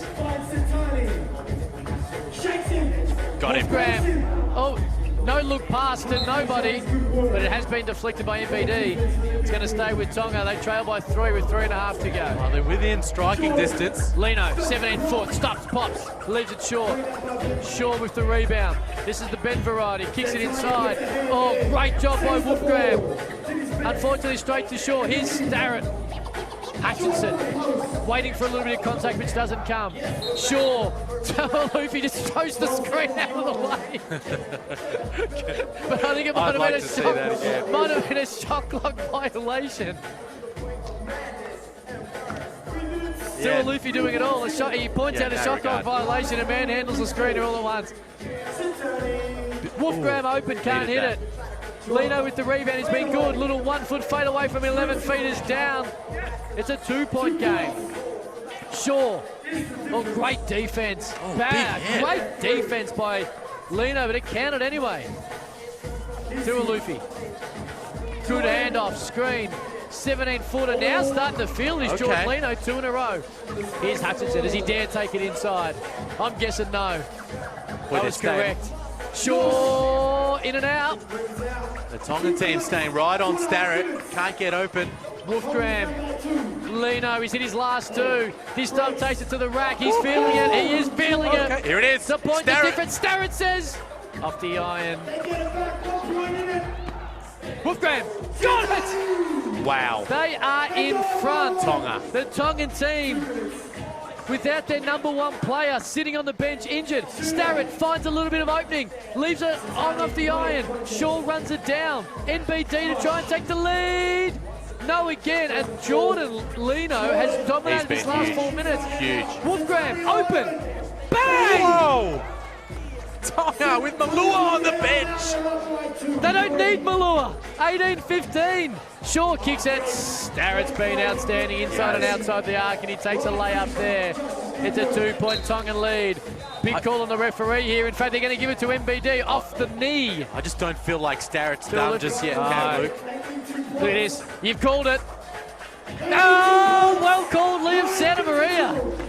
The glint in his eye gave it away, was it? He's just ready to go. He's a big game player. Luffy finished it. Starrett is playing great defense. Shaw goes baseline. He gets bumped out of court. Is that a pass? I'll give him the benefit of the doubt, but I'm not sold. Foul was called. Starrett needs the rock. 18 all, 117. Gotta give it to Starrett. Starrett needs the rock.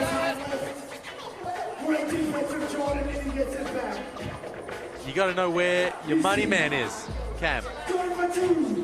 Oh, that is huge by Wolfgram. Now Starrett needs to respond. Throws it to Hutchinson. They need a two. Need a 2 badly. There it is. I wouldn't have given it to Shaw, but he's taking it anyway. Leaves it long off the iron. Hutchinson. Starrett, toe the line. Runs it down. Got to get it to Starrett. He's going to bank it in. No, he's not.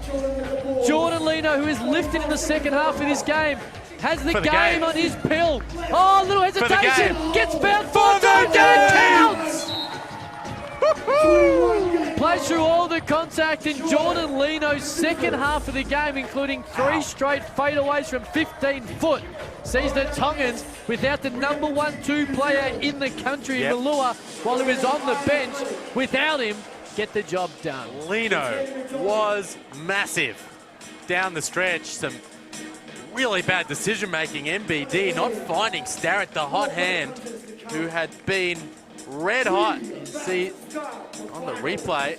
And Lino carrying that Tongan team in the latter parts of that game to a big victory. Will we see them make some noise in the quarterfinals? I'll tell you this. Jordan Lino, 3x3 is so much about intensity and obviously the three ball. But Jordan Lino took so much of what the defense gave him when he was trying to get a rhythm. And they were struggling for rhythm at different times. But he took what he was given the opportunity to, and they included 15-footer fadeaways right in front of us on that baseline to get him going and the Tonga national team. And as they gained momentum, NBD lost a little bit of confidence and couldn't get it to their main man, Starrett. No, you're absolutely right. Well surmised. And boy, did he do his country proud, as did all those boys. Malua, how's the heart on the big fella? Obviously something not right in the lower limb. You called it Willis Reed style. Yeah, he came in and they got what they did. I mean, look, the place didn't lift in intensity, but his squad did. They did. His squad did, and Lino in particular was able to put it on the deck, make plays down the stretch, and carry his team to victory. And we've been told that game had finals implications. In what way, I'm not sure. Whether, you know, the winner was in and the loser was out, that's what you would think, but I would love to see that Tongan team in action in the quarterfinals. You think it's big for 3x3? If Tonga do make the quarterfinals, it could be a Tonga national holiday tomorrow. So for the people in Tonga watching right now, that's a big call. It might actually mean even a day off work, if in fact the mathematics work, that Tongan team makes a quarterfinal. Well, they're fun to watch. Well, they were fun. Hopefully it was being watched by many and plenty back home. We're going to check some highlights of that game. It's unfortunate we couldn't speak to Lino post-game because, boy, wasn't he influential. There's Hutchinson, a little bit of college career. Yep. 07-12, and there's your man Starrett. And I want to see the three-point shootout get run again. How he got missed out. And this is when Malua checked into the... just gave him one of the short brothers just got the forearm shiver. This is when they started to find a little bit of form. And this is where Lino started to step up. I tell you what, MBD got a lot of nice friendly rolls on the soft rim. Yep. And I liked what they did there. That's the Tongan big boys inside the intimidation. That's where the intimidation, because it's very hard to get scores inside. It's a great pass there from Hutchinson to Starrett, who did it both inside and outside. But this was a big play. For iAthletic, we have Jonathan, the clean-up specialist. Darius can do it inside and out. Tatum McDonald doing it on the street ball circuit for over a decade. Pop, pop. 3x3 here in the Dockland studio in Melbourne. We are in the quarterfinal time officially, and we're going to see two very good games here. iAthletic. Number 4 in black, Rory. Versus ToruXToru, the New Zealand squad. Where is my boy? There he is. Old Neuer, winner to go through to a semi-final. Now, if you're just joining us, this ToruXToru team means the name translates obviously to 3x3 in Maori language. This is the team representing New Zealand with the top 3x3 players from across the Tasman. They will represent New Zealand in the FIBA 3x3 Asia Cup next weekend in Shenzhen, China. And boy, haven't they been doing work here today and in previous 3x3 competitions around the globe, it's fair to say. And I think as the day has gone on and the stakes have become a little bit higher, and now we're into the one and done game, so you lose and you're going home, you've got an early shower and you're sitting in the stands watching the finals, you can see a little bit of the familiarity not only with the format, with themselves as well, and being the New Zealand team and the big fellow who joined us a little bit earlier in the show, Fannin, who joined us on the panel after their win, talking about the fact that they know what each other's game is. And they're scouting other teams as well. So you can see as the game goes on to the quarterfinals how big that is actually for the ToruXToru team. I tell you, I hope this iAthletic team here with Derek McDonald involved, son of NBL legend Darren McDonald, have been keeping an eye on this New Zealand squad because you hope they are not sleeping on Carl Neuer. Hope they, he didn't necessarily win the three-point comp, didn't light the place up in the shootout, but when the bright lights have been shining in during the games, he has been a key component. And you talk about Rory Fannin, he is going to be a real handful here for iAthletic this quarterfinal, and I would expect the New Zealand crew, ToruXToru, to make their way through. Jonathan Cook was outstanding in a game we watched about an hour ago as well on this particular team. And I also expect, since Rory Fannin told us that white line fever is a big part of his game, as soon as he steps on the court, he's always angry. Himself and Darius Scott, who are going to really bump and grind inside, I'm expecting a little bit of hostility and a little bit of trash talk to come from those players as well. And it was interesting talking to Fannin, talking about how they're playing in the Asia Cup, Shenzhen next weekend, and they're using today as a bit of a springboard, but make no mistake, Cam, this is a team that could win today. No doubt. That's a big name NBL, Boomers guys. Luke Schencher involved, played NBA and the like, but this is a squad who has been very, very impressive. They know the format, they have played plenty of these competitions together, and they are going to take some beating. Rory Fannin, number 1 ranked 3x3 player in New Zealand. Carl Neuer right in there behind him. Aaron Bailey now. And is it James Cawthorne? James Cawthorne rounding out the squad. No, we had a change, I think. Change? We might have a change to the ToruXToru team, which will, I think it might be Tom Allen, possibly. But boy, they have been really, really impressive. And iAthletic you know, against it. You know the big boys are out here ready to play when the layup line leads into a mini dunk contest and it leads to the ring actually being forced off centre, hence the delay for a moment or two here. So it's something you used to do from time to time. I did. I often used to lower the rings at the local YMCA and put them to 8 foot and really, really rattle the rim, Liam. You know the old, you know exactly what I'm talking about. The layup and then you grab the net and if people aren't looking, you claim you dunked it. Yeah. Yep. Make it rattle. Just enough, yeah. These boys, a little off the punch, trying to throw it off the little backboard there. That guy on screen there, Rory Fannin, in the black uniform. Here goes the coin toss between Cook and Fannin. Do you call heads or tails there, Liam? Heads. So did Fannin, got the win. Got the win, and he's given a little fence glitch, a clinch of the fence, and that's exactly how big this is. He's a competitive. He wasn't joking when he said he's angry on the court. He is. He said no friends. I'm just glad he won that coin toss. And to be honest, I actually thought he got the better.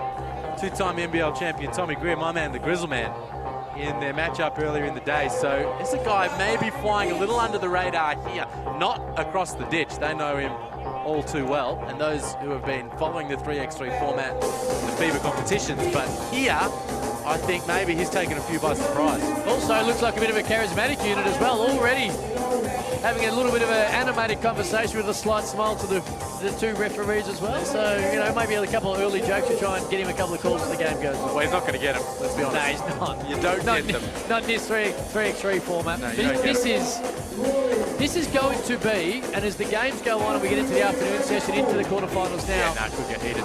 It will, and they're going to be athletic, above the rim type contests as well. There's 3 or 4 guys on these, out of these 8 people on the court, who can really get above the rim and rattle it.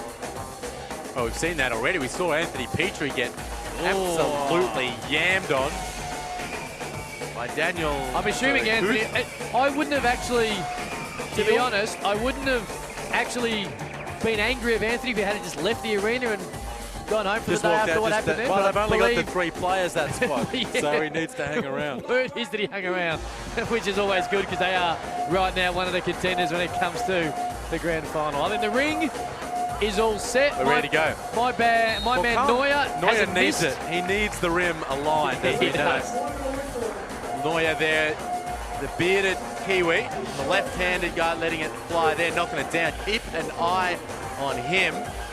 Went down in the 3-point shootout to Oscar Foreman and Peter Crawford, the eventual champion. But boy, in the games he has been white hot. A little bit of of a change in directions here too. I thought Darius Scott might have guarded Fannin, but they've actually gone with Jonathan Cook, so that's going to be a real good matchup as we're underway. Here's Neuer, guarded by McDonald. Early start for and touch of Fannin. Foyer, little 4-footer off the rim, gets it, and Alan Tom runs down the offensive board inside the Fannin. The New Zealand team, what a pass! Just leaves it for Alan Tom. Great pass by Fannin. Tom goes flying into the sideline, but he'll get up and dust himself off and shoot a foul shot. It's beautiful basketball. The ToruXToru team, you know they've got their X's and O's, they've got their go-to players, and that time Fannin just threading the needle. Alan Tom keeps it long. Fannin can't get it. Rebound to Darius Scott, coming off a great Victorian hustle a couple of weeks ago. Scott for three. He loves a three ball. That one comes off the iron. My man Neuer talking, loving three balls. On the left, guarded by McDonald. Here's Alan Tom, takes it to Cook. Gets inside, hand off. A little bit of a bump, gets away with it though, as we see in 3x3. Jonathan Cook pumps it out of court. It's going to stay with ToruXToru. Still no score, 30 seconds into this bad boy. Now you got to play through the contact, can't expect the call. Just got to finish. Neuer. Darius Scott says, I'll take the rebound. Here's Derek McDonald. Had a big day shooting a three ball. Guarded by Alan Tom. Now takes him on. Shows some razzle dazzle. Kicks it out. Cook from 16 foot. Uses the back iron. And the first score for iAthletic. Neuer off the screen. Kicks it out. Alan Tom right back at you. He can't nail it. Darius Scott gets the rebound. And iAthletic to try and continue to score. Cook being physical inside with Neuer. Now McDonald. Switch as we see a lot. McDonald guarded by Neuer. Neuer gets a hand. McDonald hard off the back iron. Cook gets away with one, no doubt about it. Fannin looks angry. Fannin looks angry. Now he wants a tech foul. He told us he hates everyone when he's on the court, and he's proved it early. Sure and does. He's got the tech foul. Did he? No, he hasn't. Little shove there from Cook under the rim. There's Neuer on Cook's head, off the iron. Over the top, Darius Scott and Fannin. We expect these two to be nice and physical. Now, iAthletic taking no backward step against this physical Kiwi lineup. Neuer, Bailey Noel into the game. Takes it outside. Neuer. You count that one. No, he started a little slow. Oh, big rebound by Fannin. Derek McDonald just grabs him. Now there's an animated discussion. Fannin wants... Well, surely Fannin's going to the stripe. He's going to the stripe, but I think he wants a tech foul. He wanted one a moment ago. See, I like that foul from McDonald. Look, gave him no chance whatsoever of getting up there and finishing. And we know Fannin does so well around the rim. And we spoke about a continuation rule. You can't allow someone to go up and get an and one. No, no layup. Fannin nails the point. Oh, great defense. Hustle now. They're starting to feel it. Fannin inside. Misses both. This is going to make him only angrier. Fannin goes back up again. No! Finally got the call. I think for the health and safety of everyone within the Dockland studio, I'm glad they blew the whistle there, because Fannin really was going to get very animated if he didn't get a call on that play. The strength from the big fella. This is a guy played at the same Westlake Boys High School National Championship winning team. This guy's by the name of Tom Abercrombie and Corey Webster. So he's played with some big names back home in New Zealand. Here's McDonald. Off the screen, goes around Bailey now, falls over, picks it up, somehow got to the basket, got to the basket again, gets fouled, he'll go to the line for one. Fannin picks him up, Derek McDonald will go to a foul line for one shot. Now, fouls quickly becoming an issue in this one, Cam. The physicality just boiling over a little bit, and we know when they get past 6 fouls, bonus kicks in. There we go. That's why ToruXToru straight out of the net. Neuer wide open. Neuer. He has gone cold since the first ball rack in the three-point shootout. I talked him up. I said he wouldn't miss. I said he wouldn't miss. And essentially what has happened is he hasn't hit a shot yet. Yeah, now he's gone ice cold. Ice cold. Derek McDonald. Oh, that's big. Big hit. There's Neuer. There we go, breaking the duck. Here's McDonald off the screen, met by Fannin, steps out, just knocks it. Oh my goodness! Wow! What a Derek McDonald! Absolutely feeling it. Neuer to do it again. Leaves it short. Where is Neuer? They're keeping light, push. Don't even think about it, D-Mac. Let it fly. Great defense by Neuer. Find him. Kicks it back. Whack. Get it, hit it again. Oh. No, not quite. Has Neuer, where is Neuer? I mean, he's gone, but he's taken a seat is what he's done. They really need, the ToruXToru team really need Neuer And he checks back in, step up and knock a couple of down. The ball tipped out there. Fannin wanted it. Didn't get it. The ball's going to go back to iAthletic, who lead 7-4. Jerry McDonald feeling it. Here's Darius Scott. To the basket, Darius Scott. Feeling it. Inside to Fannin. Oh, gee, what a move. Fakes one way, goes the other way. Slips it in. Darius Scott, guarded by Fannin. Darius Scott loves it. Off the iron. Bailey North kicks inside. Fannin's starting to really get on top, though, and he just loses that one. Darius Scott, a little bit of intimidation with the defense behind him. Bounces it out of court. iAthletic hold on to that 3-point lead, 8-5. I tell you, it's been a long 3 minutes. It really has. This one, so much physicality. Darius Scott takes on Bailey now, looks up, little fadeaway, 16-foot, leaves it short. Bailey now with the rebound. What does he go with? Got Scott on him, thinks he can take him, can't. Not on that occasion anyway. There is Alan Tom, he fades away for the 15-16 footer. Now's the 1 pointer. Here's Scott. Need to get Jonathan Cook involved, I would think. Does exactly that. Got too big inside, early foul. Wave it off. iAthletic by a couple of points.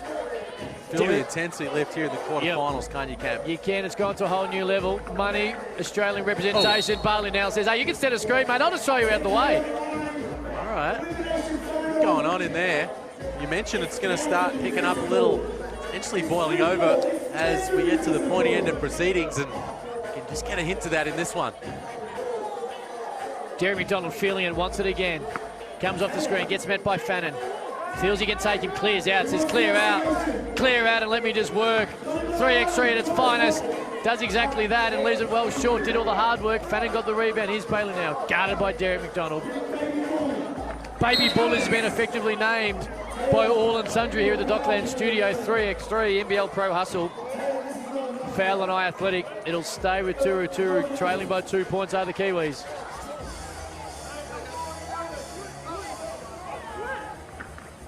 Bailey gets deep inside, has got the strength. That's exactly what you need in 3x3, Liam. If you've got the strength, you can use it off the dribble. It's going to go a long way. Puts says bang. Darius Scott with the offensive rebound, which is huge in 3x3. Takes a little left-hand fade, wasn't even close. Alan Tom gets a rebound, just dribbles outside and just throws it almost to us into the crowd. It'll stay with iAthletic clinging to that 1 point lead. 5:40 to go. Quarter-final number one. A little bit of nervousness and anxiety creeping into the Kiwi Crew's game here. Darius Scott inside, push, couldn't finish it. Alan Tom with the rebound. He'll look after it better this time. He does. Here's Neuer, been a little bit down on his previous form. There's Alan Tom, he's great. Has the length, nice long Kevin Durant type styles. As Jonathan Cook tries to get himself involved, can't hit it. Neuer gets the rebound. That lengthy stride, which means you can shoot a layup from outside the 3-point line. Here's Fannin, kick it outside. Alan Tom, big hit. Huge, puts him in front as we near the halfway mark, both points-wise and time-wise. Oh, look at Fannin throw his weight around. Here we go again, you'll see it again. Cook inside, just fouled by Neuer. Neuer making something of a statement there as he stepped in. The back line of defense as Fannin really got pushed around. You can see it here. Made contact and then Neuer, no layup rule implemented.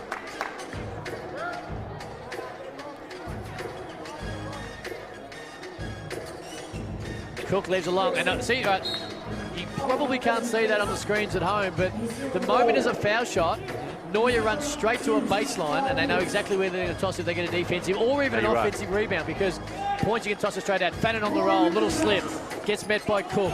Nowhere to go, kicks it outside. Neuer, bank! Ooh. The bank is open today. He didn't like it. Nah. He didn't like it at all. Gave it the stank face. That's what I love. Anytime someone hits a three and Darius Scott gets the ball, it's going straight up as Alan Tom. It just goes bang. That's a 6-point lead. Now that's just the quality of this New Zealand outfit coming to the surface when push comes to shove in the second half of this game. Jerry McDonald fouled. Use athleticism, he'll get to the foul line for one. He's still got it. He has. He's got that first step that he's always had and was really his main quality. Just watch it, yeah. So straight up, iAthletic is straight onto this. As Neuer slips straight to the baseline, Derek McDonald just telling his team to watch it. He's ready. There is Neuer, who just gets hacked. Little tricks of the trade. And some of these teams that are a little new to 3x3 are just starting to pick up now. This New Zealand team walking in today, having all of those up the sleeve. Neuer to the foul line. Exactly what's been done here by Alan Tom. You've got to sit on the inside of your offensive players so they can't get a baseline three. Here's Darius Scott. Here's Derek McDonald shooting well. That is an amazing shot. Please. And it goes down. And he probably deserved an and one. You have got to be kidding me, Cam Luke. Derek McDonald is saying, hey, I want the money. Can we get another I want look? the and one. I want the Australian singlet. He wants I want it all. He wants the green and gold. Look, can we get another look at that three? From here it comes now, Derek McDonald. Look at that. Wow. The soft rim gives him a little bit of Fannin gave help him a on the little way out. something too in the switch. Big fella at the stripe right now.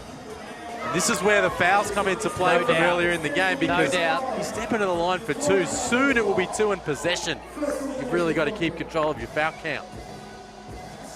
Fannin nails both.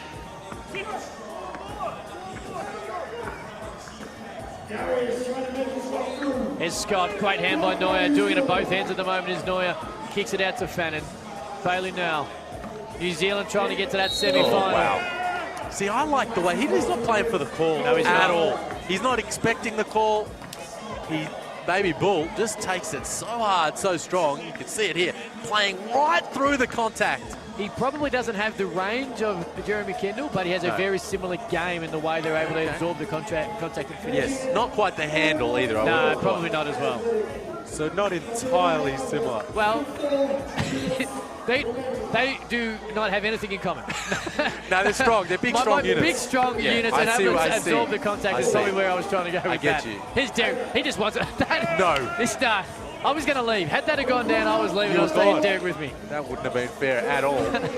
But I tell you, we talk about Baby Bull. That's why he gets the calls, because he plays through it. He plays through it. And you see too often in basketball of any level, players playing for the contact nowadays and missing shots they shouldn't miss. You don't play for the contact. You get fouled. You go on through. Here we go again. Now he takes on Scott. Great look. And that's what happens. That's a great look. Neuer. That's down. That should be Welcome the back. Dagger. That is in fact the dagger. That is over. He's back too. He's back. Through to the semi-finals. The Kiwis are through to the Final Four. And, of course, my man Neuer, who started the game a little quiet after a disappointing three-point shootout, shuts the door on iAthletic and gets them through to the final. Wow, I'm so pleased to see that ToruXToru team get a handle on that ball game and come on through. Well played, iAthletic. They've been very good today. Hey, Derek McDonald showed some things, but I like that ToruXToru team. I like that they're in the semi-finals, and we're going to see them go up against another one of these big-name lineups at some stage this afternoon, and they're going to take some beating. I'll tell you right now, that was a great start for our semi-final quarter-final action. This game is going to top it, I think, straight off. I was expecting these two teams coming into the day to meet in a semi-final at best. It isn't, in fact, the way that it has worked out. They're going to meet very shortly. And this is, we talk Shensha, we're talking Olympics, we're talking NBA, we're talking NBL, we're talking some of the best as it stands right now in that next quarter final. But let's focus on the one that's already done. ToruXToru get the job done, 21-11. They're through to the semi-finals, and Rory Fannin joins us again. Back again, great job, mate, and through to the Final Four. And Rory, an athletic, intense quarter-final there for you. Coming out of their pool into that semi-final, but boy, they didn't play like it at all. They played so strong. Big ups to the boys. They're a great competition. You spoke to us after the game against Spectres, iAthletic. You said you'd scouted that team. You sat on Adam Thosby on the perimeter. What was the game plan coming into this one? Game plan, we saw they're very physical. We literally just went out there, bully ball. Decided, hey, listen, we got a little bit bigger muscles than you guys. We're gonna bully you guys. Just looking at some of the highlights as well, you talk about the physicality inside. There's you just getting rid of Derek McDonald. anytime someone took it into the key, you were definitely getting a hip check at a minimum, and you got to just play through that contact, really, or because those and ones can be important too. They sure can. Every shot counts. So when you get the and ones, or you even you're fouled in the act of shooting, you got to make sure you're always converting from the line. Just on that, we just seen Derek McDonald hit that sort of one-legged fadeaway three after you switched onto him. That was crazy. He wanted to foul as well. Did you foul him? Well, listen, was it called? No, it wasn't called. That's it. Perfectly answered. Good call. Perfectly answered. Rory, your man Carl Neuer knocked that game winner down, sealed the deal. Nice to see him back in the flow of things. Went a little cold in the early parts of that game. Yeah, sure. It's great to have Carl back. He wasn't with us for Asia Cup last year, but really happy to have him back this year. Congratulations, man. You're into the Final Four, and I reckon we might be speaking again before the day's out, mate. Good luck. Yeah, fair enough. And I just want to say quick congratulations to Melbourne United. Dino, amazing coach, what he's done with Melbourne United, the godfather of Melbourne, and also to my uncle Mike Kelly, who was my Div 1 coach over in the States. Oh, was it? Utah Valley? Yeah, shout out to them. I'll tell you what, they've both had huge weeks, and of course Mike Kelly being announced as the Cairns Taipans coach in the last 4 or 5 days. So you want to head to the what? He's the new coach of the Cairns Taipans coach. Head coach. Head coach. Yeah, he just gives him a shout out and then pretends he doesn't know. Do you want to look down? You look straight down the barrel. Mike will be watching. Mike will be watching. You want to go to the tropics? Have you got some time up your sleeve? Nah, listen, 3-on-3 is my game, but coach, congratulations. What a long road to get there, but man. Outstanding. Congratulations, mate, and good luck in the semi-finals. We'll chat again soon. Good job. Thanks, Rory. There you go, ToruXToru through Rory Fenner, the #1 ranked 3x3 play in New Zealand. And I'll tell you what, he can play, and considering the names he just dropped of players and mentors he's had in Dean Vickerman and Mike Kelly in recent different parts. Yep, and high school teammates, Abercrombie, Corey Webster, and just took a little me time as well with the straight down the barrel. Pretending he didn't know Mike Kelly was the head coach of the Taipans, and he's definitely out of earshot, is he? He's gone. Yeah, he knew what he was saying. No, I like it. Big Rory found it, calling a spade too. So we got bigger muscles. Yeah, and it turned out that was the case as the game went on. Their physicality and the fact that probably didn't hurt them as much when it comes to those and ones. Those and ones are really, really important because if you can turn 2 points into, you turn 2 points after a 1 point layup. It makes a huge effort. Huge quarterfinal ahead of us now, Camp. Townsville Thunder. This is the team featuring Luke Schencher, Oscar Foreman especially, and Tim Keating, the #2 ranked 3x3 player in the country, as well as Rob Linton doing good things with the Frankston Blues in the Siebel, up against the Platypuses. And we know the pedigree they bring to proceedings. NBL legends Anthony Petrie and Peter Crawford, as well as Siebel superstar and one-time Sydney Kings last year, as well as the Brisbane Bullets. Jeremy Kendall, we saw what he did in the China tour with the All-Australian team not long ago last year. This is a star-studded matchup. And as I touched on, NBA, Olympics, NBL, still current NBL, Siebel as you touched on. We are seeing a quarterfinal matchup, and it really speaks volumes of the 3x3 format and how talent and just continues to run deep. Had we have come here to Docklands this morning and said, hey, this is the grand final, it would have been like, that makes a fair bit of sense. No doubt about it. They're meeting in the final 8, which goes to tell you how good some of these teams are. Well, let's talk about some of the matchups we're going to see in this one. You got Schencher and Petrie inside. Obviously, a lot of switching when it comes to 3x3. We've got Oscar Foreman stretching up right in front of us. Obviously, just feeling the impact of his European holiday. Just come back from a bit of time away with the family and just stretching out the gluteus maximus. You talk about the matchups, Schencher and Petrie. And I'll tell you, Peter Crawford, he's going to be a handful, and you would imagine we're going to see a bit of Oscar Foreman on him at some point. Jeremy Kendall, and no doubt a fair bit of Tim Keating. That's where I think the Platypuses especially have quite the advantage. If Kendall can put it on the deck, find some space against Tim Keating, and perhaps go to work. And Petrie, he's going to need to be influential down low, strong, catch Schencher out of the paint, no deep catches for the big fella. Look, obviously 3x3 offers the opportunity to see a lot of unique basketball and a lot of different things, but Schencher running a full sleeve t-shirt under the singlet, something that you very rarely see in basketball today. It's not that cold in Melbourne. Come on, big fella. Well, it's a different unit. The big Schench, the big sauce. And as I mentioned, Petrie, he's going to have his hands full. We'll see a lot of switching, and if Petrie can keep him out of the paint, they can avoid switching on Schencher, the Platypuses, they're going to be right in amongst it. Tim Keating, one of the regular, of course, on the Australian 3x3 circuit. Second-ranked player in 3x3 in Australia. He's going to guard Kendall. That's going to be a matchup as well. Two big bulls inside who can take the contact. Here's Petrie guarded by Schencher. Here's Kendall guarded by Keating. Kendall gets to the rack, tries to take a little bit of contact, leaves it off the iron, leaves it wrong. Petrie just loses it off the offensive rebound. Kicks out to Peter Crawford. He goes bang and nails the two. Inside the Townsville. Here's Schencher. Double team comes from Crawford. Doesn't quite get it. Foreman finds himself right open. This'll text the glute nice and early. Kicks inside to Schench, who gives that little jump hook which he loves. Rebound by Keating. Kicks out Foreman. Don't leave him open. Leaves it a little bit long. Peter Crawford with the rebound. Kicks it outside. Kendall doesn't want it. A little bit shy early. Crawford not the same end. He has nailed the first two twos to kickstart quarterfinal number 2. I like that from Kendall. Find the hot hand. Oh, Crawford, he's rolling. 3-point shootout winner only moments ago. There's Foreman, tries to kick it inside. Schencher got Kendall on the, and tries to kick it out. Had the mismatch, tried to be cute. Turns it over. Here's Kendall, guarded by Foreman.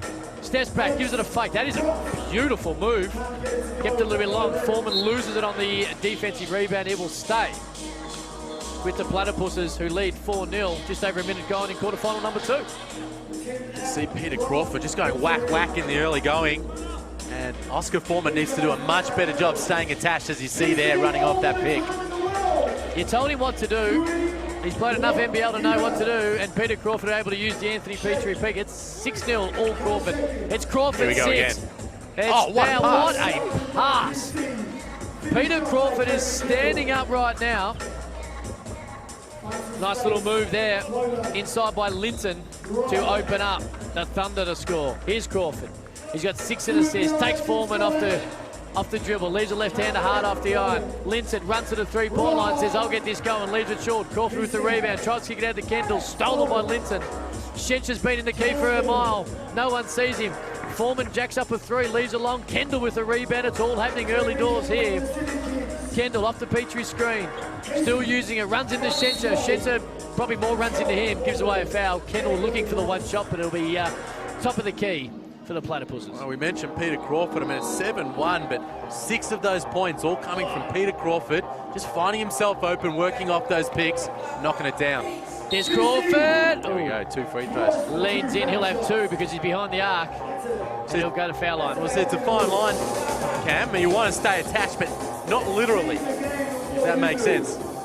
It makes perfect sense when it comes to a game that has fouls called every time you touch the other person. Nails the 2. They need to get Schencher involved here, Liam. I know the game and the way that it started with the 3-point shooters, probably not what Schencher's best on, but they've got to get him involved and get him some early touches and some easy looks. Well, Petrie's doing a great job of keeping him out of position. Keating stopped. Here's Kendall off the Petrie screen, who just gets rid of Linton. A little bit of show buzz. Falls over. His Harlem Globetrotters are in town. Kendall trying to do a similar thing. Petrie to the basket. Fouled hard by Linton. You see, you talk about Schencher trying to get involved. Petrie, I mean, this is I actually what he apologise. does. That was not a foul. Kicks it outside. Linton for 3, leaves it long. Kendall gets the rebound. Behind the back, fine hard guy. Petrie, throw it down, big fella. Well, we spoke to him earlier, said he can't jump over a credit card right now. He proves it there. Down the other end, Linton is shooting well at the moment. He nails it for the Thunder. 10-3, Platypuses lead, quarterfinal 2. Winner to get through to the final 4, 3x3 here at Melbourne Docklands. Kendall guarded by Foreman. That's got to be a travel. We'll let it go. Takes Foreman off the screen, tries to just give it off to Petrie. With 1 second on the shot clock, this is going to have to go up. Peter Crawford says, I'll take care of this. Guarded by Keating, the number 2 player in 3-on-3. Crawford says, bang, leaves it long. Oh, wow. Jeez. Got a little crazy under the rim. Not really sure who had who there. So it'll be interesting to see which way the referees actually adjudicated. And they've said the long shirt, long shirt. Oh, geez, I don't know about that. Wow, it was 2 big fellas wrestling away, but in the end, I think Schench lost his feet. And just brought Peach down with Kendall, straight on three. Doesn't get the roll. Peter Crawford actually knocked it off Oscar Foreman's leg there, but I think that Foreman will get the benefit of the doubt, and the Thunder will hold on to it. They trail 3-10. Keating with the pill, guarded by Kendall, comes off a Schencher screen, loses dribble. Now picked up by Petrie, kicks it out. Here's Foreman. Big screen by Schencher, gets rid of Crawford. Crawford gives Schencher a little bit, for a bit of a laugh, gives him a spray. Probably talking about the t-shirt, to be honest, but either way is another one. It's getting physical. Foreman off the little pick and pop. Gives the screw off the screen, can't hit it. It's ugly at the moment. Now Schencher in the mismatch, has Crawford on him. Might have got away with a little bit of a travel. Got to put it on the ground first, you would have thought, but he gets away with it. It's not a shot, it'll stay with the Thunder. 10-3 Platypuses. And we've only just gone 7 minutes, just gone 3 minutes in this semi-air quarterfinal number 2. I tell you, the Thunder, they really need Oscar Foreman to get open and stroke a couple. We see him working off the Schencher screen there and earning a trip to the foul line. He's their man. I mean, you look at Keating and Linton. Sorry, forgot Linton for a moment there. I mean, they're going to help out along the way, but Foreman really needs to carry the load on the perimeter. And at the moment, just having trouble finding some space. Yeah, a little bit of space there, little shot, great pass. Crawford says, hey, Kendall, give me the ball. Bang, leaves it off. That's going to have to be a foul on Schencher.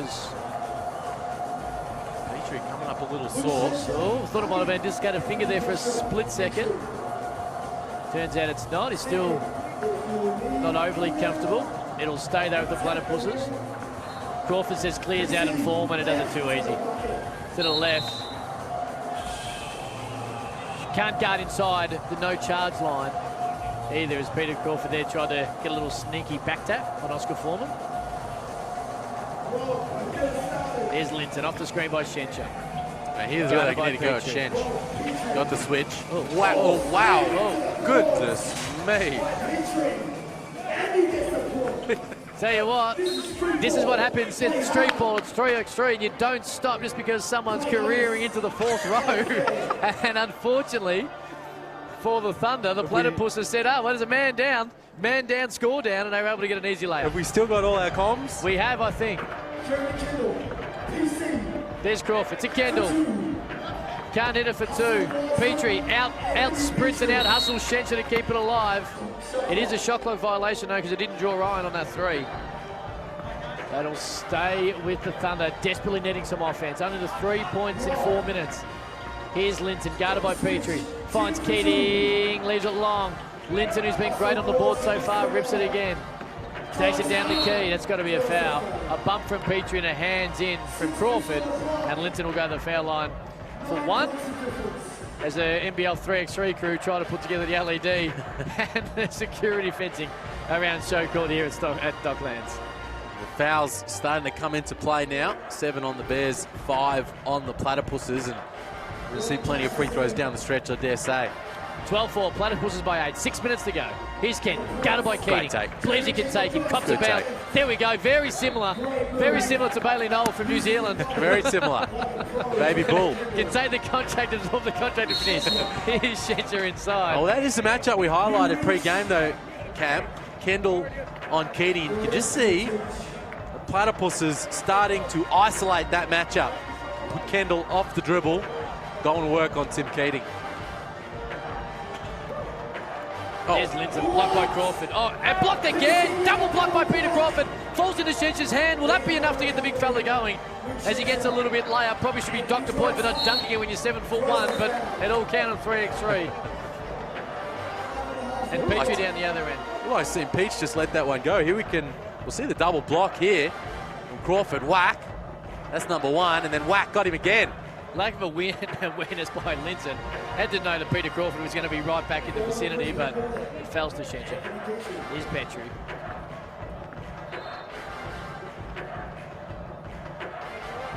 Veteran takes his time and nails it. It's 14-5. Here's Keating. They want to give it inside the Schencher, guarded by Crawford. Here's a mismatch. Now Petrie comes there, double team. A little left-hand jump hook. Foreman couldn't finish. Maybe they're quads. That is a remarkable pass. And there's nothing worse than when someone throws you an amazing pass and the player doesn't shoot it. Peter Crawford should have shot the three, then gets blocked inside. There's Shencher. Here's Keating. They need some offense and fast by the number 2 ranked 3x3 player in Australia. Is that it? It's half blocked away, picked up by Kendall. No sub for the Platypuses. Hasn't been an issue so far. Guarded by Keating. Takes him again off the dribble and says, that's an easy one and I'll do it all day. They're just giving him so much space to go to work, Jeremy Kendall. I think Shencher's too much down. That's what Peter Crawford, whack. You can't fall asleep though. Oh, Crawford started the game with 2 straight threes, and there's another one. This is getting close to game over. It's not. Oh, Keating's just missed an absolute gimme. Foreman doesn't draw iron.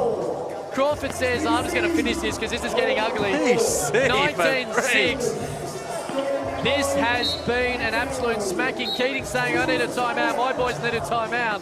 We need a break, but right now it's going to take almost a miracle for Thunder to turn this one around. Time not an issue. More the points. It's Platypuses 19, Thunder 6. You can see Anthony Petrie keeling over, but here you see Peter Crawford just knowing where the line is, Ray Allen style, finding it, towing it, knocking it down. He has been electric in the quarterfinals here. You see Peter Crawford. See Townsville Thunder talking it through, but I tell you, 19-6, it's all she wrote. It's gone. Cam. And I was, leaning towards the Kiwi team. But this has been the most impressive game of the 3x3 today. Now, not to say that this is going to be some wonderful semi-finals, but the way they've played, the way Peter Crawford has shot the ball, wins a 3-point shootout, and then comes in and brings that form here as Petrie takes Foreman off the dribble, off the iron. What did the Thunder work in his timeout? Linton, long. Foreman with the defensive rebound, keeping low. Here's Shencher, not where you want him. Shoots for throw. Is this what they drew up? I'm not certain. I'm not certain. When the Thunder went in a timeout, they ran a play for Luke Shencher to get a 3 up. For the win, Kendall to end it. Off the iron, Foreman kicks it out. Here's Linton. Takes it to the basket. Nice little layup. Okay, all right. 19-9 now. Little mini run here from the Townsville Thunder as the heat has come out of the game. And the Platypus had a couple of looks to finish this one, unable to put it on ice. Here's Kendall. Guarded by Linton. 19-9. There's all the space. We've seen that all day. And the and one with an opportunity to put his team, the Platypuses, into a semi-final. Great take, Jeremy Kendall. What a pickup he's been. Been brilliant for this squad. There's too big, too strong in that guard position. And finishing through contact. Will do it. Platypuses 21-9 over the Thunder. Quarterfinal 2 in the books. And the Platypuses are off to the 3x3 NBL Pro Hustle semi-final. Well, what a performance there from the Platypuses. Not a blowout we expected from that one. You got the talent there of Shencher and Foreman. Tim Keating, so much experience in the 3x3 format.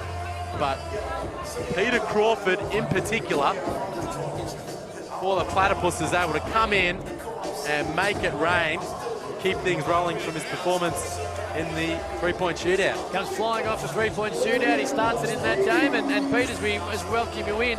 How important is it to get a great start like you did, hit a couple of early twos and put really the pressure on the other team to score early?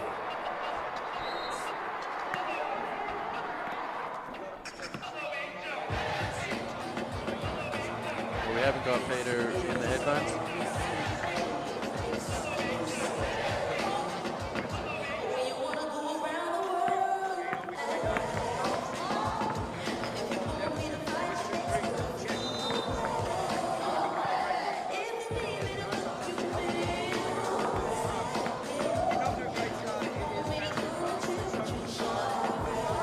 QBL, ABA, where you got a couple of minutes to warm up and feel everyone out. It's on and cracking, and if someone hits 3 or 4 threes, the game's over. PC, you guys are giving Kendall a fair bit of space to do his thing off the dribbles. Had a bit of a game plan coming in and a chance to isolate him on That's the his skill set. So, I think he's figuring the game out. It's the first time he's played, so he's going to be better. We haven't got a whole heap out of him just yet, but we know what he can do. So we just tell him to relax and do his thing. He's trying to figure it out. I think back when you're playing 3-on-3, when you're growing up, you kind of like check it at the top after every score, whereas this is like take it out, fast break, get outside 3-point line and keep going. And you see a a lot of the kids and a lot of the guys that are new to playing it, they'll just dribble it out for 3 or 4 dribbles and just take 4 seconds off the shot clock, and then you're in trouble. You got to make a one-on-one move. So yeah, it's a cool concept. It's enjoyable, and you know, I think Jeremy's going to just keep getting better and better. We know how good he is. Yep. You guys only have the 3. Most other teams have the 4. They're ringing the changes. Is the fatigue setting in? I mean, Jeremy and myself are, you know, going straight into the state league season, so we're both in good nick. You know, I've just finished an 8-week preseason, so you know, last year. Should we ask that question of Peach? Peach has been telling me I'm out of shape, but not many people know. Like, probably everyone knows Peach is from Tenterfield. He's been out on his parents' farm. Yep. So he's been, you know, clearing down. Yeah, he's fit Rocky style. He's been running through the snow and carrying, wood, chopping wood, lifting chains and stuff. So he's in shape. You know, I think anyone that's played at a high level, you know, you get your confidence from knowing you put the work in.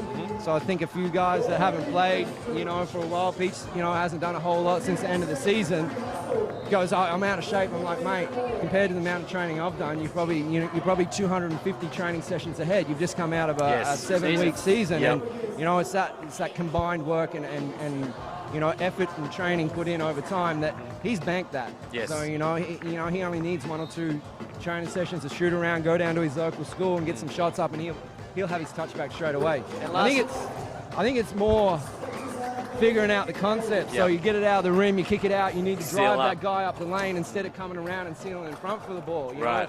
Create space to lob it in and create driving lanes rather than, you know, you're trying to beat the guy down the floor or you're trying to get front position, which you don't always need. And he did a great job in that matchup, keeping Shench out of those spots. Yeah, well, they played together for 3 years in Adelaide, and they've belted each other, you know, so they knew what each other had, you know, it wasn't unscouted or anything like that. We're playing against mates, that's a good team. You know, I practice with TK all the time back in Townsville. You know, it's disappointing that we met them so early. You know, we wish we had a crossover against them in the final, because I think they were good enough to get there. Hey, after the semi-final, mate, good luck for the Final Four. Talk again soon. Yeah, no worries. Thanks, fellas. Thanks, Reed PC. Crawford, superstar, and really set the tone to start that game. He wins the 3-point shootout and brought that hot form coming into quarterfinal number 2, and they are through now.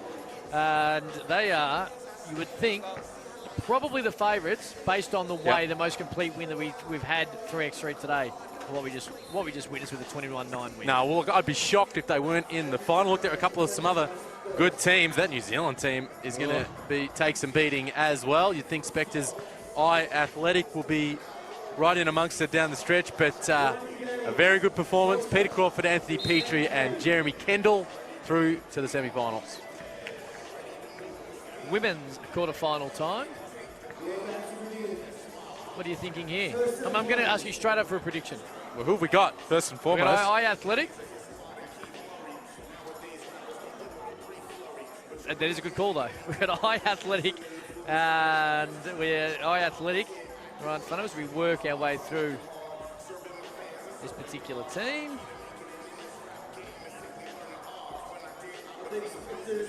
Well, Spectres' iAthletic team has been impressive. Been very, very Beck, Cole, good. Marina, Whittle, what they've been able to do. Izzy Chilcott and Hannah Savage. And who's in the black? This is the Canberra team. Kelly Froling, Kate Gaze, Chloe Tugliak and Sarah McCapian. I'm taking Spectres iAthletic, but there's plenty of talent on both teams. There most definitely is.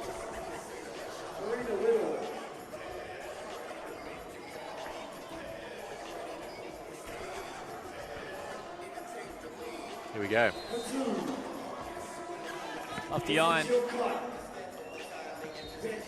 Here's Beck Cole. Probably gets away with the little one there. Kicks it out. Marina Whittle. In and out. She shot well earlier. 3-point shootout. Got outside the Beck Cole. Leaves it off the iron too. They are crashing the boards early.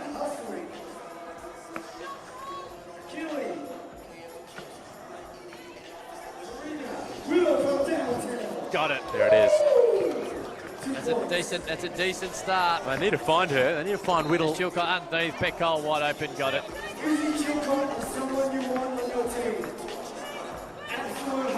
Oh, great hands there, Whittle. Beck Cole. to the layup. Probably gets and one, and she does. And the intensity they've come out with today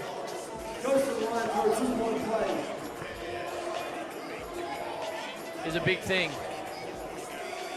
Pickle to the line. Took the contact there and puts it in. Rolling inside. Tugulich. Here's Froling again. Tries against it. Whittle right on it. Great defense. I think the score's back to front on the screen. Beck Cole. Guarded by Froling. Wants a screen. Doesn't use it in the end. Gets to the basket way too easy on the left hand and scores. Now, I'm pretty sure on the score on the screen is back to front. So you got the Spectres actually on 6. Canberra yet to score. Big block. Anna Savage with the block.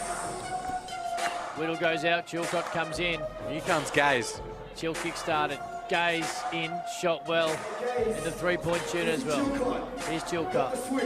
Here's Beck Cole. Steps back for two. Oh, got big. it. Nothing you can really do about that. The defense wasn't even that bad. Locked in too, Beck Cole, isn't she? Tugulich. Started again. Kate Gaze to reset. Here's Froling. Takes it to the basket. Nice little right hand. Probably takes a little bit of contact. No call. Picked up call. Here's Savage. Kicks it outside. Cole's hit one from the other side. Leaves that one a little bit short. Chilcott keeps it alive. Savage keeps it straight up. This is a great start for the Spectres. Great start. They lead 9-0. Canberra just unable to get into their rhythm.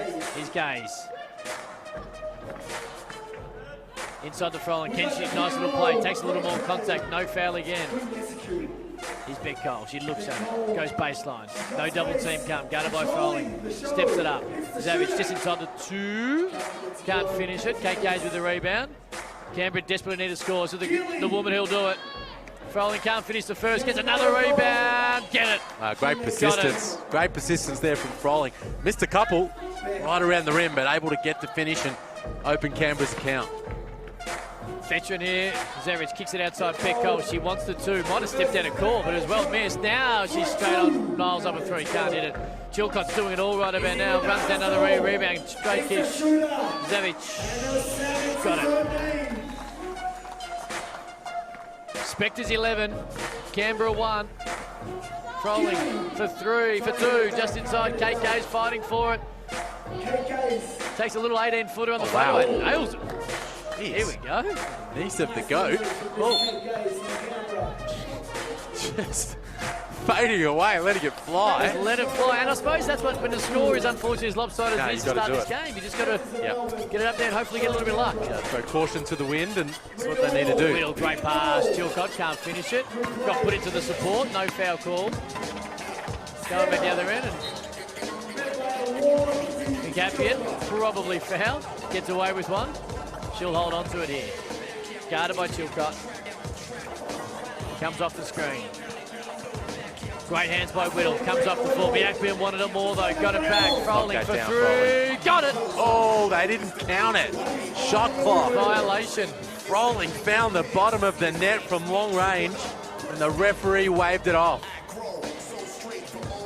Here's Cole. And one. What a finish. Not an and one, should have been big but now Froling back inside. These two going back at it. She scores.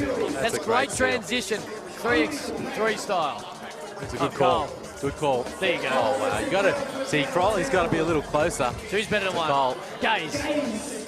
Off. Cole.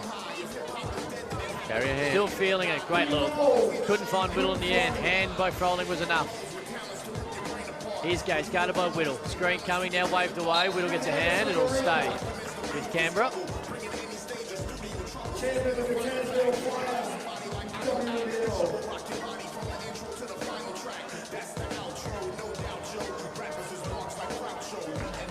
Gaze, baseline, guarded by Whittle.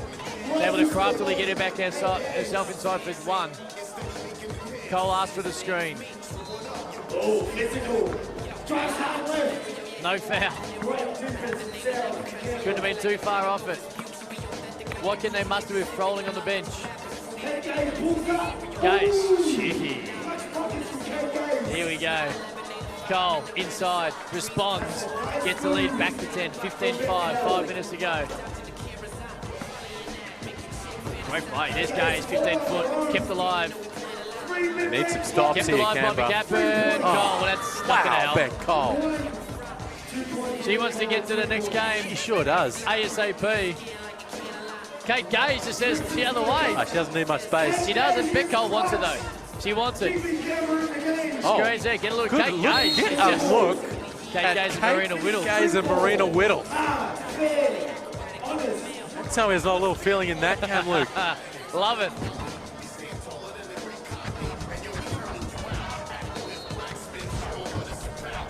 Cole just off the iron. Rolling with the rebound. Here's McCappin. She's been defensively hustled.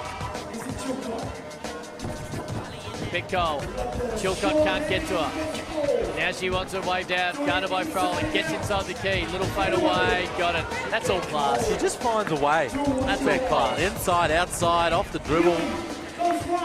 Good take, Froling. Can't get the call.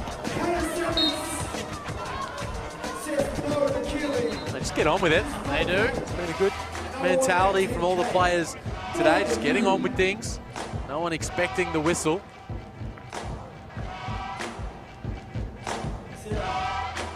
McCappin off the screen. Goes left. Great key by Chilcott. There's good stroke. Good stroke, Froling. She's hit a couple in a row now, and she's just starting to get a little bit going. Is it going to be too little too late, or it leads back to 10? Chilcott fouled. She'll go to the foul line for 1. It just took a while to get into things, the Canberra squad. Spectres iAthletic getting out to that early lead. Beck Cole, she's been a handful all game long. Here's McCappin. Ran off the three-point line and nails it from 17 foot. For the game. Whittle, in and out. Here's McCappin. Has lifted. Gets stuck, kicks it outside, trolling. Blocked by Hannah Zaric. Now we're going to go back the other way. Chilcott off the screen. Left-hander, that's a beautiful move. He's trolling, guarded by Chilcott. He got straight back into defensive mode. She gets a hand, defensively it's great. They can get it to us, it's game over. No, it's not. Defense and offense. Timeout called. Another late timeout by a team that's struggling to find a way to be able to get to 21 points. Well, this Canberra squad needed a timeout inside the opening couple of minutes, Cam, because that's when things got out of hand. They've been great ever since. They've really traded baskets from that point, but an early lead from Spectres iAthletic within a basket of the win. Big Cole wants to get to us. Semi just leaves it off the iron. McCappin, here's Kate Gaze, inside the trolling. Up, face, kicks it outside. Gaze, we know what you can do from outside there, not this time. McCappin gets another rebound. Defensively, she's been great. Can't finish. Trolling, they're keeping it alive, Canberra. Little one-pointer for Gaze, leaves it short. Big Cole with the rebound. Cole, guarded by McCappin. Steps outside, would have been the win. Off the iron, Trolling with the rebound.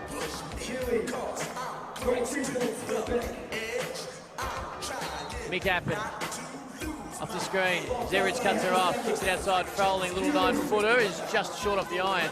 A little bit of fatigue coming in now. Whittle to win it, and does. Boy, I like her game. Good win. Boy, they were locked in right from the get-go, Spectres iAthletic. A lot of talent on that Canberra squad. Beck Cole, Marina Whittle, and Co. Just too good right from the outset. Second straight game, Liam, we have seen where the intensity to start a game has been critical to how the results played out. And then exactly the same thing, they come straight out and got the job done. They're going to be a very, very hard team to beat as this goes on. They are. The men's draw is a little bit open. Yep. Melbourne Boomers are a good team, but as it stands right now, there's no doubt that this iAthletic team are the favourites for it. And Beck Cole joins us to talk a little bit about that quarterfinal. We talk about setting the intensity and coming out and playing well from the start, and that's exactly what you did, and put the pressure on them as well. Exactly. Game 1 we did that, and then Game 2 we didn't come out with that intensity. And this game's so quick, you show you're not there from the start, you're playing catch up, so we did well again in Game 3. And we saw right from the very outset, you guys putting it on the deck, attacking the rim. Was that the mindset coming into this one? Let's get it, start on the inside and go out from there. Definitely, if you can get aggressive and attacking, make them defend you, get to the line. We're quite physical and strong compared to a few of these teams out there, so we want to use our assets against the other teams. You go a bit of a veteran team as well, a little bit older than some of the other teams. The physicality probably plays a part of that as well. Well, when it comes to actually knowing the veteran now, so you get deeper into the competition, how much do you think it helps? Oh, it helps us stack. You know, I just turned 26, and I think I'm old. I'm not we really won't talk old. about that. We won't talk about our age and But, you know, the fact we've had someone like Hannah Zabic, she's been through the ropes of basketball, you know, internationally.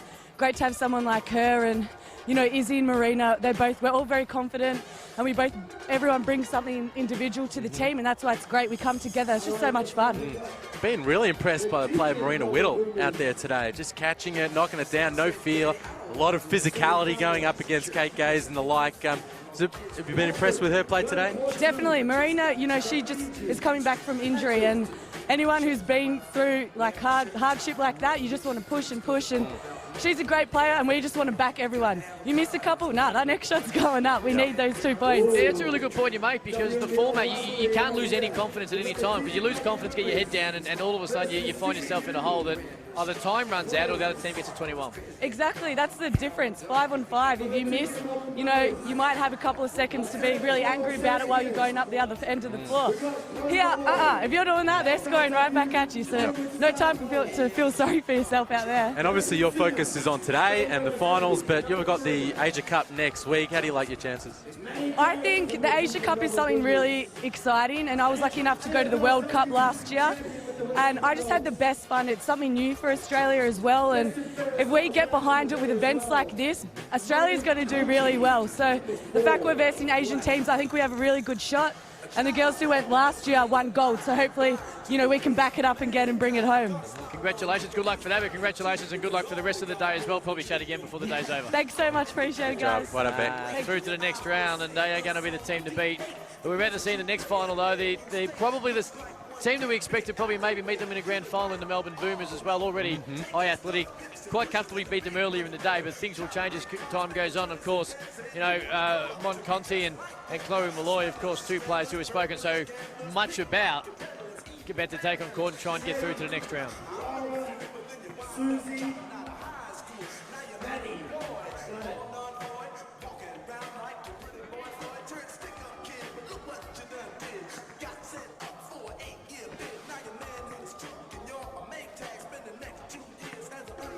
Hey guys, can we just find out who's the other team? We know the Melbourne Boomers team. We just need to know who the other team is.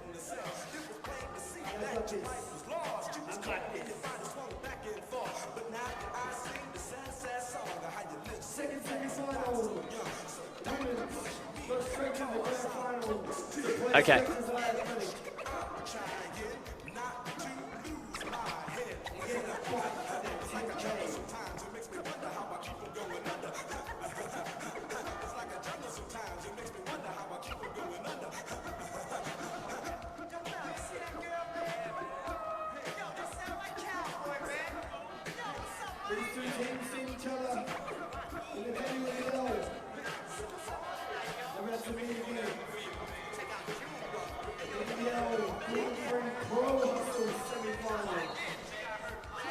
Is it maybe Sydney Uni Flames?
We ready to go, guys?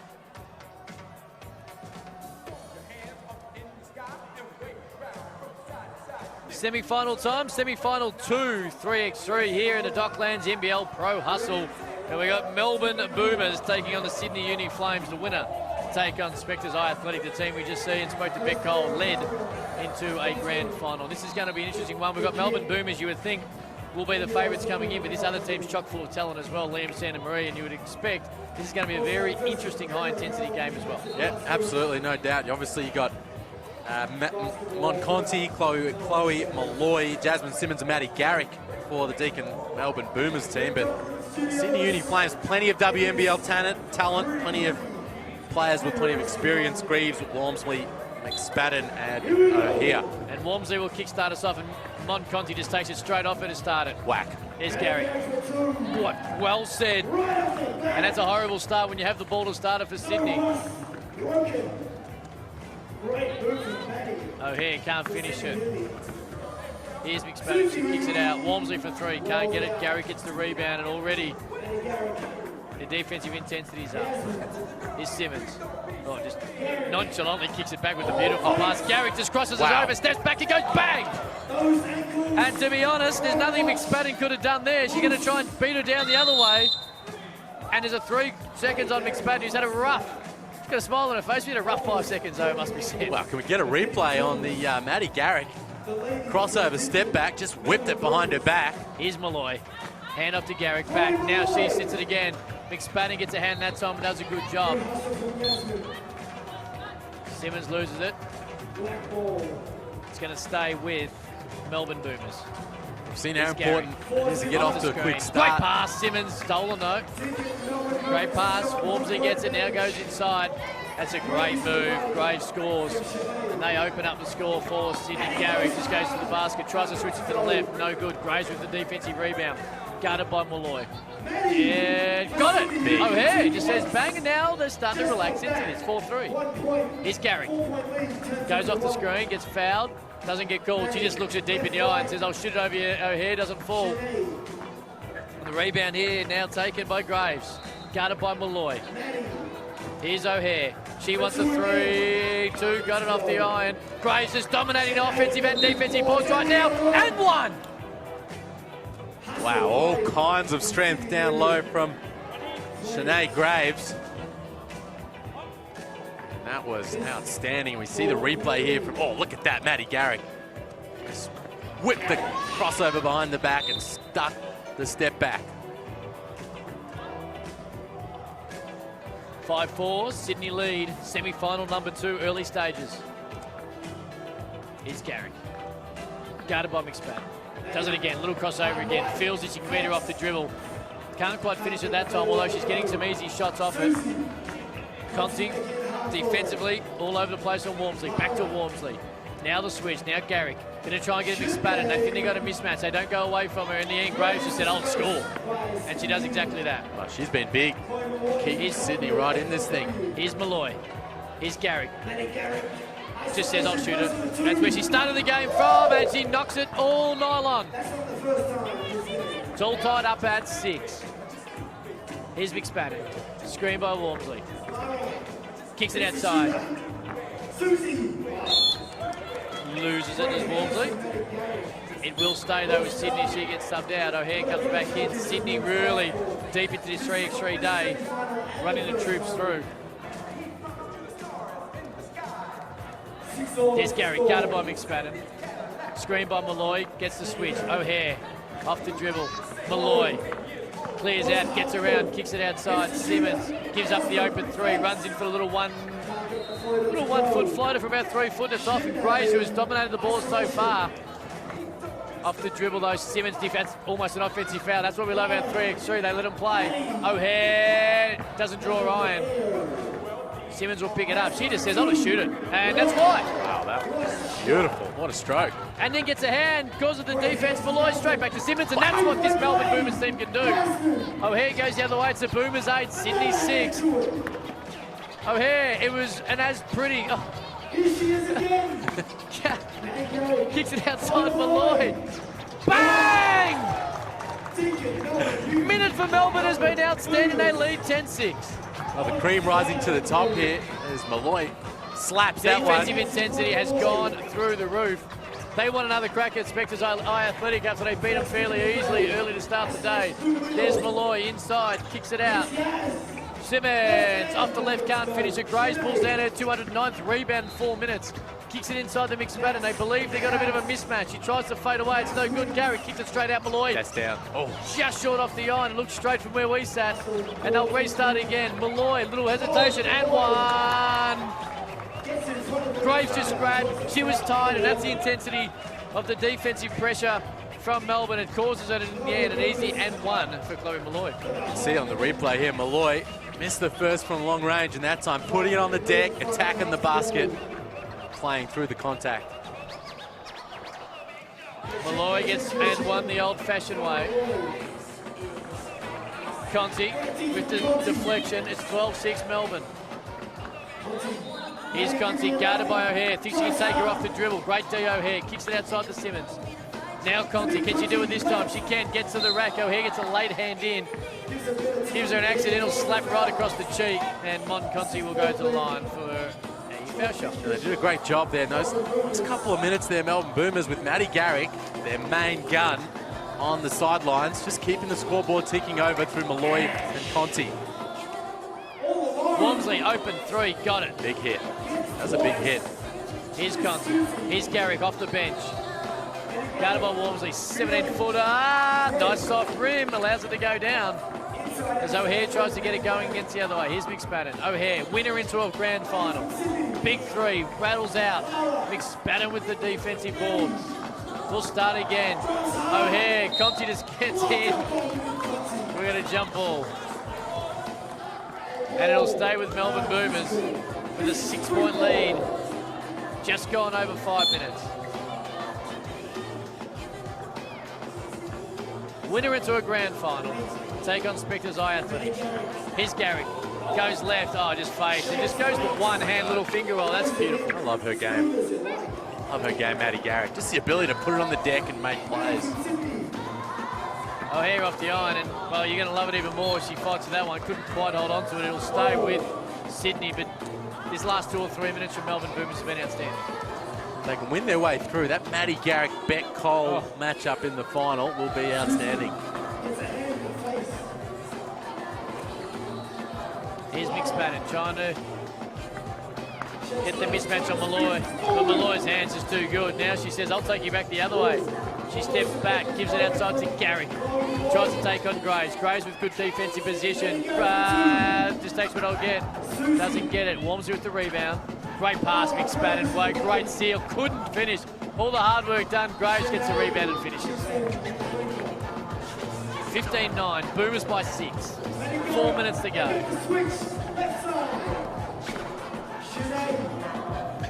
Just doing enough defensively.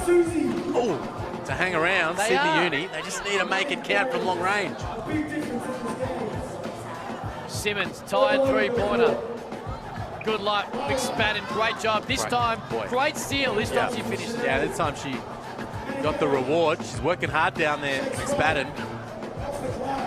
They just can't keep Garrick from putting it on the deck and getting to the rim. Good take. Walmsley, great job. Absorbed the contract outside the 2-point line and was able to get inside the key, and Malloy nearly loses it. Holds on to it though. Off the dribble, 16-11 to go. They're fighting their way back into this, Sydney. They got it back to 5. Scrap on it. Simmons gets it after Garrick was able to pry it loose. Malloy says, I'll just jack it up. She leaves it long. Garrick gets another offensive rebound. And they'll reset. Big play here. Melbourne Boomers. Need to get a stop. That hurts. Wow. Big hit. She gets offensive rebounds and then she gives herself an opportunity to nearly shut the gate. This is going up. No, it's not. Great pass. Simmons on the roll. Bang. Just uses the slip nicely. And you would think it's almost over now with only 2 points needed. Still 3 minutes to go. Maddie Carrick says, need a timeout as to catch the breath for a split second. Well, they're one bucket away from sealing this thing, marching their way into the final, but Garrick, she is spent. You can see her back of your screen there, keeled over, Malloy as well. And they have been really busting a gut, and That's a heads-up play there from Matty Garrick. Quick timeout. Sydney Uni just within striking distance. You wouldn't have thought so, but stranger things have happened.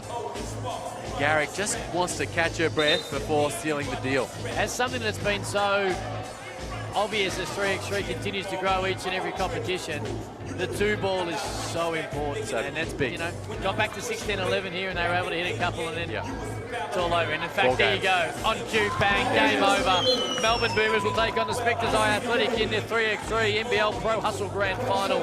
And as impressive as the Spectres iAthletic were in the last semi-final, Melbourne Boomers were just as in this particular game. No, they were. And, you know, hats off there to Sydney Uni. They were excellent. Served it up, really asked some questions in the early going, but Matty Garrick and Monconti and the crew able to just steady and win their way through to the final. And Matty Garrick, she's going to come join us for a chat. She was absolutely outstanding. Sealed the deal with that long-range 2-point basket.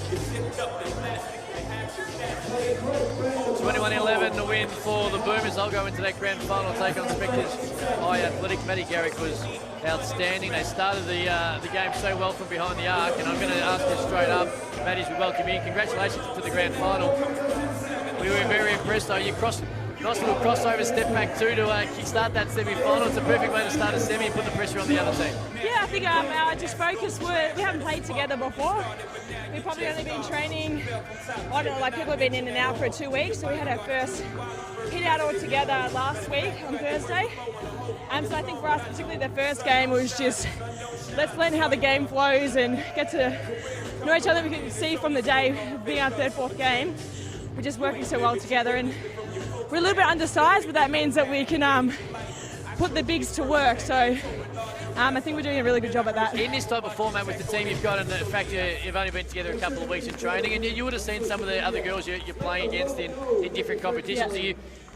Do you focus more on what you can do, or do you go to scout the other team as into the best way to win? It's a bit of both. I think the focus for us this time is just us, learning how to play the game.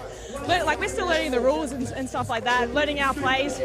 But once we get into the flow of things, and like come the next hustle event, we'll start looking at the other teams. We've got a video analysis person up there, Emma, working for us right now. So we'll go back and really get the flow of things and really understand how it works. But most of us have played against each other before, so you kind of know each other's tendencies. But 3-on-3 is completely different to 5-on-5. So. We're all learning as it goes along. We whipped Maddie straight off the court. She got a timeout to catch her breath to hit the game winner, and Cam just hits her with 2 straight questions. No chance to catch the breath. That's all right. The final, you guys are going to meet Spectres iAthletic again. You beat them in the opening.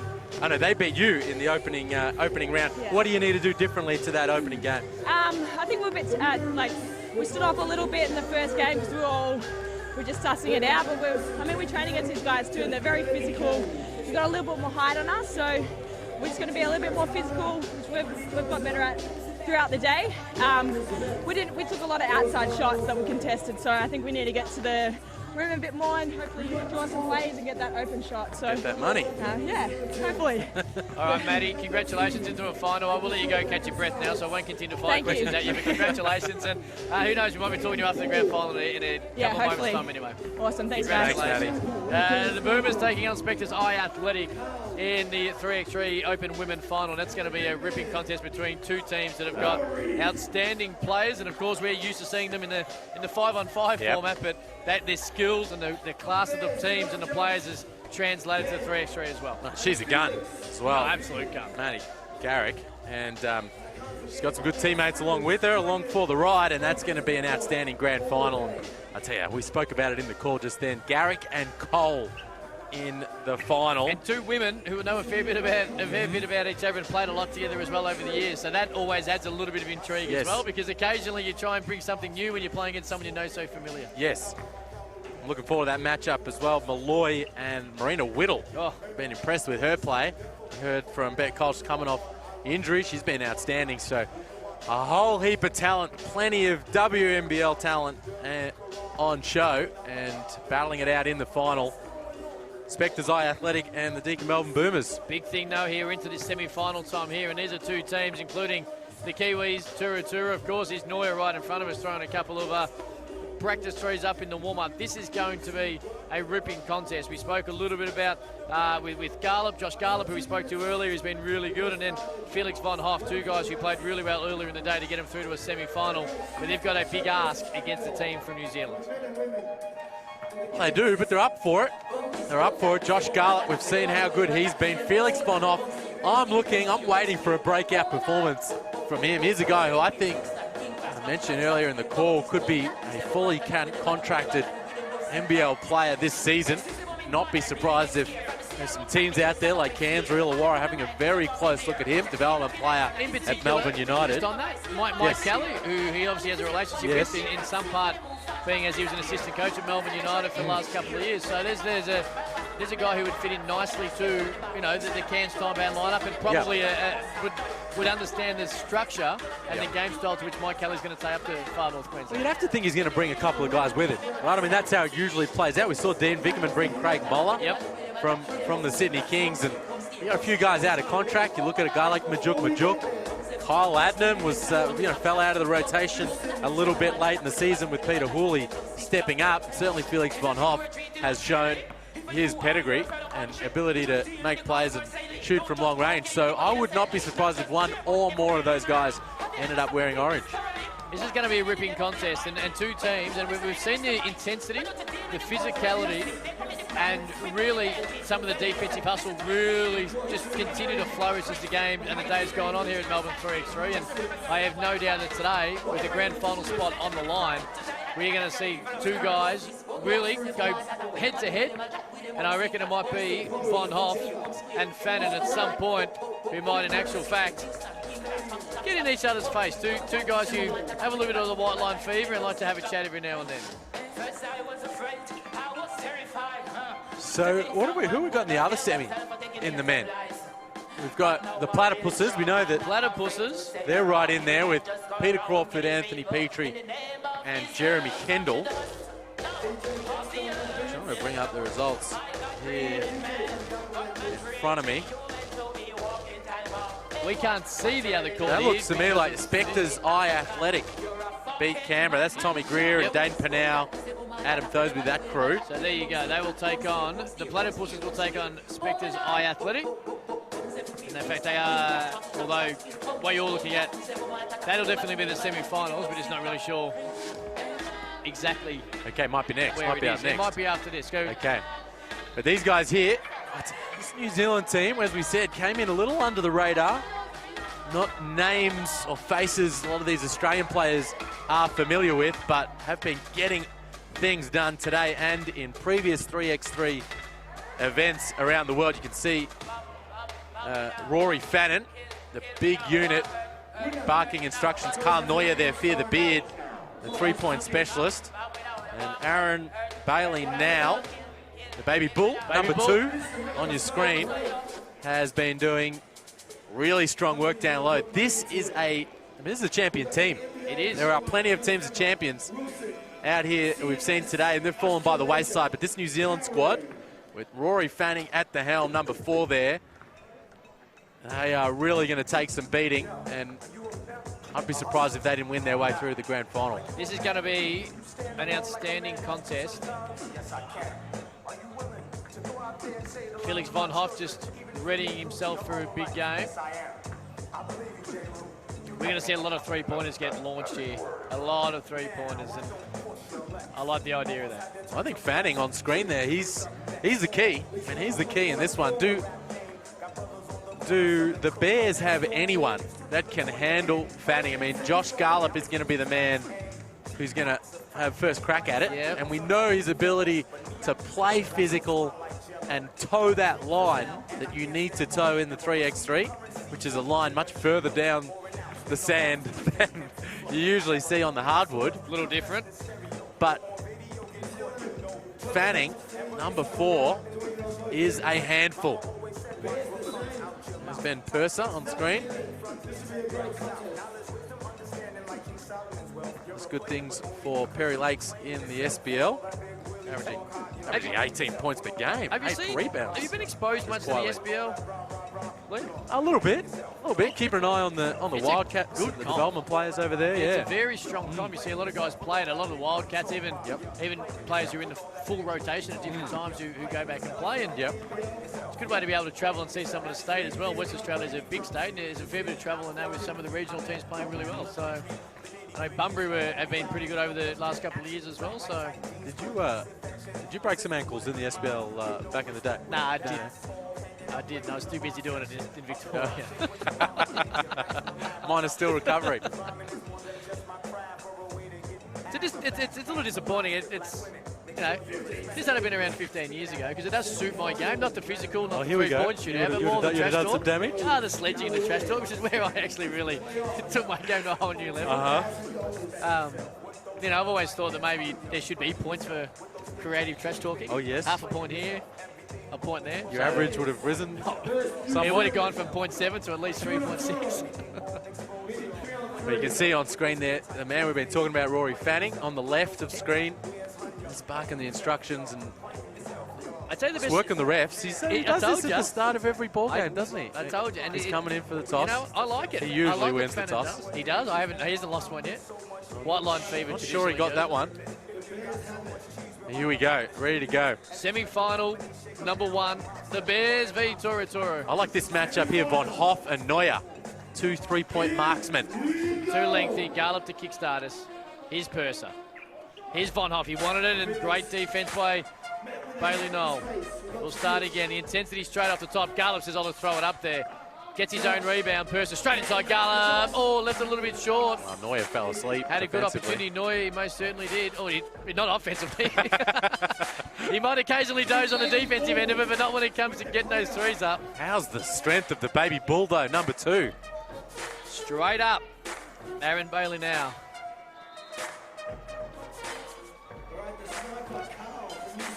.20 seconds in. Here's Bailey now. Kicks it off. Neuer straight inside. Fannin didn't get it that clean. He's going to take on Garlop. That's going to be a big effort if Josh Garlop didn't. Good stop there. He's up for it. Garlop's up for it. Here's Von Hoff. Great pass, Persage. Great pass. And they were able to find the key. Oh, wow. Josh Garlop just gives a little cheap hit. This is going to be intense. There's physicality already.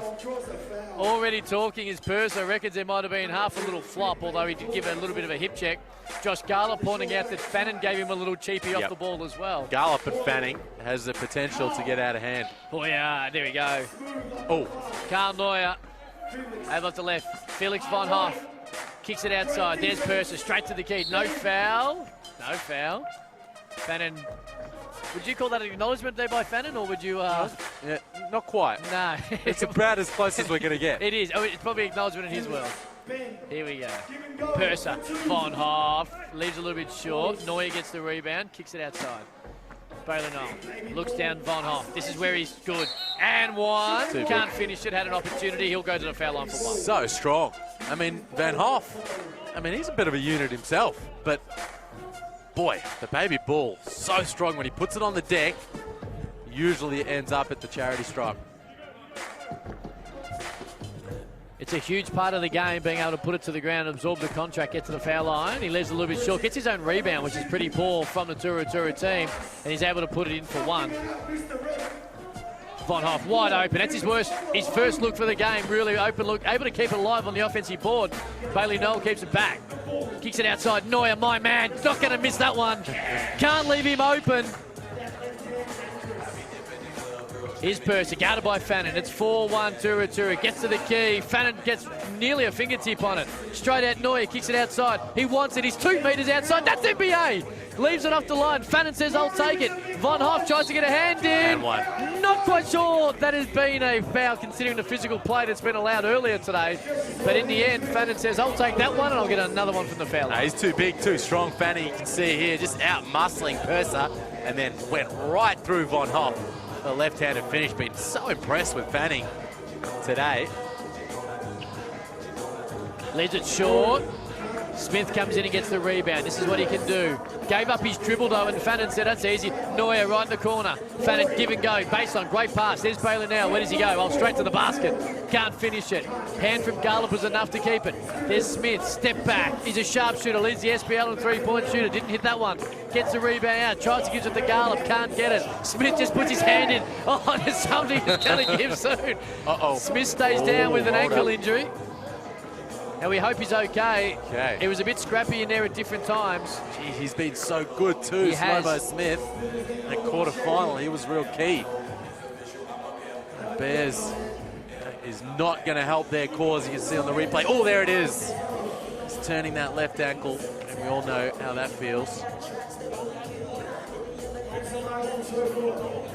That's why you got 4 though. Purser comes back in. Garlick, Von Hoff, they're going to have to carry the load. You'd imagine the rest of the way. Here's Bailey now. Great pass. There's Neuer. Back inside to Bailey now. Puts it in. There's Garlick. Was a little lackadaisical with the ball. Nearly had stolen. Foul called on Bailey now. 6-2. ToruXToru trying to get through to the final. We'd have to think advantage New Zealand at this point. Not just on the scoreboard, but they're playing 4-on-3 from this point out. Here's Von Hoff.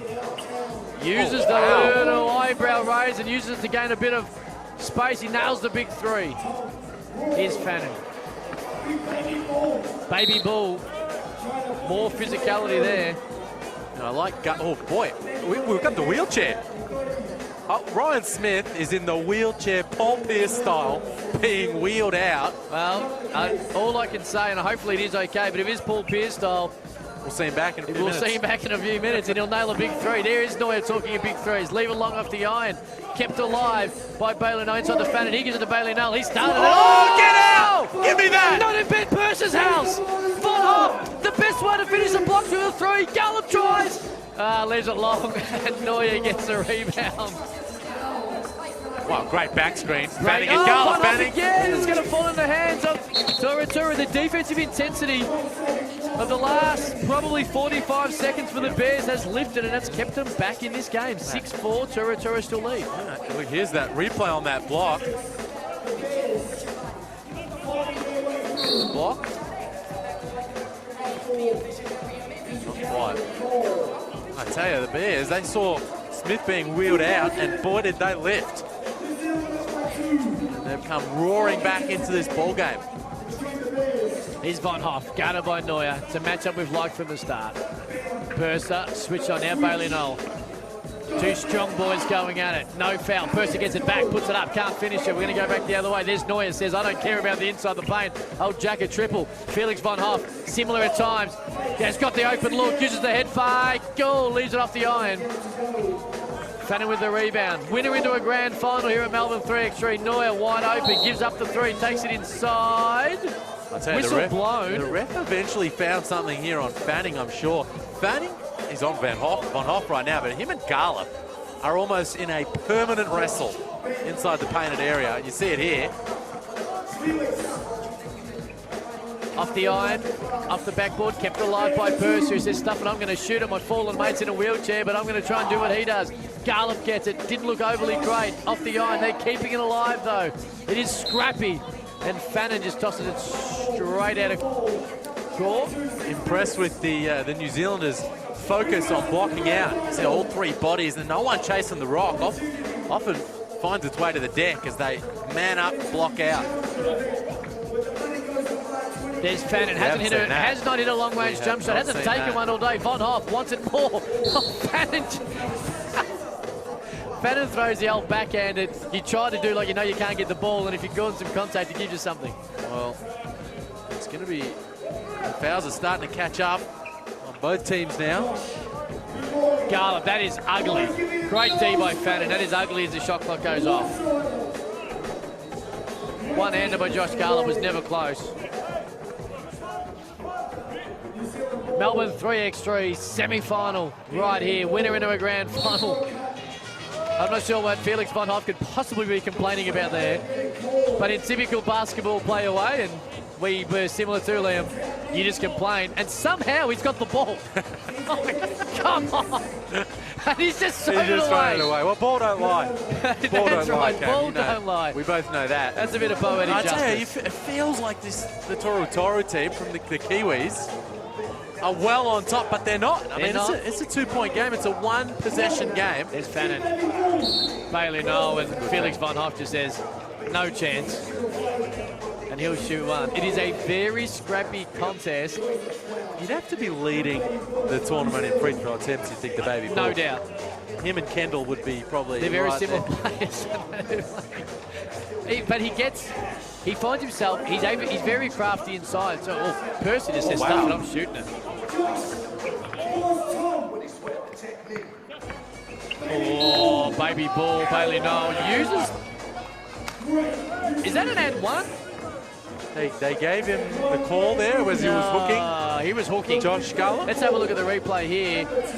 There's the hook. That's a hook. And the they might referee have got it on gave Von him. Hoff, did they? Okay. And Garlip just happy to take. I mean, I like that from Garlip. Happy to take it, move on. But boy, it's in the book. Rough. That is rough. I'm actually, to be honest, and there's no use in pretending, I have no idea what's going on No, here. I think I'm gonna hazard a guess it was a foul before the bucket. Did they count the bucket? No, I don't didn't think they did. They didn't count the bucket? No. Okay, cool. All right, there you go. Either way, we're at 9-4. Anyway, we're at 9-4. There we go. Von Hoff for three. Hit one from the other side, and he does it again. 9-6. Big bucket. They're staying in it. Their scrappiness has stopped ToruXToru from scoring, and they've stayed in it. And Smith should be arriving back at any point in the next couple of minutes, you would think. Percy gets a hand in there. Ryan Smith got wheeled out on the wheelchair after turning his ankle. We hope he's okay, but his team hanging in there in his absence. And one! Bailey now! He's been dubbed Baby Bull here at Melbourne Docklands NBL Pro Hustle 3x3, and that is why, because he is so damn strong. Look at him, put it on, just rip it through, put it on the deck, and through the contact there. Von Hoff just needed to hold him down, and Baby Bull, too strong. And as you mentioned, Liam, that is an NBL play. He's an NBL body, Felix Von Hoff. Now I am confused. Are we not counting that? Not sure why we're getting the foul count high. But he nailed it. It should have been an and one. Anyway, it's 11-6. Apologies at home. Here's Neuer. Oh, he's gained a conscience. And I don't like it. Not one little bit. He's gone a little quiet, He Neuer. has. There's Von Hoff, wants it. Great defense physically by Neuer, who's trying to lift. It's offensively, his game's gone down a bit. Von Hoff fakes it from the baseline, fades almost out of court. Tries to get his own rebound, gives a nice little hip check that would have probably seen a 2-minute penalty box warning in the NHL. And Bailey Noel will go to the foul line for two. Not for the faint-hearted. It's not. And there is nothing faint-hearted about this ToruXToru team out of New Zealand. Especially the Baby Bull, Aaron Bailey now. Is this the most physical game we've seen in the Melbourne 3x3, Liam? On this court? Yep. On this court? Yeah, on this court. There's been plenty of action all around the Dockland studios all day, but I like the way both these teams are going about it. The Baby Bull in particular. Percy tries to take on Fannin and late call. Old white line fever, Fannin not happy with that one. Considering the physicality we've seen earlier, probably a little bit unlucky, but Percy will go to the foul line. Got the bump in there. Boy, Fanning's not getting the calls. No, he's in not. This one. Nails the first. Just hanging in there.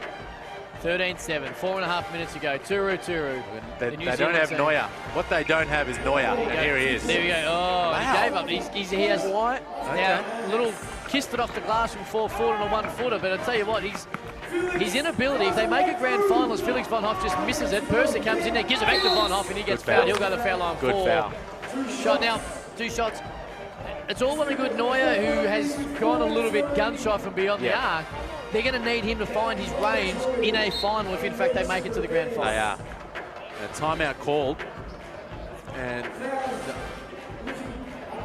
just the Bears here hanging tough. Felix Von Hoff, Josh Scarlett, Ben Purser, the men in orange on your screen, hanging tough. They lost their teammate Ryan Smith in the early going. Went down with an ankle injury, got wheeled out of the building. And Here they are, down 6. And again, they are not matched up on Neuer, the 3-point marksman from New Zealand. And you watch him work his way from one side to the other as New Zealand, he's come to the corner, and they're going to find him, and he's ready to go. And you know what he does so particularly well? He punishes the closeout. We're only at a half court here, so there's not many places to hide. But what he's able to do, he does the old pretend like he's not even interested in playing. Gotcha. And everyone forgets about it. Next thing you know, he's on the baseline jacking a three up. Now, it didn't happen in that situation, but they've got to be aware of where he is. No, he's crafty. But they do. They need to lock in. Oh, Purser. But the gap is closing, Cam. 14-11. And Neuer's inability to hit the triple has definitely hurt ToruXToru. They still lead. Here's Big Baby Ball. Guard on Von Hoff. Guarded him well, but he just muscling straight through him. This is New Zealand strength. It's like old man strength. It is. He's gone through Von Hoff's chest into his jaw, and he's just been able to find himself a nice little 3-footer in the end. Here's Purser, takes on Neuer. Slips over, has to throw it over his head. Ends up getting stolen, Bailey Noel. Fannin won't want a bar of that. Neuer normally would. Wants it, now gives it inside. Fannin, Von Hoff late. Now Von Hoff straight outside, needs to hit it. Just off the iron. Fannin says, I'll take this, Bailey Noel. 16-11, 5-point lead. They're in control. Got to work, big fella. No defense early. Jarlip too late. Put a body on him too late. There's Purser, says, I'll just shoot it because I got nothing else to do, and he misses it badly. Bailey Noel inside. Great defense, Garlip. Will Von Hoff save it? He will for a split second. It's been a dominant 40 seconds here from ToruXToru. But a foul on Fannin. We'll see Garlip go a long way from the basket. It's a 15-foot away to have 2 foul shots. He's going to 2. See, you've got to keep him off the charity stripe, Cam. He's going to the line for 2, the equivalent of knocking one down from long range. Drag this thing back to within 4. And does. But there's Neuer again. Well, they lost him, and he lost Garlip and knocked it down. He pretended like he wasn't even out there, and then he bobs up in the baseline, nails it. Von Hoff needs it, needs to reply. Does! Oh, Neuer. There's Neuer. Must have heard me. It's 19-15. He's lifting. Von Hoff lifting as well. He wanted it. Inside, Garlip. Where does he go? Looks at Fannin, gets deep inside, spin. Beautifully done on the right hand. Counted. 19-16, a 2 will win. Neuer wants it. Von Hoff says meets him. That's coming to you, Liam. No, it's not. Referee stops it. It'll stay ToruXToru. They are a 2-point basket away from a 3x3 grand final here at the Docklands. There's Bailey Newell inside. Hand is beautifully by Garlip. Von Hoff picks it up. Back to Garlip. Gives up the 15-footer. Goes inside. Gets the contact. Puts it in. It's 19-17. The Bears. Neuer to win it. Off the iron, no foul on the rebound. Tries to get inside the Fannin, does that. Inside, Von Hoff just lets him have it. 3 seconds. Big call. I think. Huge call. I think it's 3 seconds in the key. Timeout call. Definitely a timeout. Timeout call. I think you're right. He called 3 seconds. That's going to be Bears ball. Down 17-19. 2 minutes 21 to play. We get the replay here. The big fella's underneath. And they have come in strong as he finished the bucket and waved it away and called the 3 seconds. A big, big call. Chris Reed style, just coming in and having a say. What do you do here if you are the Bears? Do you take the 2, forcing ToruXToru to make the 2, or where do you go from here? Or do you just try and get the 1 point? I think you try and find Garlip rolling to the rim. He's been fantastic, drawing contact. Waved Von Hoff just says, I'll take 2. Leaves it long off the iron. Purser trying to keep it alive, but Big Baby Bull, Bailey Noel, keeps it alive. There's Neuer, goes inside, gives it to Fannin. Great pass. Leaves it off the iron. Bailey Noel picks it down. Now, 20-17. Big 3, Von Hoff. Wow. 2019. Point game. Point game off. What a call out of bounds. Got it out of bounds. Neuer has stepped out of bounds, and the Bears will have a shot to win. Von Hoff, you would think. Got to win by 2, Lamb, so only good call. 2 Good will only put just a 1 in getting front. a little ahead of myself. It's understandable too. This joint's gone up. Von Hoff for 3. Oh, it looked like a bank from here. They've kept it. Oh, he's got it back. Got another look. Turned it down. Oh, he kicked it out. Purser, Garlip wide open. They're in front, the Bears. They're in front. They think they've won. I can tell you they haven't won. It's only 21-20. You've got to win by 2. You've got to win by 2 is what we're told. You've got to win by 2. His hand's shaking. Ball game. Well, we were missing. That is the ball game.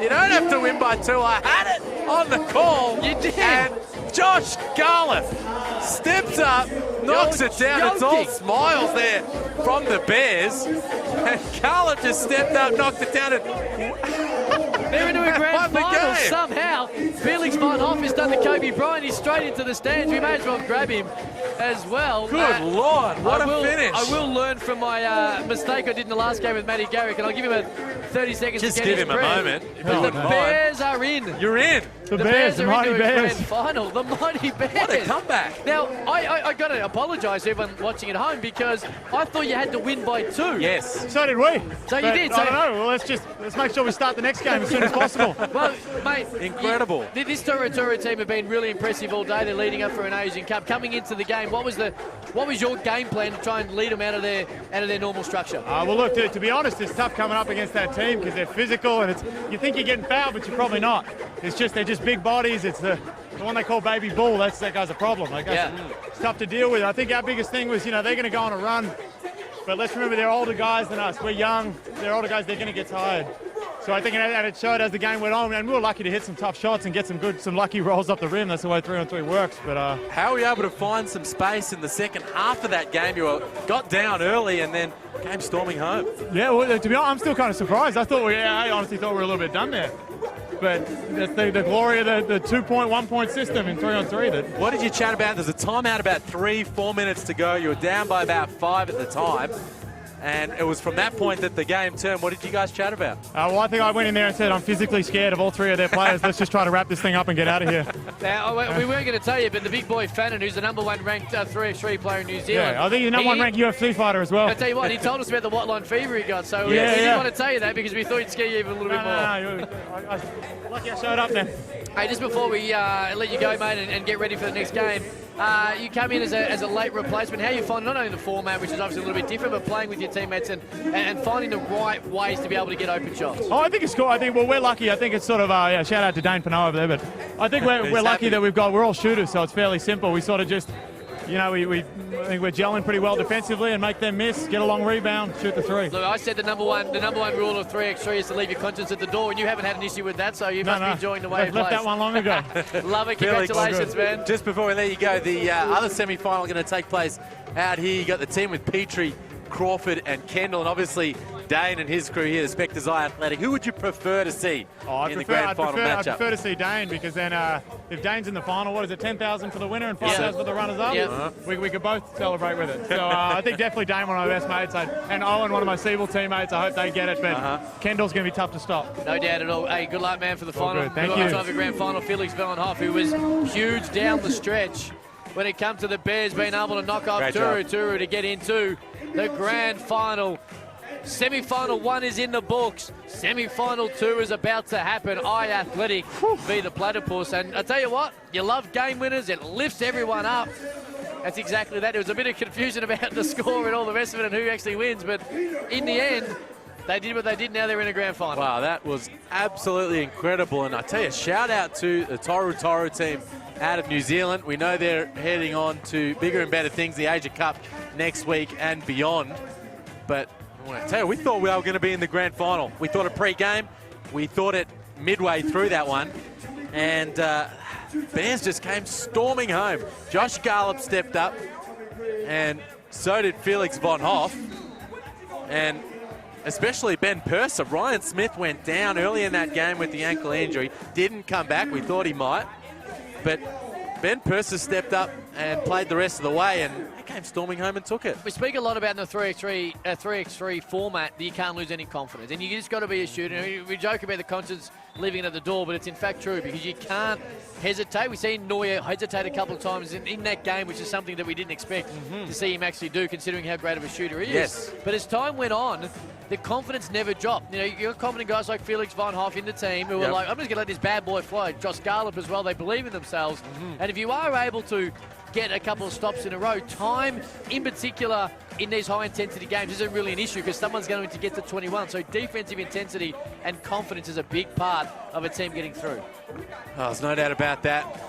As we turn our attention now to the other semi-final, we've got the Platypuses, Petrie, Crawford, Kendall, and Spectres iAthletic, some of them on the screen right now. Adam Thosby right there on the right, and Dane Panau on the left. Two guys played for the Sydney Kings last week, and Panau ready to go with the purple and gold again this season. You also got two-time championship winner Tommy Greer and his Owen Otagy in the lineup as well. How do you see this one playing out? I actually see it to be very similar. And we've spoken about the fact that you've got to be able to shoot the three ball and put the ball on the ground. And if you look at this, if you look at Peter Crawford and Jeremy Kendall, of course, two players who did it from the other side, and Petrie, as you touched on, is just a NBL veteran and a legend. But then you look at Spectres iAthletic, Thosby can put it on the ground. Owen Otagy's got the athleticism.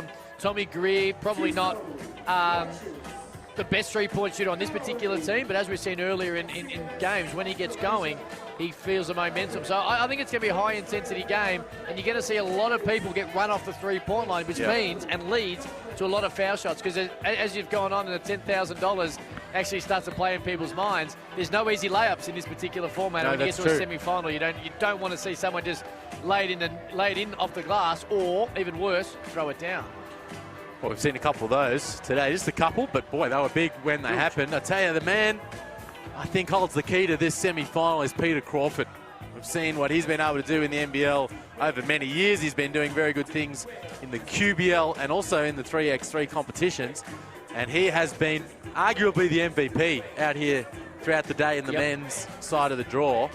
And I look across this Spectres iAthletic team, and I wonder who's going to go with him. You'd imagine probably Tommy Greer, the Grizzle man, will have first crack. Dane now on Petrie, you would think. But, geez, you've got to be switched on if you're matched on with Peter Crawford. We've got the ladder out. Something going on with the hoop. Maybe they're going to drop it down to 8 foot, mate, and allow us a couple of warm-up dunks for the crowd. Okay. Maybe 7 foot. No, and this is what happens, of course, and the intensity and the competitive juices start to flow. So when there's a warm-up, you know, these guys, and they can all get above the rim, they want to throw it down hard and send some type of message. And it's just loosened up the basket just a little bit. Hopefully they don't tighten it up too much, because the soft rings have helped some of these three-point shooters at different times. Indeed. Now, got Tommy Greer cruising over. What's going on out there? We got actually Tommy Greer over here. We might be able to get his mic on. This is unprecedented talking in a warm-up, because traditionally we don't talk to the players in the warm-up. But how are you feeling leading into this? Was that you that broke the ring, Tommy, or was it someone else? Yeah, look, I feel okay. I'm pretty happy those New Zealand boys got beat. They put the hurt on me earlier today. They are some big units, no doubt about that. What's the plan going into this one? You got Petrie, obviously. You or Panau on him. Who's going to run after Peter Crawford? Well, everything's a switch, so it doesn't really matter who we start on. Like, you're going to get switched onto all of them at some stage. Number one rule, run PC off the three. That is it. That's what we're going in with. They beat us with Petrie one-pointers, then we'll take it. If Kendall gets hot, we'll wear it on the chin. But PC's not beating us from three. Well, we've seen Kendall in the other games primarily put it on the deck. PC wants to let it go from long range, but they like to clear it out on one side, let Kendall put it on the deck. So I think Owen Otagy and Thosby need to be switched on. He's going to put it on his left hand, attack the rim. We had a real scare in the quarterfinal against the Canberra team. Oh, yes? Just a bunch of young kids came in, so we're going to have to play a lot better than that if we're going to compete with these boys. It looks like the ring might be starting to get sorted out. Get out there. Good luck. Tommy Greer there, iAthletic. How's the access? Unbelievable. This is what happens at 3x3. Anything goes. Anything goes. Yeah, we just pass on a little bit of knowledge. Let him know. A little scouting report from Liam Santa Maria as well, just to let him know that Kendall's not really been settling for the three ball, but we'll see it go now, up. If Kendall steps out and knocks one down right from the very get-go, then Grizzle's going to come after me post-game. We know that. Now, we're just having We've got court all adjustments hands on deck here. With the court adjustment, you can't see it on your screen, but it's a job well done. Thumbs up all round. Very well they just done. moved it. We've got some highlights here from... there's Marina Whittle, who's barely missed when we've been watching. Beck Cole. It was Beck Cole who joined us, and this team's in a grand final, iAthletic. This is the semi-final when they beat the Canberra team, and that was just money all day. Kate Gaze was brilliant, though. I like McSpadden. She's young, but she is able to get inside. And Froling, once she's she tough. gets there, Froling, sorry, not McSpadden. Froling there to be able to get a little bit of That was a tough shot, KKs. They're a team that, and Beck Cole spoke about this, because of their veteran nous and also some of the physicality, they were able to wear down this younger team in this semi-final. Marina Whittle just says bang and says game over, I'm off to a grand final. Yes, and they're going to come up against this crew.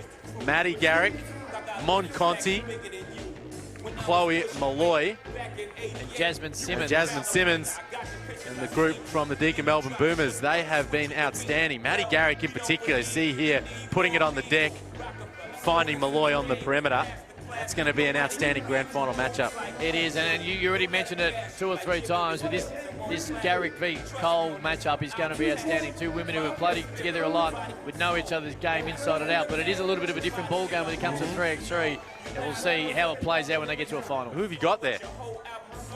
I'm going to say Spectres iAthletic, just only because they were pretty impressive in that first game. When we got here this morning, they were playing against each other, and they beat them 21-11, I think it was. So I'm just going to go on the basis of that, although Maddie Garrick did speak about how much they learned from that game already. She spoke about the video analyst they've got upstairs, who's breaking it down for them between games. So with all this money and prize money on the line and 3x3 FIBA rankings to be won, there's no expense being spared by these teams. Putting video analysts, physios and the like coaches to come and get the team through the day's events.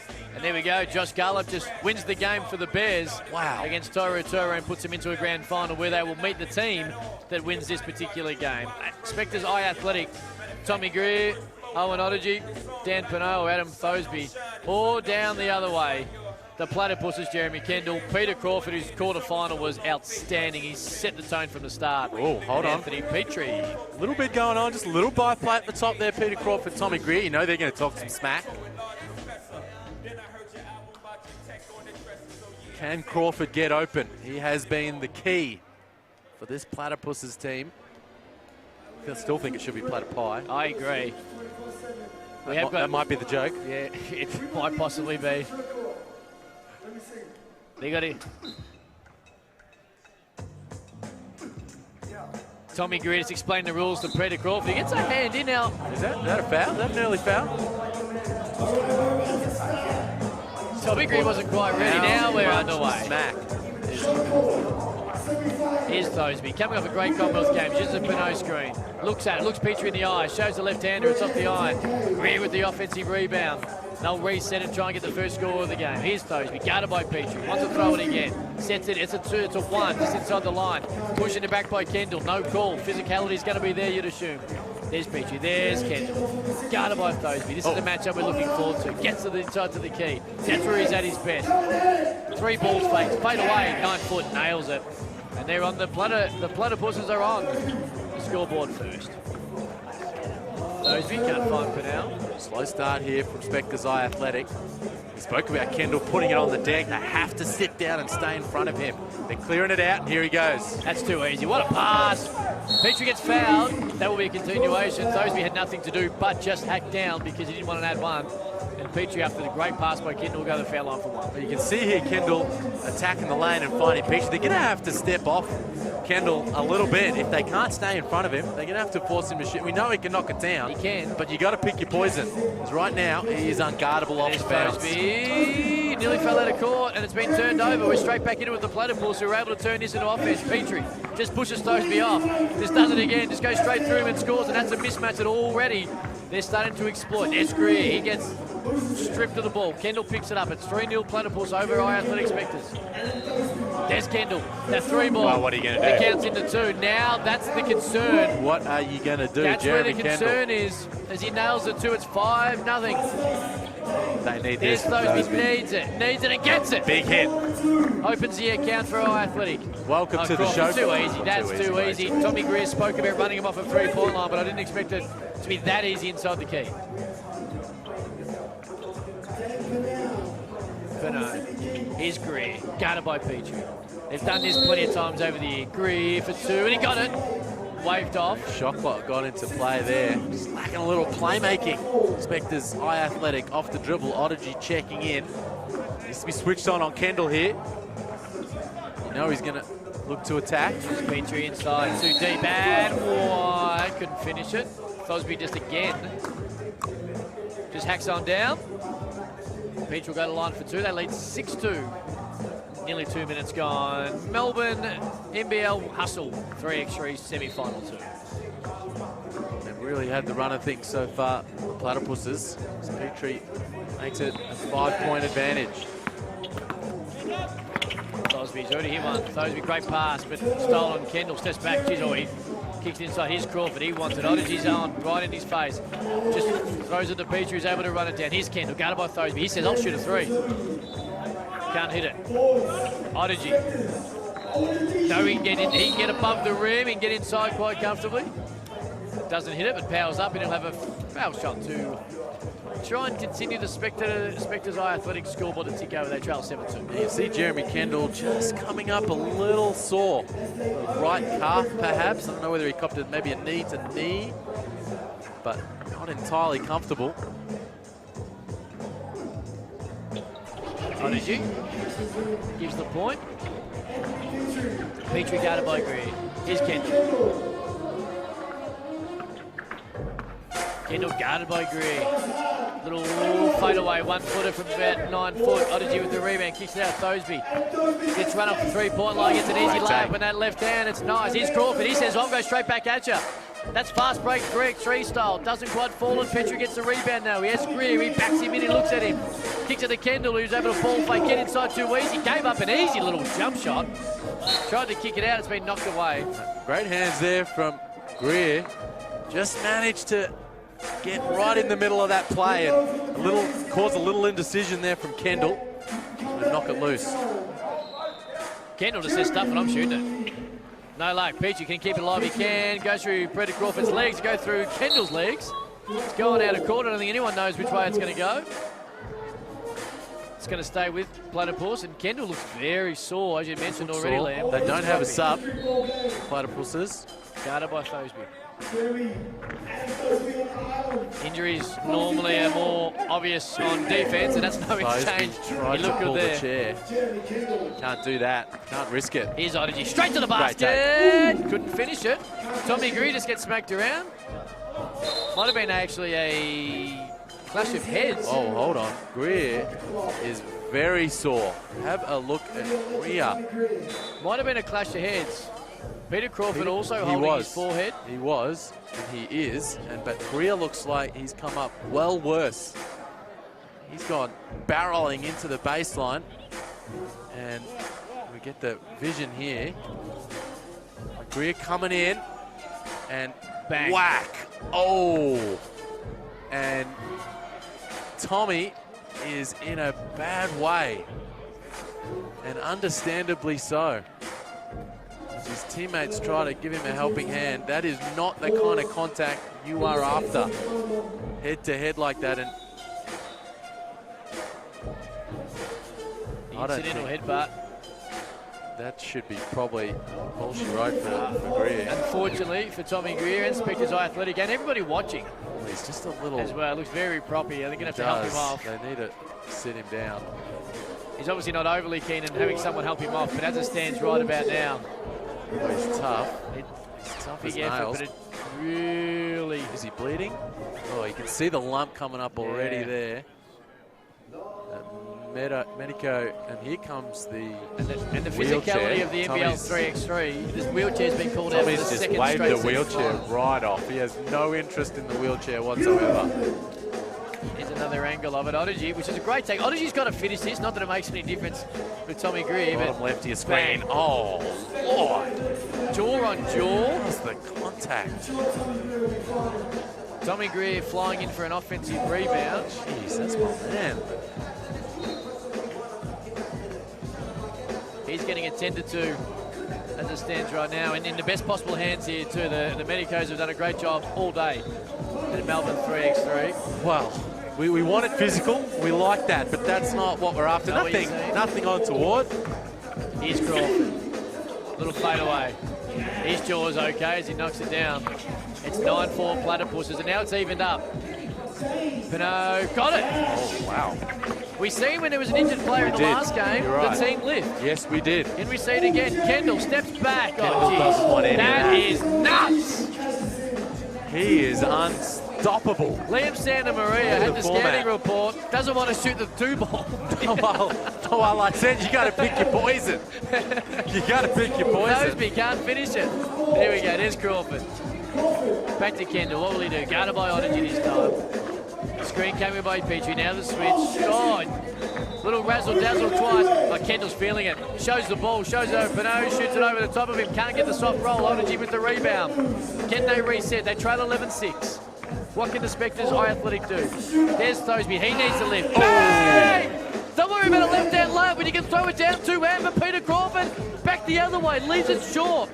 Spectres iAthletic trying to lift. Thoseby just threw it down. Tipped away by Kendall. 11-7 as we go to the highlight screen.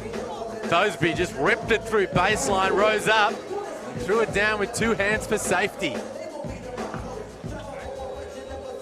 Thoseby guarded by Kendall. Under Pinot.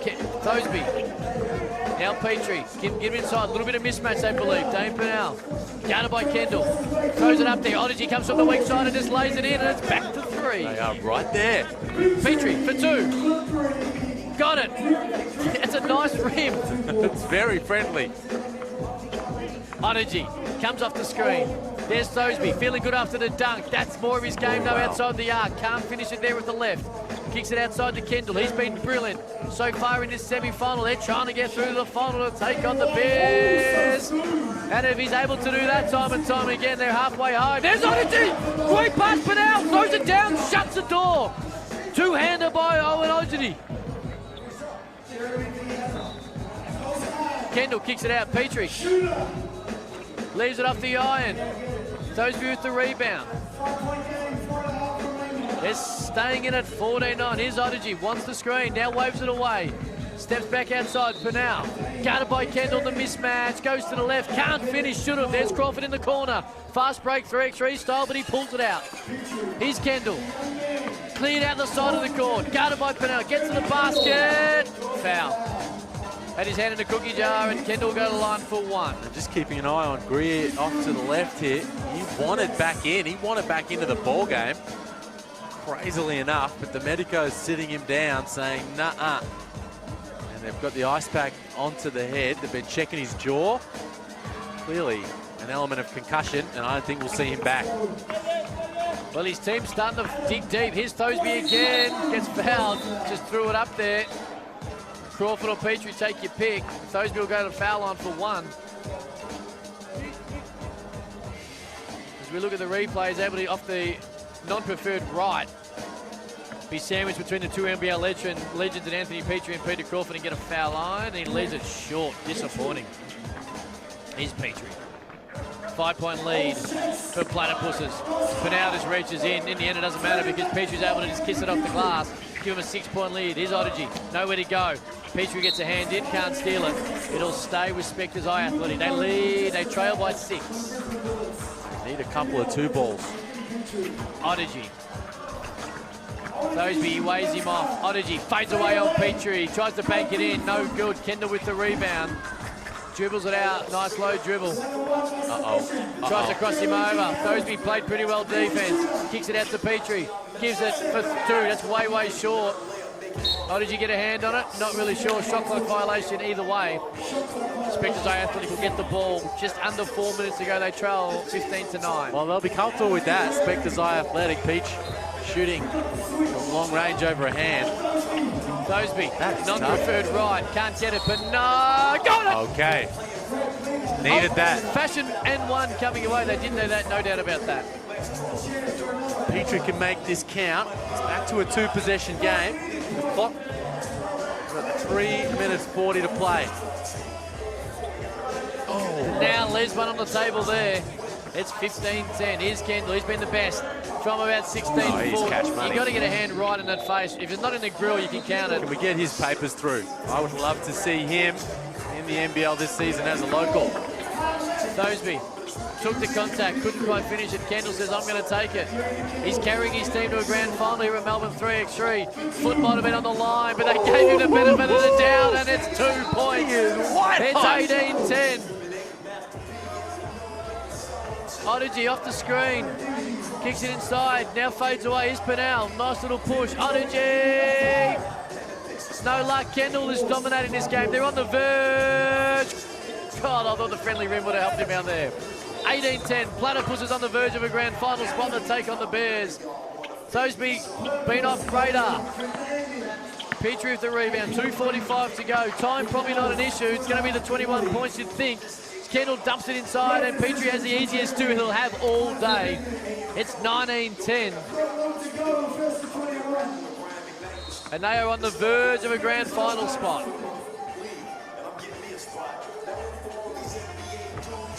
Thoseby throws it away. Petrie and Crawford gets a hand.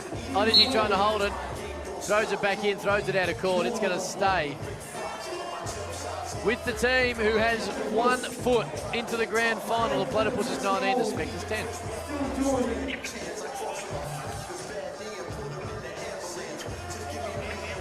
Kendall for the win. Oh. Gives it up. Petrie, what a dish. Count it, 20-10. It's going to take a miracle from here. Thoseby knows it. So does Pinot. Just throw it up there. Here we go. Down. He's got the range. 20-12. Here's Kendall. And that'll do it. They're into a grand final. The Platypuses. Jeremy Kendall, Peter Crawford, and Anthony Petrie are into a grand final to take on the Bears.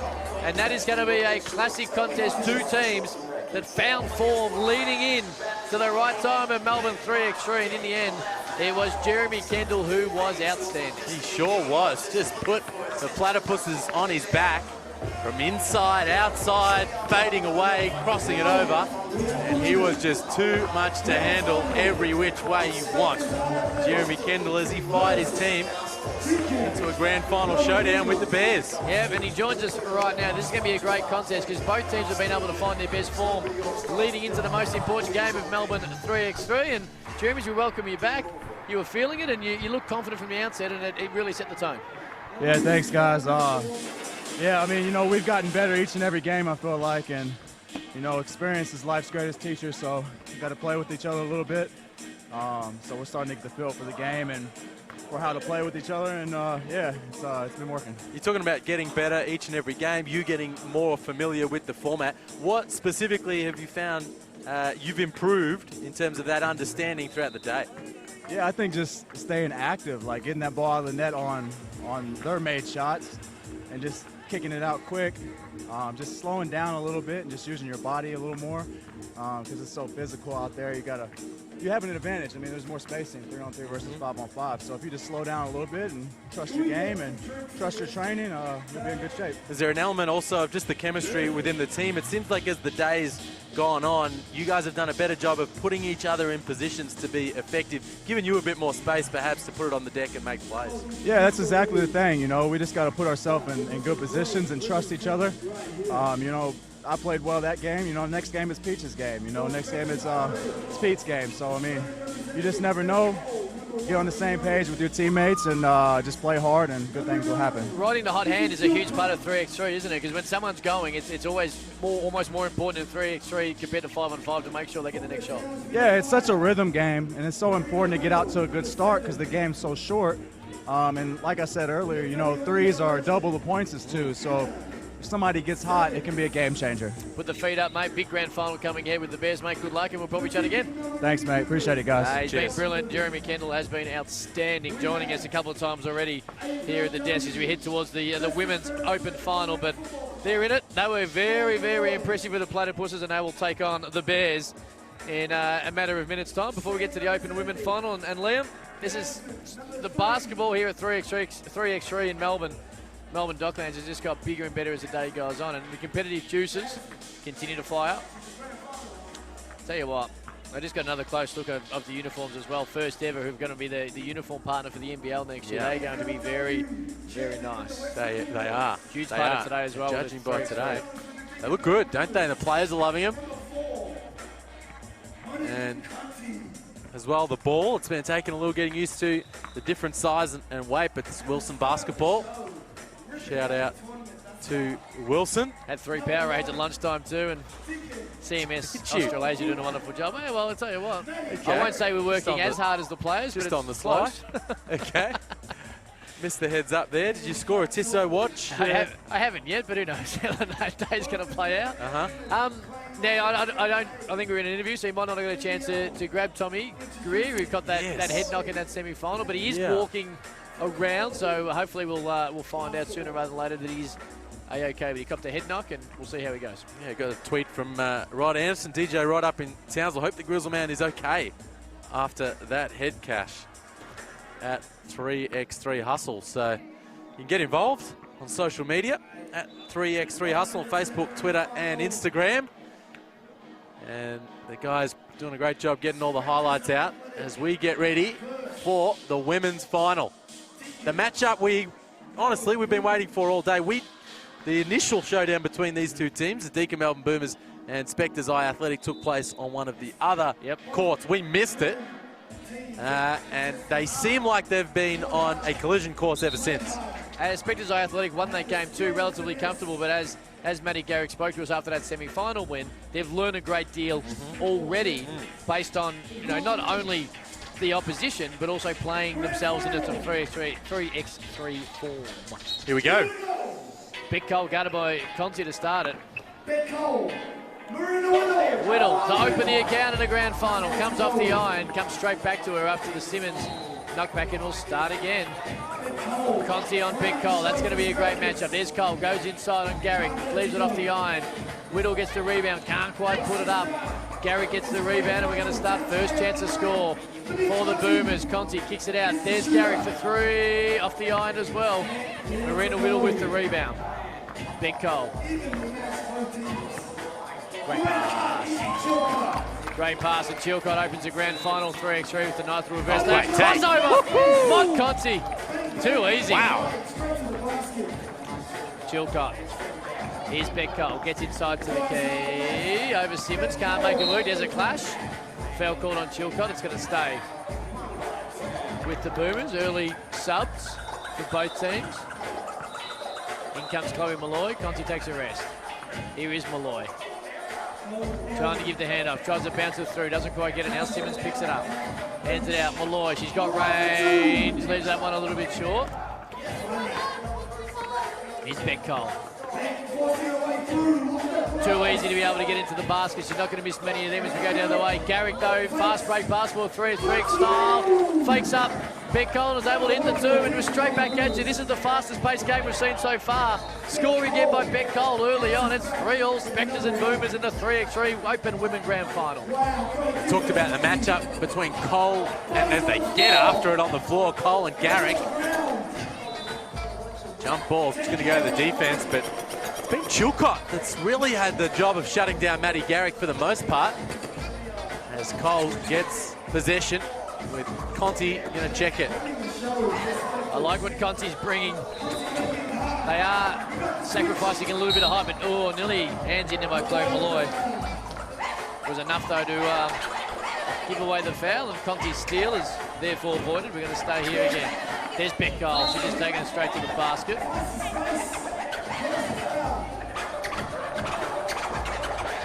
Three all. Nearly 2 minutes into this grand final. Beck Cole's attack on the rim has been really carrying this team throughout the day. We've seen Marina Whittle knocking it in from long range. And Cole and her ability to put it on the deck and make plays, that's the difference. Here's Garrick, screen by Conti. Trying to take on the veteran Zarek. Great job, Hannah Zarek. Great screen, great block. Kick out. Now she looks at an 18-footer down the other end. Spins around, takes on Conti, has the height advantage. Conti gets her on the arm. Hannah Zarek will go to foul line. Conti not at all happy with the call, but either way, one shot coming. You can see Beck Cole heading off for a little rest, and as a result, Matty Garrick taking a moment to catch her breath as well. Marina Whittle runs down the offensive rebound, gives inside to Chilcott. Guarded by Malloy. Two young guns going at it. Chilcott, little fadeaway. That's a beautiful move. It's a beautiful move. Here's Conti. Gets to the basket again. She's already done it once. She's now done it twice. On the left this time. Tries to get the hand in Marina Whittle. Whittle has it. Looking inside. Hannah Zaric feels she's got the mismatch on Simmons inside. Bit of height, bit of experience. Kicks it outside. Whittle on the fake. Shoots it from 17 foot. Bottom of the net. This is a high-scoring, high-intensity game. Proven again by Conti. Can't quite get it. That one off the top of the backboard. Simmons with the rebound. Is she fouled? No. Chilcott with the great defensive play. Gets it outside. Gutted by Malloy. Screen by Hannah Zaric. Roll inside. Bit of absolute experience inside. Something that Beck Cole spoke about and believes they have on some of these younger inexperienced teams. No, that's fair to say, but boy, it is super close ball game. No team able to really wrestle advantage thus far. Garrick and Cole both checking back in.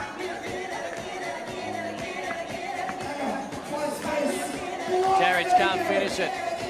Chilcott couldn't finish it. Can Beck Cole? She can't finish it either. 3 cracks at it. It's going to stay with Spectres iAthletic though. They lead 6-4. No, they don't. They trail 6-4.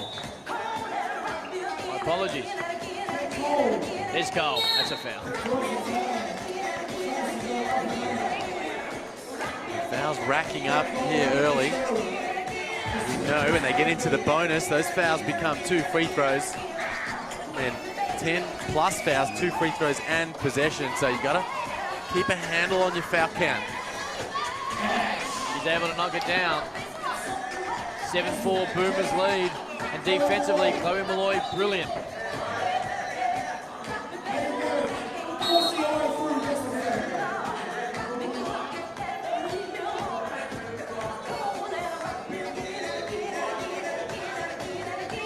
Three minutes gone.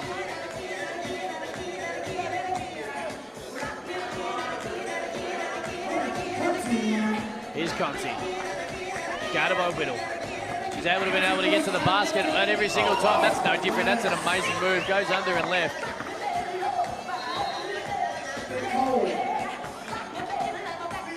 Here's Cole. Inside. Great move on Conti. Finishes it. Oh, Conti just goes, well, that's all right. I'll step outside and take it too. And nail it. Wow, how's the talent on display? We are. Now, we will say that the scores are wrong, as in the team. So it's the Spectres who are 8, Boomers are a 7.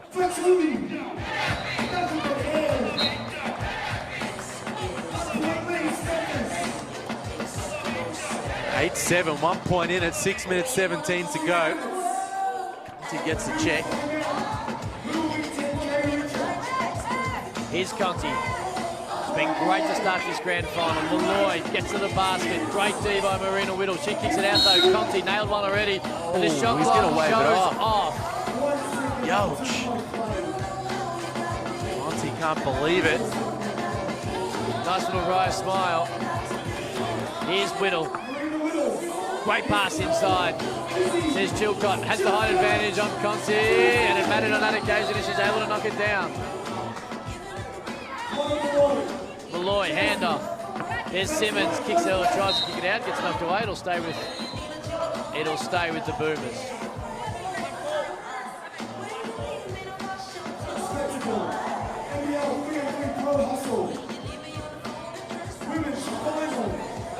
Here's Gary, great pass. Simmons with a great little slip roll. Able to put it down. Beck Cole trying to run it back. Guys, Spectres is spelled incorrectly on the scoreboard on the screen. Spectres 9, Boomers 8. Women's Open Final 3x3.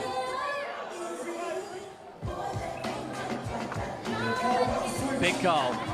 The start for this Spectres team. Defense by Chloe Malloy. Not enough. Here's Conti. Been great for the Boomers to start both inside and out. Had to throw it away, but gets it. There's the shot clock. Garrick throws it. Counted. Couldn't even see the ring. Tossed it up. We're tied at 10. Inside to Whittle. Guarded by Simmons that time. Guarded by Malloy, rather. No, guarded by Simmons. Here's Conti. Oh, she stepped back. Put on the deck. Off the arm, Simmons with the rebound. Here's Conti again. Guarded by Beck Cole. Garrick just did probably shot of the day. What has she got for us now? Tries to take on Chilcott, kicks it out. Conti wide open with the shot clock. And no! He's waved on that's the second straight The second straight we've seen from Conti go down, but the shot clock has expired.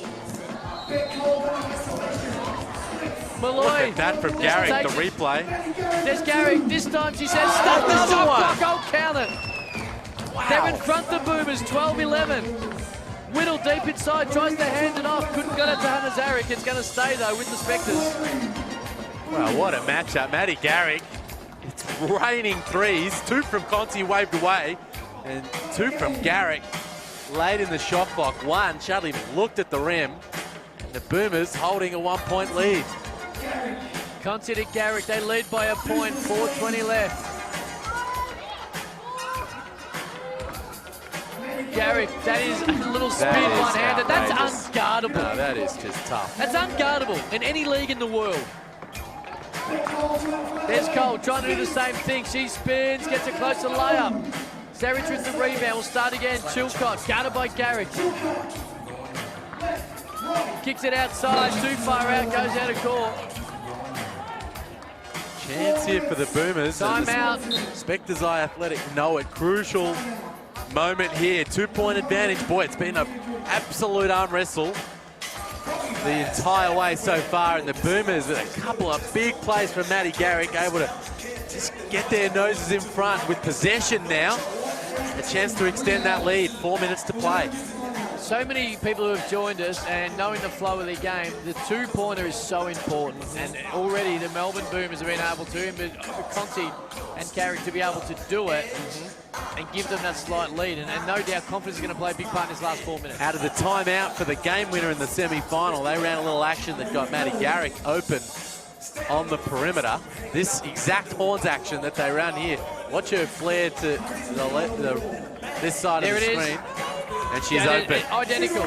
This time she gives up the 2. Takes to the basket, goes to the left, can't finish it. Let it fire. Here's Chilcott, guarded by Conti. Whittle's been great all day.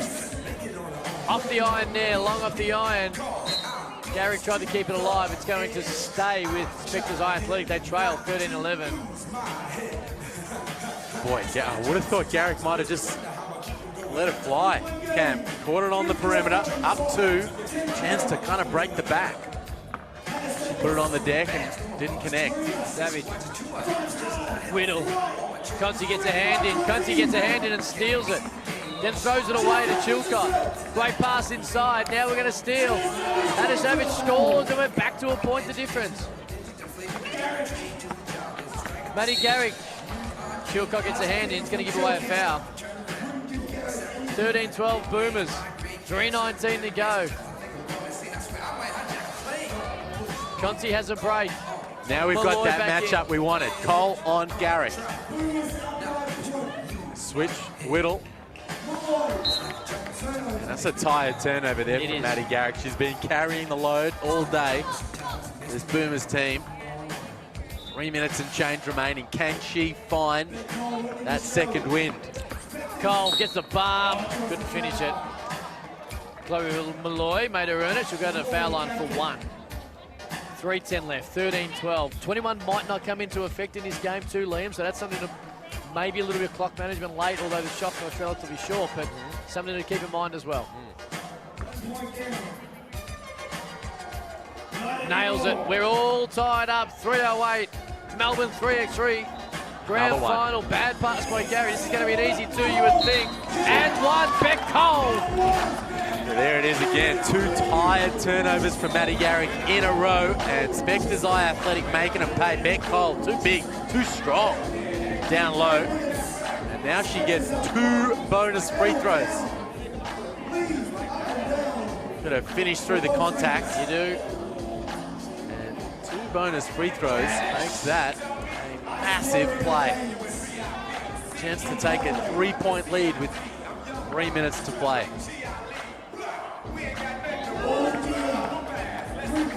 Conti trying to take Whittle off the screen. Hand off to Garrick.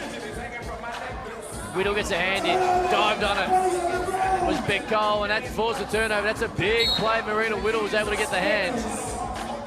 Simmons comes in. Malloy goes back out. There's those 3 straight stops. 3 turnovers from the Boomers. And Spectres taking a stranglehold over this matchup. Conti. Garrick. Now there she's guarded by Cole. Looks her in the eyes. Short and wide for the two. She looks to have hit the wall a little bit. Maddie Garrick, she's been so good all day. Fatigue just setting in late in this grand final. Conti runs down a rebound. Needs to score here. 2.5 to go. Down 3 of the Boomers. Last 5 points have all gone the way of Spectres iAthletic. Simmons keeps it alive offensively, but it goes straight to Beck Cole. Here's Whittle. She's been great all day. Over Maddie Garrick. Leaves it short. Conti runs down the rebound. Conti, guarded by Chilcott. Looks one way and dribbles on the other, and unfortunately goes out of court. And the Boomers want timeout. Trailing by 3, 16 to 13. Well, they need it. You can see Maddie Garrick there, barking instructions. And they need a couple of stops of their own. And a couple, obviously, some open opportunities. You can see some replay. Maddie Garrick missing. Beck Cole finding Whittle. He was able to timeout done. Chilcott on the left. Able to work her way through the double team and score. Simmons, other side. That's a beautiful move. Oh, wow. Right back at you, 17-14. 3 the difference. Beck Cole, the experience will play here. Gets it around Malloy and scores. Simmons. They got the young guns on the court. Maddie Garrick saw Cole score and immediately stood up off the bench. She knows she can't sit there for very long, tired as she may be. She's the key to this Deakin Melbourne Boomers team. She's back out on the floor for this last 1 minute 43. Able to nail it. 18-15. Oh. Beck Cole nearly loses it. Now she kicks it inside. Marina Whittle. Conti gets a hand in. Not enough though. She's able to get it back and put it up and in. They need a 2-ball. They need a 2-ball quickly. They got at least 2 people on this court they can score. Garrick at the moment just says, we'll take what we can get. Unfortunately, they couldn't get it. They've kept it alive. Hannah Zaric loses it though. It's going to stay with Melbourne Boomers. 19-15, a minute 20 to go. So it was a strong take, very strong take from Maddie Garrick. Unable to finish, but they really need a 2-ball here. 1 minute 20 to play. Garrick just throws it up, tired. A 2 will win it. Beck Cole nearly thought about it, ends up taking it to the basket and scores. It's 20-15, they're 1 point away. Conti, on the deck. Huge move as she nails it. Puts it behind their back. Chilcott went over, but the game is on the hand of Spectres iAthletic. Beck Cole with the ball. Takes it inside. No contact. It's going to stay with Spectres iAthletic with 49 seconds to go. What a move, Conti. Breaking ankles, knocking down jumpers. Need to stop fast. 49 seconds to go. Goal. Shot clock violation, unaware. Okay. 1 second left on the shot clock. Boomers get it, down 3. The window's hardly ajar. Do you go for the 2 or the 1 here, Liam? No, you go for the 2 here. I agree. 2017. Tired turnovers from Boomers have hurt them late. No foul call there. Beck Cole has it. The game is on her team's hand. 1 point, they win Melbourne 3x3 today. Pro hustle. That'll do it. That'll do it. Beck Cole has carried her team. Led from the front all day. And in the end, they get the job done. 21-17 over the Boomers. And Spectres iAthletic are your NBL Pro Hustle Melbourne 3x3 champions. Wow, sensational. What a game-winning shot there from Beck Cole. And you can see the enthusiasm and the celebration. You see the replay. She's toughing it out, fading away, knocks it down, and then look at her right there on the right of screen. Loves it as they embrace. They are the champs. Yes, sir. Is she happy? So well she should be. That was an outstanding contest, an outstanding way to finish by a player, of course, that so many of us know in both 3x3 and in 5-on-5 in so many different avenues here in Australian basketball. Yeah, no doubt about it. And also shout out to Maddie Garrick, Conti, Chloe Malloy and Jasmine Simmons, they were fantastic, the Deakin Melbourne Boomers. And it was an incredibly high standard grand final. As we throw to the on-court presentation, the MCs to take control of the proceedings. The champions, Andy Cook. The ladies win $10,000. Beck Cole, Izzy Chilka, Marina Whittle, and Hannah Savitz. There it is, $10,000. Give it up.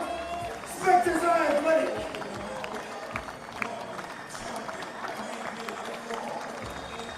First ever NBL 3x3 Pro Hustle champions.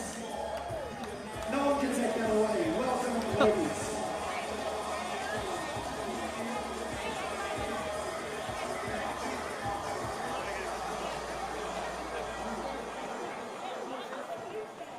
And there you go, 10,000 check handed over to Spectres iAthletic. They are the 3x3 NBL Pro Hustle inaugural champions here at Melbourne Dockland Studios. Well deserved. Beck Cole leading the way. She's out there holding the oversized check. Just posing for the cameras, dancing it out in celebration. You can't quite see her on your screen, but we hope to get a chat with her soon. Check out some highlights from the grand final. What an outstanding grab. Look at Monconti put it on the deck. She was brilliant. Attacked the rim. Maddie Garrick, she was outstanding. A little tired letting the gap back. There you see Beck Cole getting on the deck. And how much it meant to her. She was locked in right from the get-go. Marina Whittle's been brilliant all day, and that, again, that was a great move. 2 in a row where Conti was able to go baseline that one with the left hand. And then Conti probably heard a little bit of momentum too for Melbourne Boomers. Those 2 threes that Conti hit, they were actually both waved off by the shot clock violation. Oh, look at that one. Put her on her tummy, Cam, before knocking it down from long range. And there we go, and there's the game winner by Beck Cole. Great defense, but even better offense in the end, and the little 1-foot floater gets them in to the $10,000 check, which the novelty check, Liam, which I've never had one, but no, man, it looks fun. Well, I'd like to see Beck Cole just march in and try and catch that, baby. That's not always, it's probably not as easy to do as you would think, but yes, it's an interesting one, and in the end, they get the job done, and they are the NBL 3x3 Pro Hustle first ever champions, and what an outstanding grand final. And we spoke so much about, as the games continued in both the men's and women's side, the intensity, of course, the competitive juices continue to flow. And in the end, we've seen the highest quality women's game that we'd seen, no doubt, in the grand final. We're expecting to see a similar thing from the men's, but in the end, that's the highest contest we've seen. Oh, absolutely. All kinds of talent on display in that one. And, you know, talk about the AFL women. Monconti best on ground in the grand final, but Beck Cole, she led her team to the championship, and she joins us for a chat. Yeah, she does. She hit the game winner as well, and she's extremely happy, and she's the one who I believe who has sole ownership right now of the $10,000 novelty check. Have you ever thought about just trying to cash in a novelty check like that before? Oh, look, I've seen it on like reality shows, and I don't mind a bit of that. But, you know, getting it, doing something you love and with a group of girls that you love. Oh, look, I'm just happy that we get to share 10K. That doesn't happen every day. It most certainly doesn't. Hey, we were expecting, and we spoke to you after the semi-final, we were expecting a high-intensity game, and that's exactly how it played out. Yeah, they're small, they're quick, so, you know, we have to play up to their intensity level, and, you know, at the start they had us for a little bit, but we just have to dig deep. We're veterans, use our physicality, that's what got us through. We could see at the end there how much it meant to you, hitting that game winner, celebrating with the team. How do you feel heading into next week? We know you got a big event next week, the Asia Cup. This perfect preparation? Yeah, perfect preparation. We've been training with our coach, Dave Buer, so doing that for about a month now, and that's been helpful every week. I notice the benefits of it, getting better, and this is just another confidence builder and to actually get some game time in it, because it's different training to a game, so this is great, and I hope all the girls who are here involved, we can really come together as a new group. Look, obviously, you might have some of your 5-on-5 coaches listening, but occasionally when you're playing 5-on-5 full-court basketball, you can find a way just to find a breather, probably normally on defense, but that's not the case in this format, is it? No, not at all. Someone is on you pretty much 99.95% of the time. So that's why you just got to be physical, you got to be smart, because it is quite a strategical game as well as, you know, being so athletic. So you learn something new every game to help yourself for the next week. All right, well, how do you celebrate tonight? What's the plan for the team? Look, I'm old, so I'm going to celebrate now with the girls, and then I'm going to get a good feed in me and get to bed by 10:30, guys. Yeah, I'll be surprised if that's how it plays out. Hey, congratulations. A wonderful day. And we spoke a little bit about the class and the intensity of the games that continue to grow through the prelim rounds into the semi-finals and into the final. And that game was high intensity and high class, and congratulations on winning a wonderful game and being the first Melbourne NBL Pro Hustle 3x3 champions. It's exciting. Thank you very much, and I hope I still look okay. Got hit in the face. Was that in that one? Yeah. Who got you? Yeah. My old teammate Maddie. All good, all good. When you guys were on the deck? Yeah, Okay. yeah. It's just a do I still look okay? It looks fine. That's all right. It makes you look a little bit tougher. Wait, as you well. and hashtag hustle or be hustled, right, so right. gotta hustle. Congratulations, Beck. Thank you so much, Well guys. done. There you Awesome. go. Thank you. Superstar Thank you. nails job. the game winner, Thank and the Melbourne Pro Hustle NBL 3x3 first champion, Spectres iAthletic. And Yep. it was an entertaining contest, and one that we expect fully to see duplicated here when we see the men's final as well. Oh, absolutely. We saw the Platypuses winning through against the Spectres iAthletic. Beck Cole and Tommy Greer could probably compare black eyes, you'd think. Hope Tommy's okay. Haven't seen him. He took a nasty hit in that semi-final face-to-face with Peter Crawford. But that squad, Peter Crawford, Jeremy Kendall and Anthony Petrie, they won their way through. And against Spectres iAthletic, the Platypuses, and they're going to be up against the Bears. Josh Garlett, Felix Von Hoff, Ben Purser, their buddy, their teammate Ryan Smith not warming up. He sprained his ankle in the semi-final. Wheeled out on the wheelchair, obviously cannot go. So it's 3x3, literally. No subs here in the grand final. If someone goes down, we're in trouble. I love the way the sport works in a quirky type of way. And Anthony Petrie, when he joined us off the top of the morning, said to us about, oh, we haven't got a sub. Peter Crawford said no sub. And it turns out after all this is said and done, they end up playing a team that also only has 3 players and no sub in the grand final. No. So any worries of fatigue taken out by the fact that it's 3x3. Oh, well, that's exactly right. Look at the matchups. We spoke to, we know obviously that there's a lot of switchings. The matchups sort of come and go throughout the ball game, but Josh Garlett up against Anthony Petrie on the interior. I feel like that's going to be a real key. We saw Garlett, obviously brother of Tom Garlett, done some, as Anthony Petrie tells us what for. Brother of Tom Garlett, Josh, we saw what he was able to do in the semi-finals against the New Zealanders. Big Rory Fanning, the biggest, baddest man in town.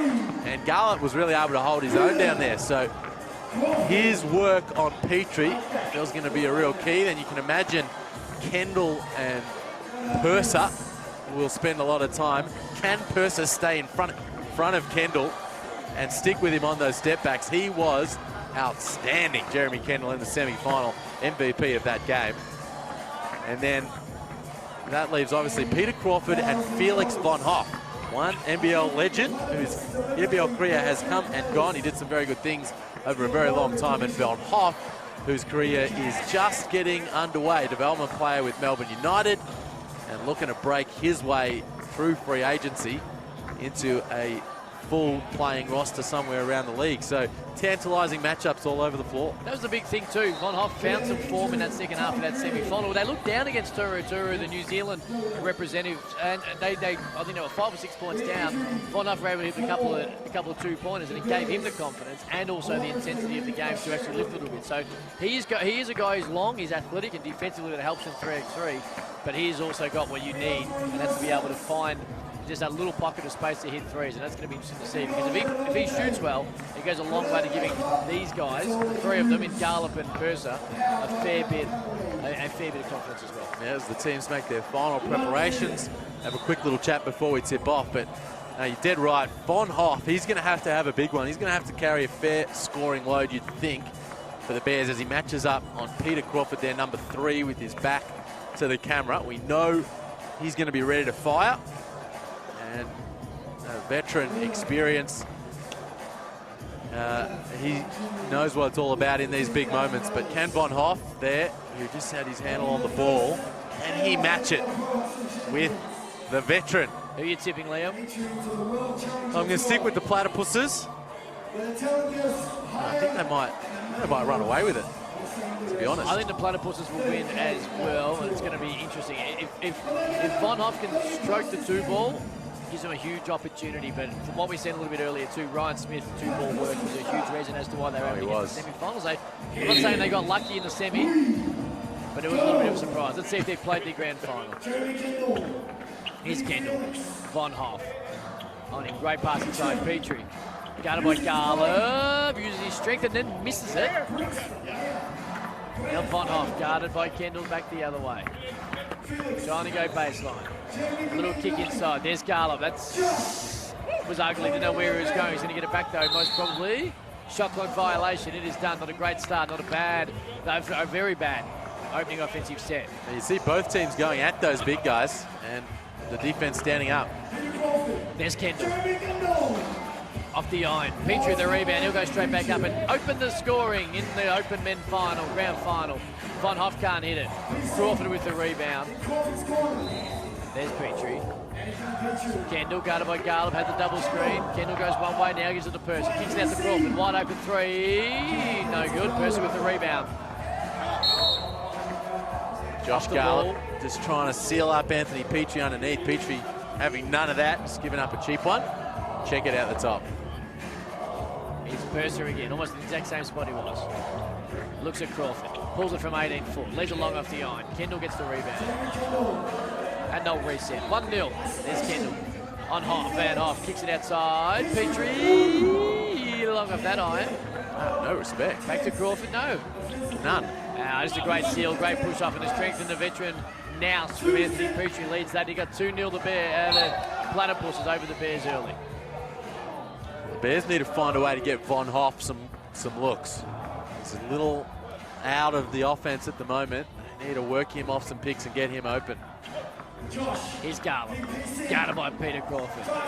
Holding his singlet, gets away with it though, and he scores. Strength inside by Garland. Here's Kendall.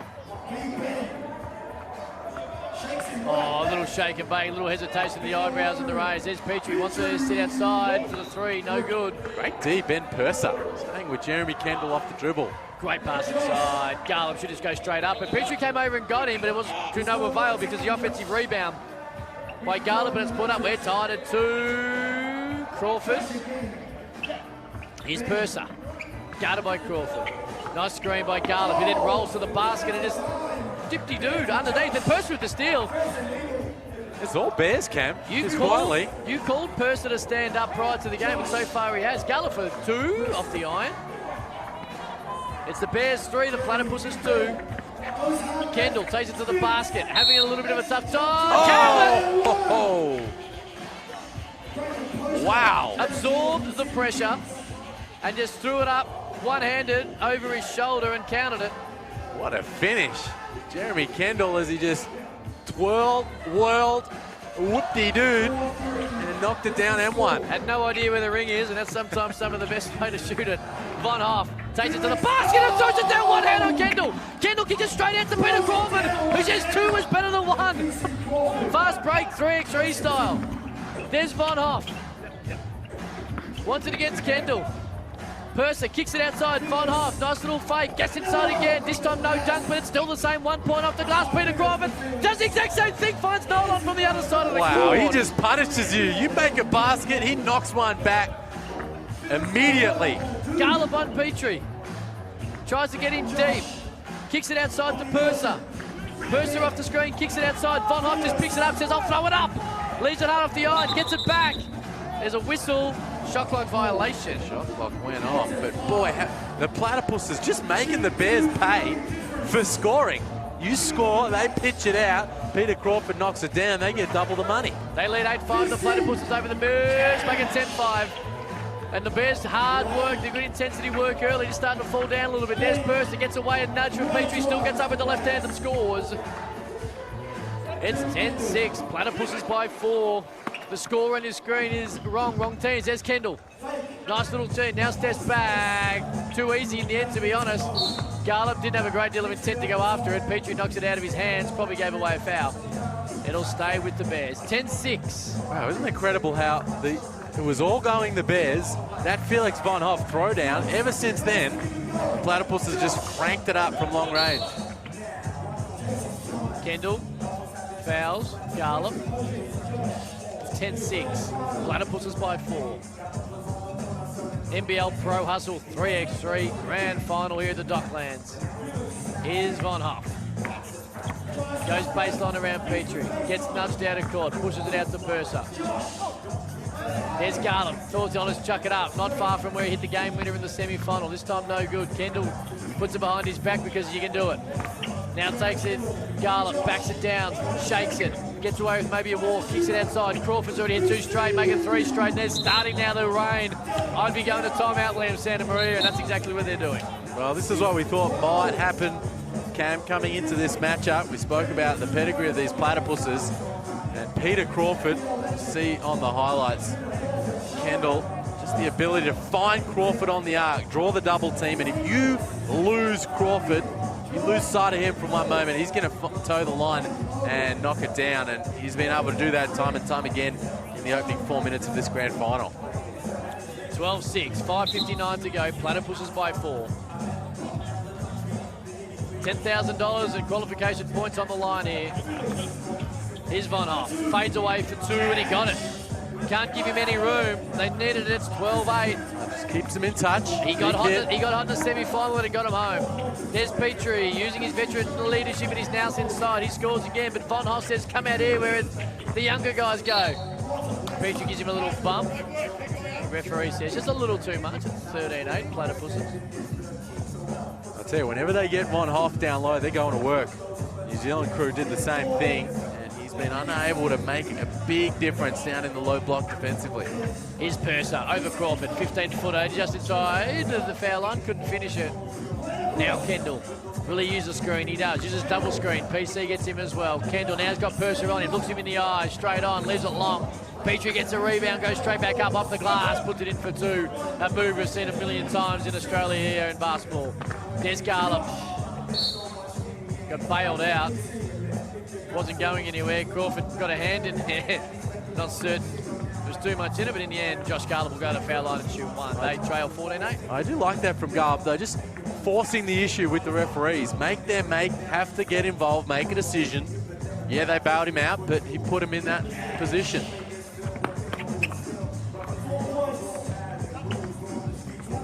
Here's Kendall. That's offensive foul. Peter Crawford, no doubt about it. Caught one in the jaw a couple of moments ago, Peter Crawford, and he's just still trying to move it around a little bit. Looks a little sore. Here's Von Hoff. Looking for the 2. Guarded by Crawford. Kicks it inside the burst. Guarded by Kendall. Fakes to kick it out.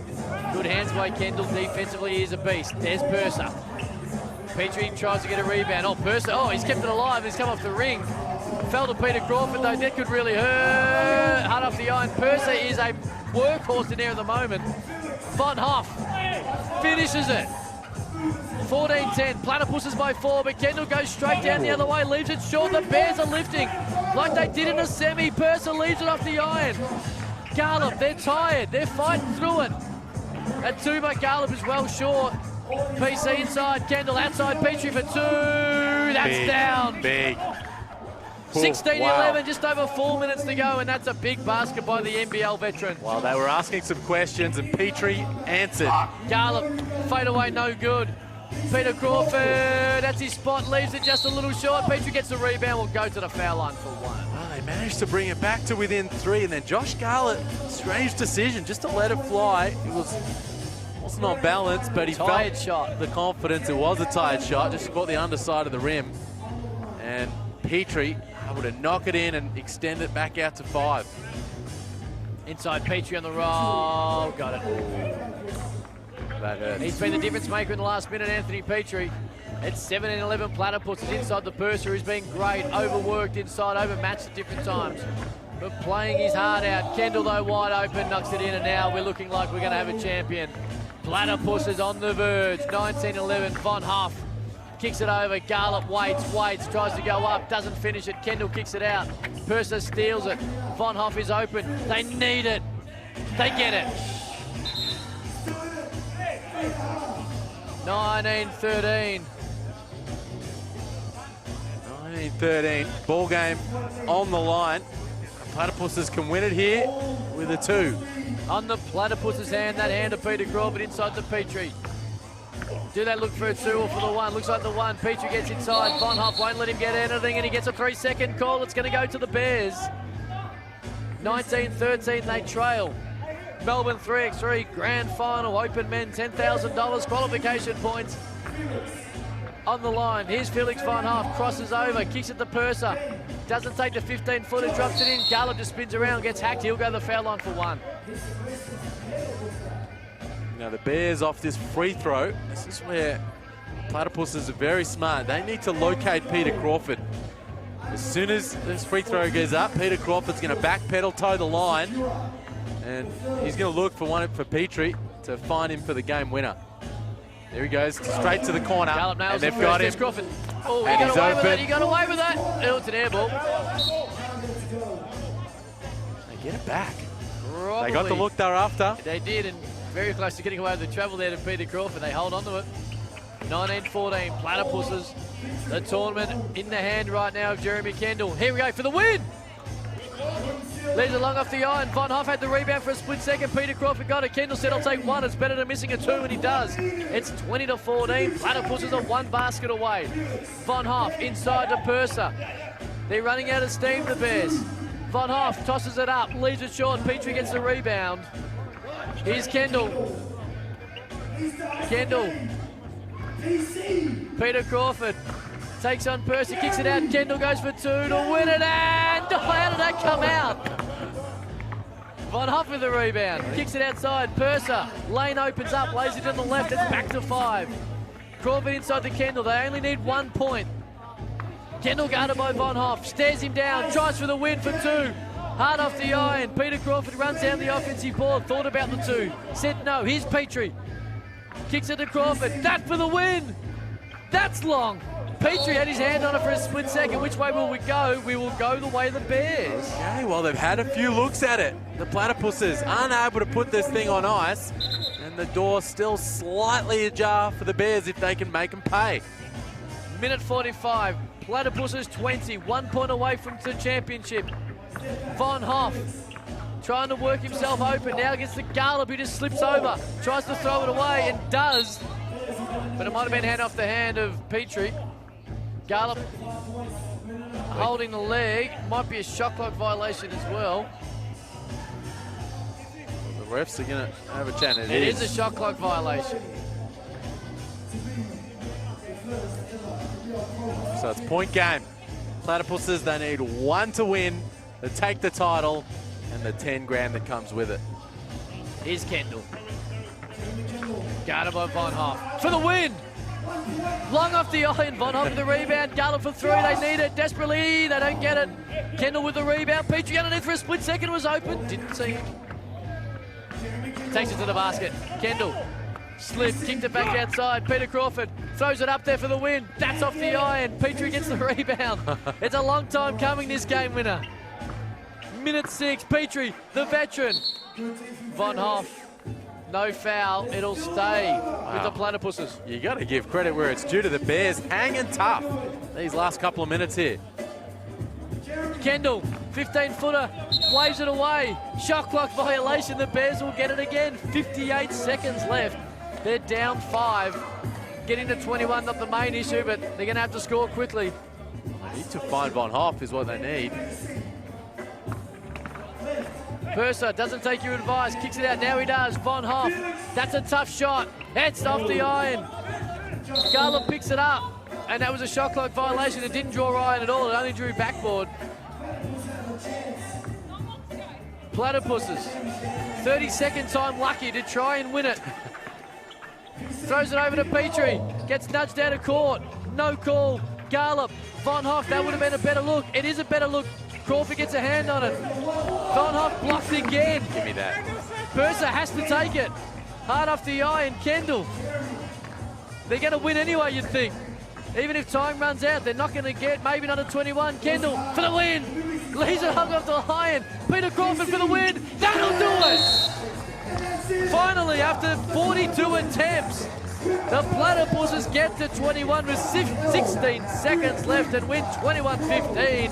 NBL Pro Hustle 3x3 goes to the Platypuses. Wow, congratulations to that crew. They battled it out all day with one less guy. Managed to come up in the grand final series against another team, one man down. But Peter Crawford, Jeremy Kendall and Anthony Petrie, too good throughout the day and here in the grand finals. We see a highlight here of the game-winning bucket. Crawford fading away into the corner, knocking it down. He says, thank you, finally. Had a lot of looks to seal the deal and eventually got the job done. What a day it has been for the Platypuses. Anthony Petrie, his first ever crack at 3x3 as well. And they get the win done. Let's get down to the court for the presentation of the MC. The NBL 3x3 Pro Hustle champions, Andy Crook from the NBL. These boys have an opportunity to go on the Challenger Tour where the money goes up by 20K. NBL legend, Anthony Petrie, Jeremy Kendall from the Sydney Kings, NBL legend, Peter Crawford, $10,000 in your pocket, your champions, the Platypus.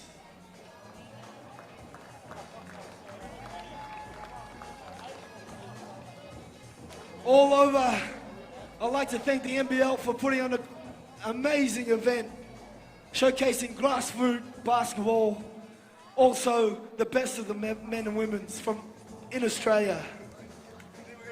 I'd like to thank the sponsors Wilson, CMS Australasia, Powerade,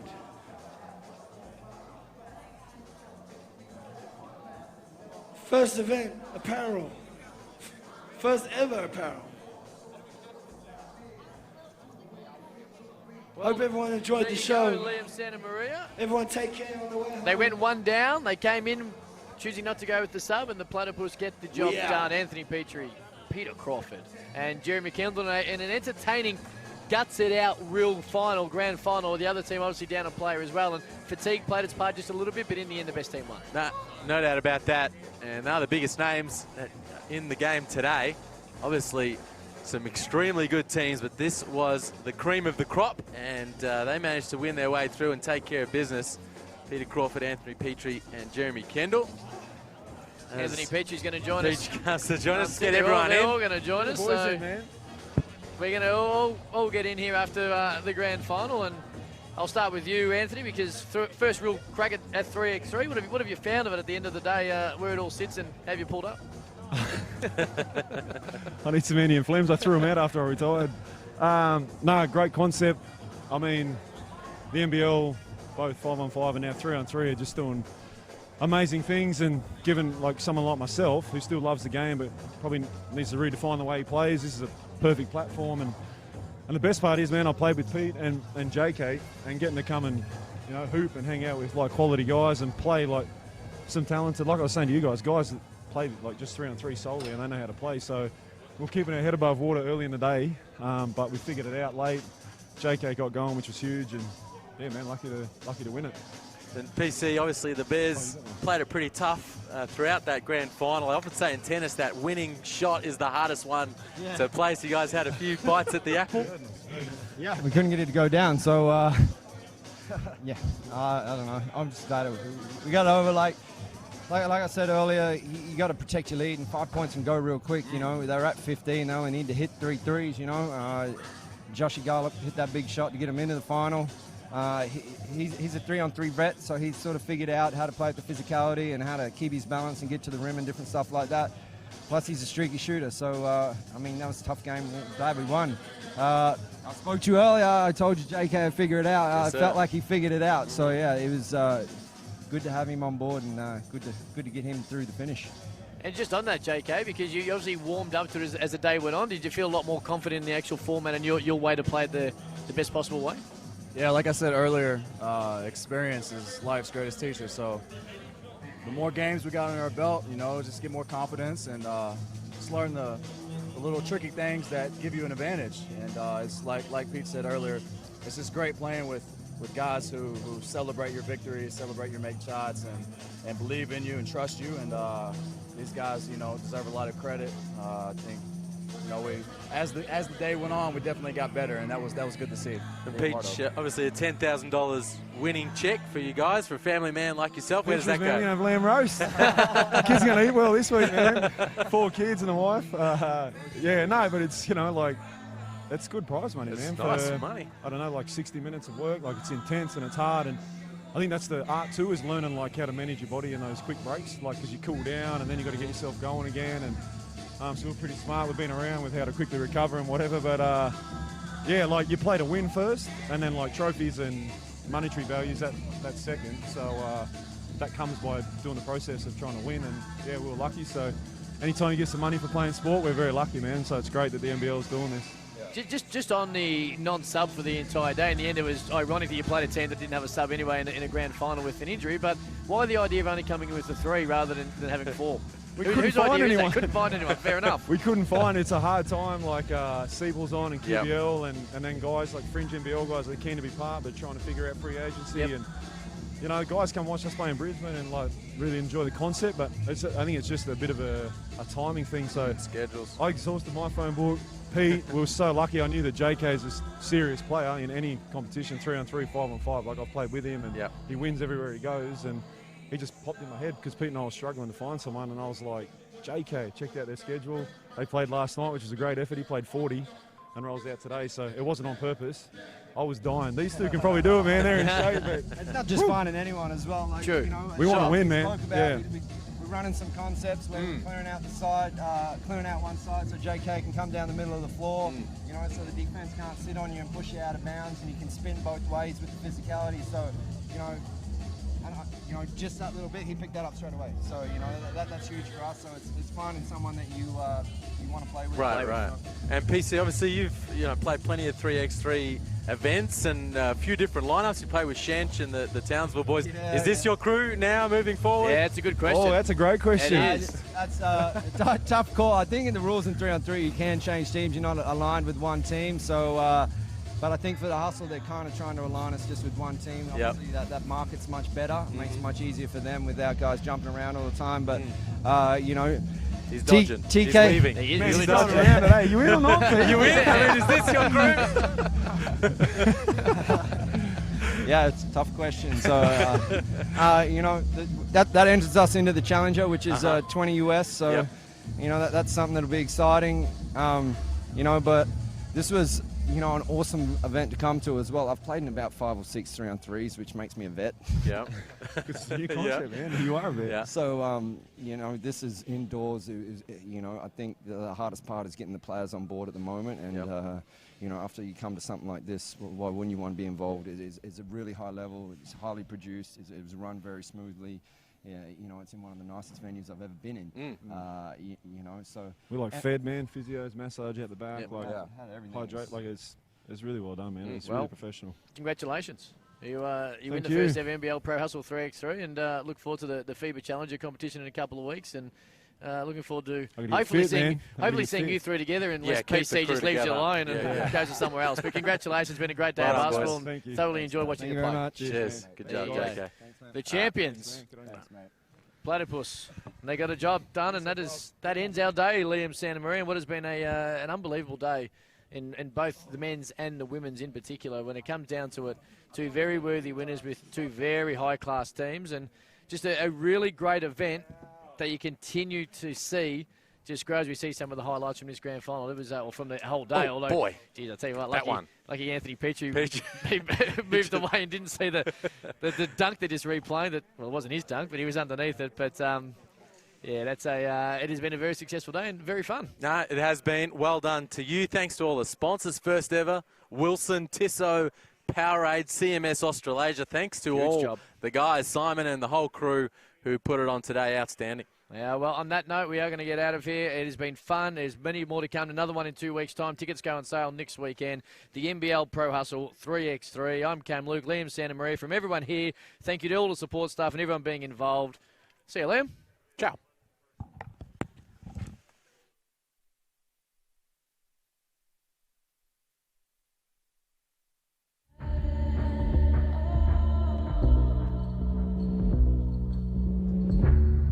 There's nothing to see.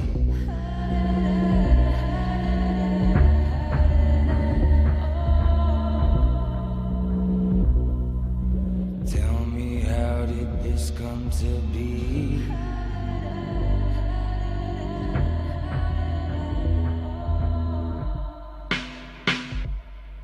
And now there's no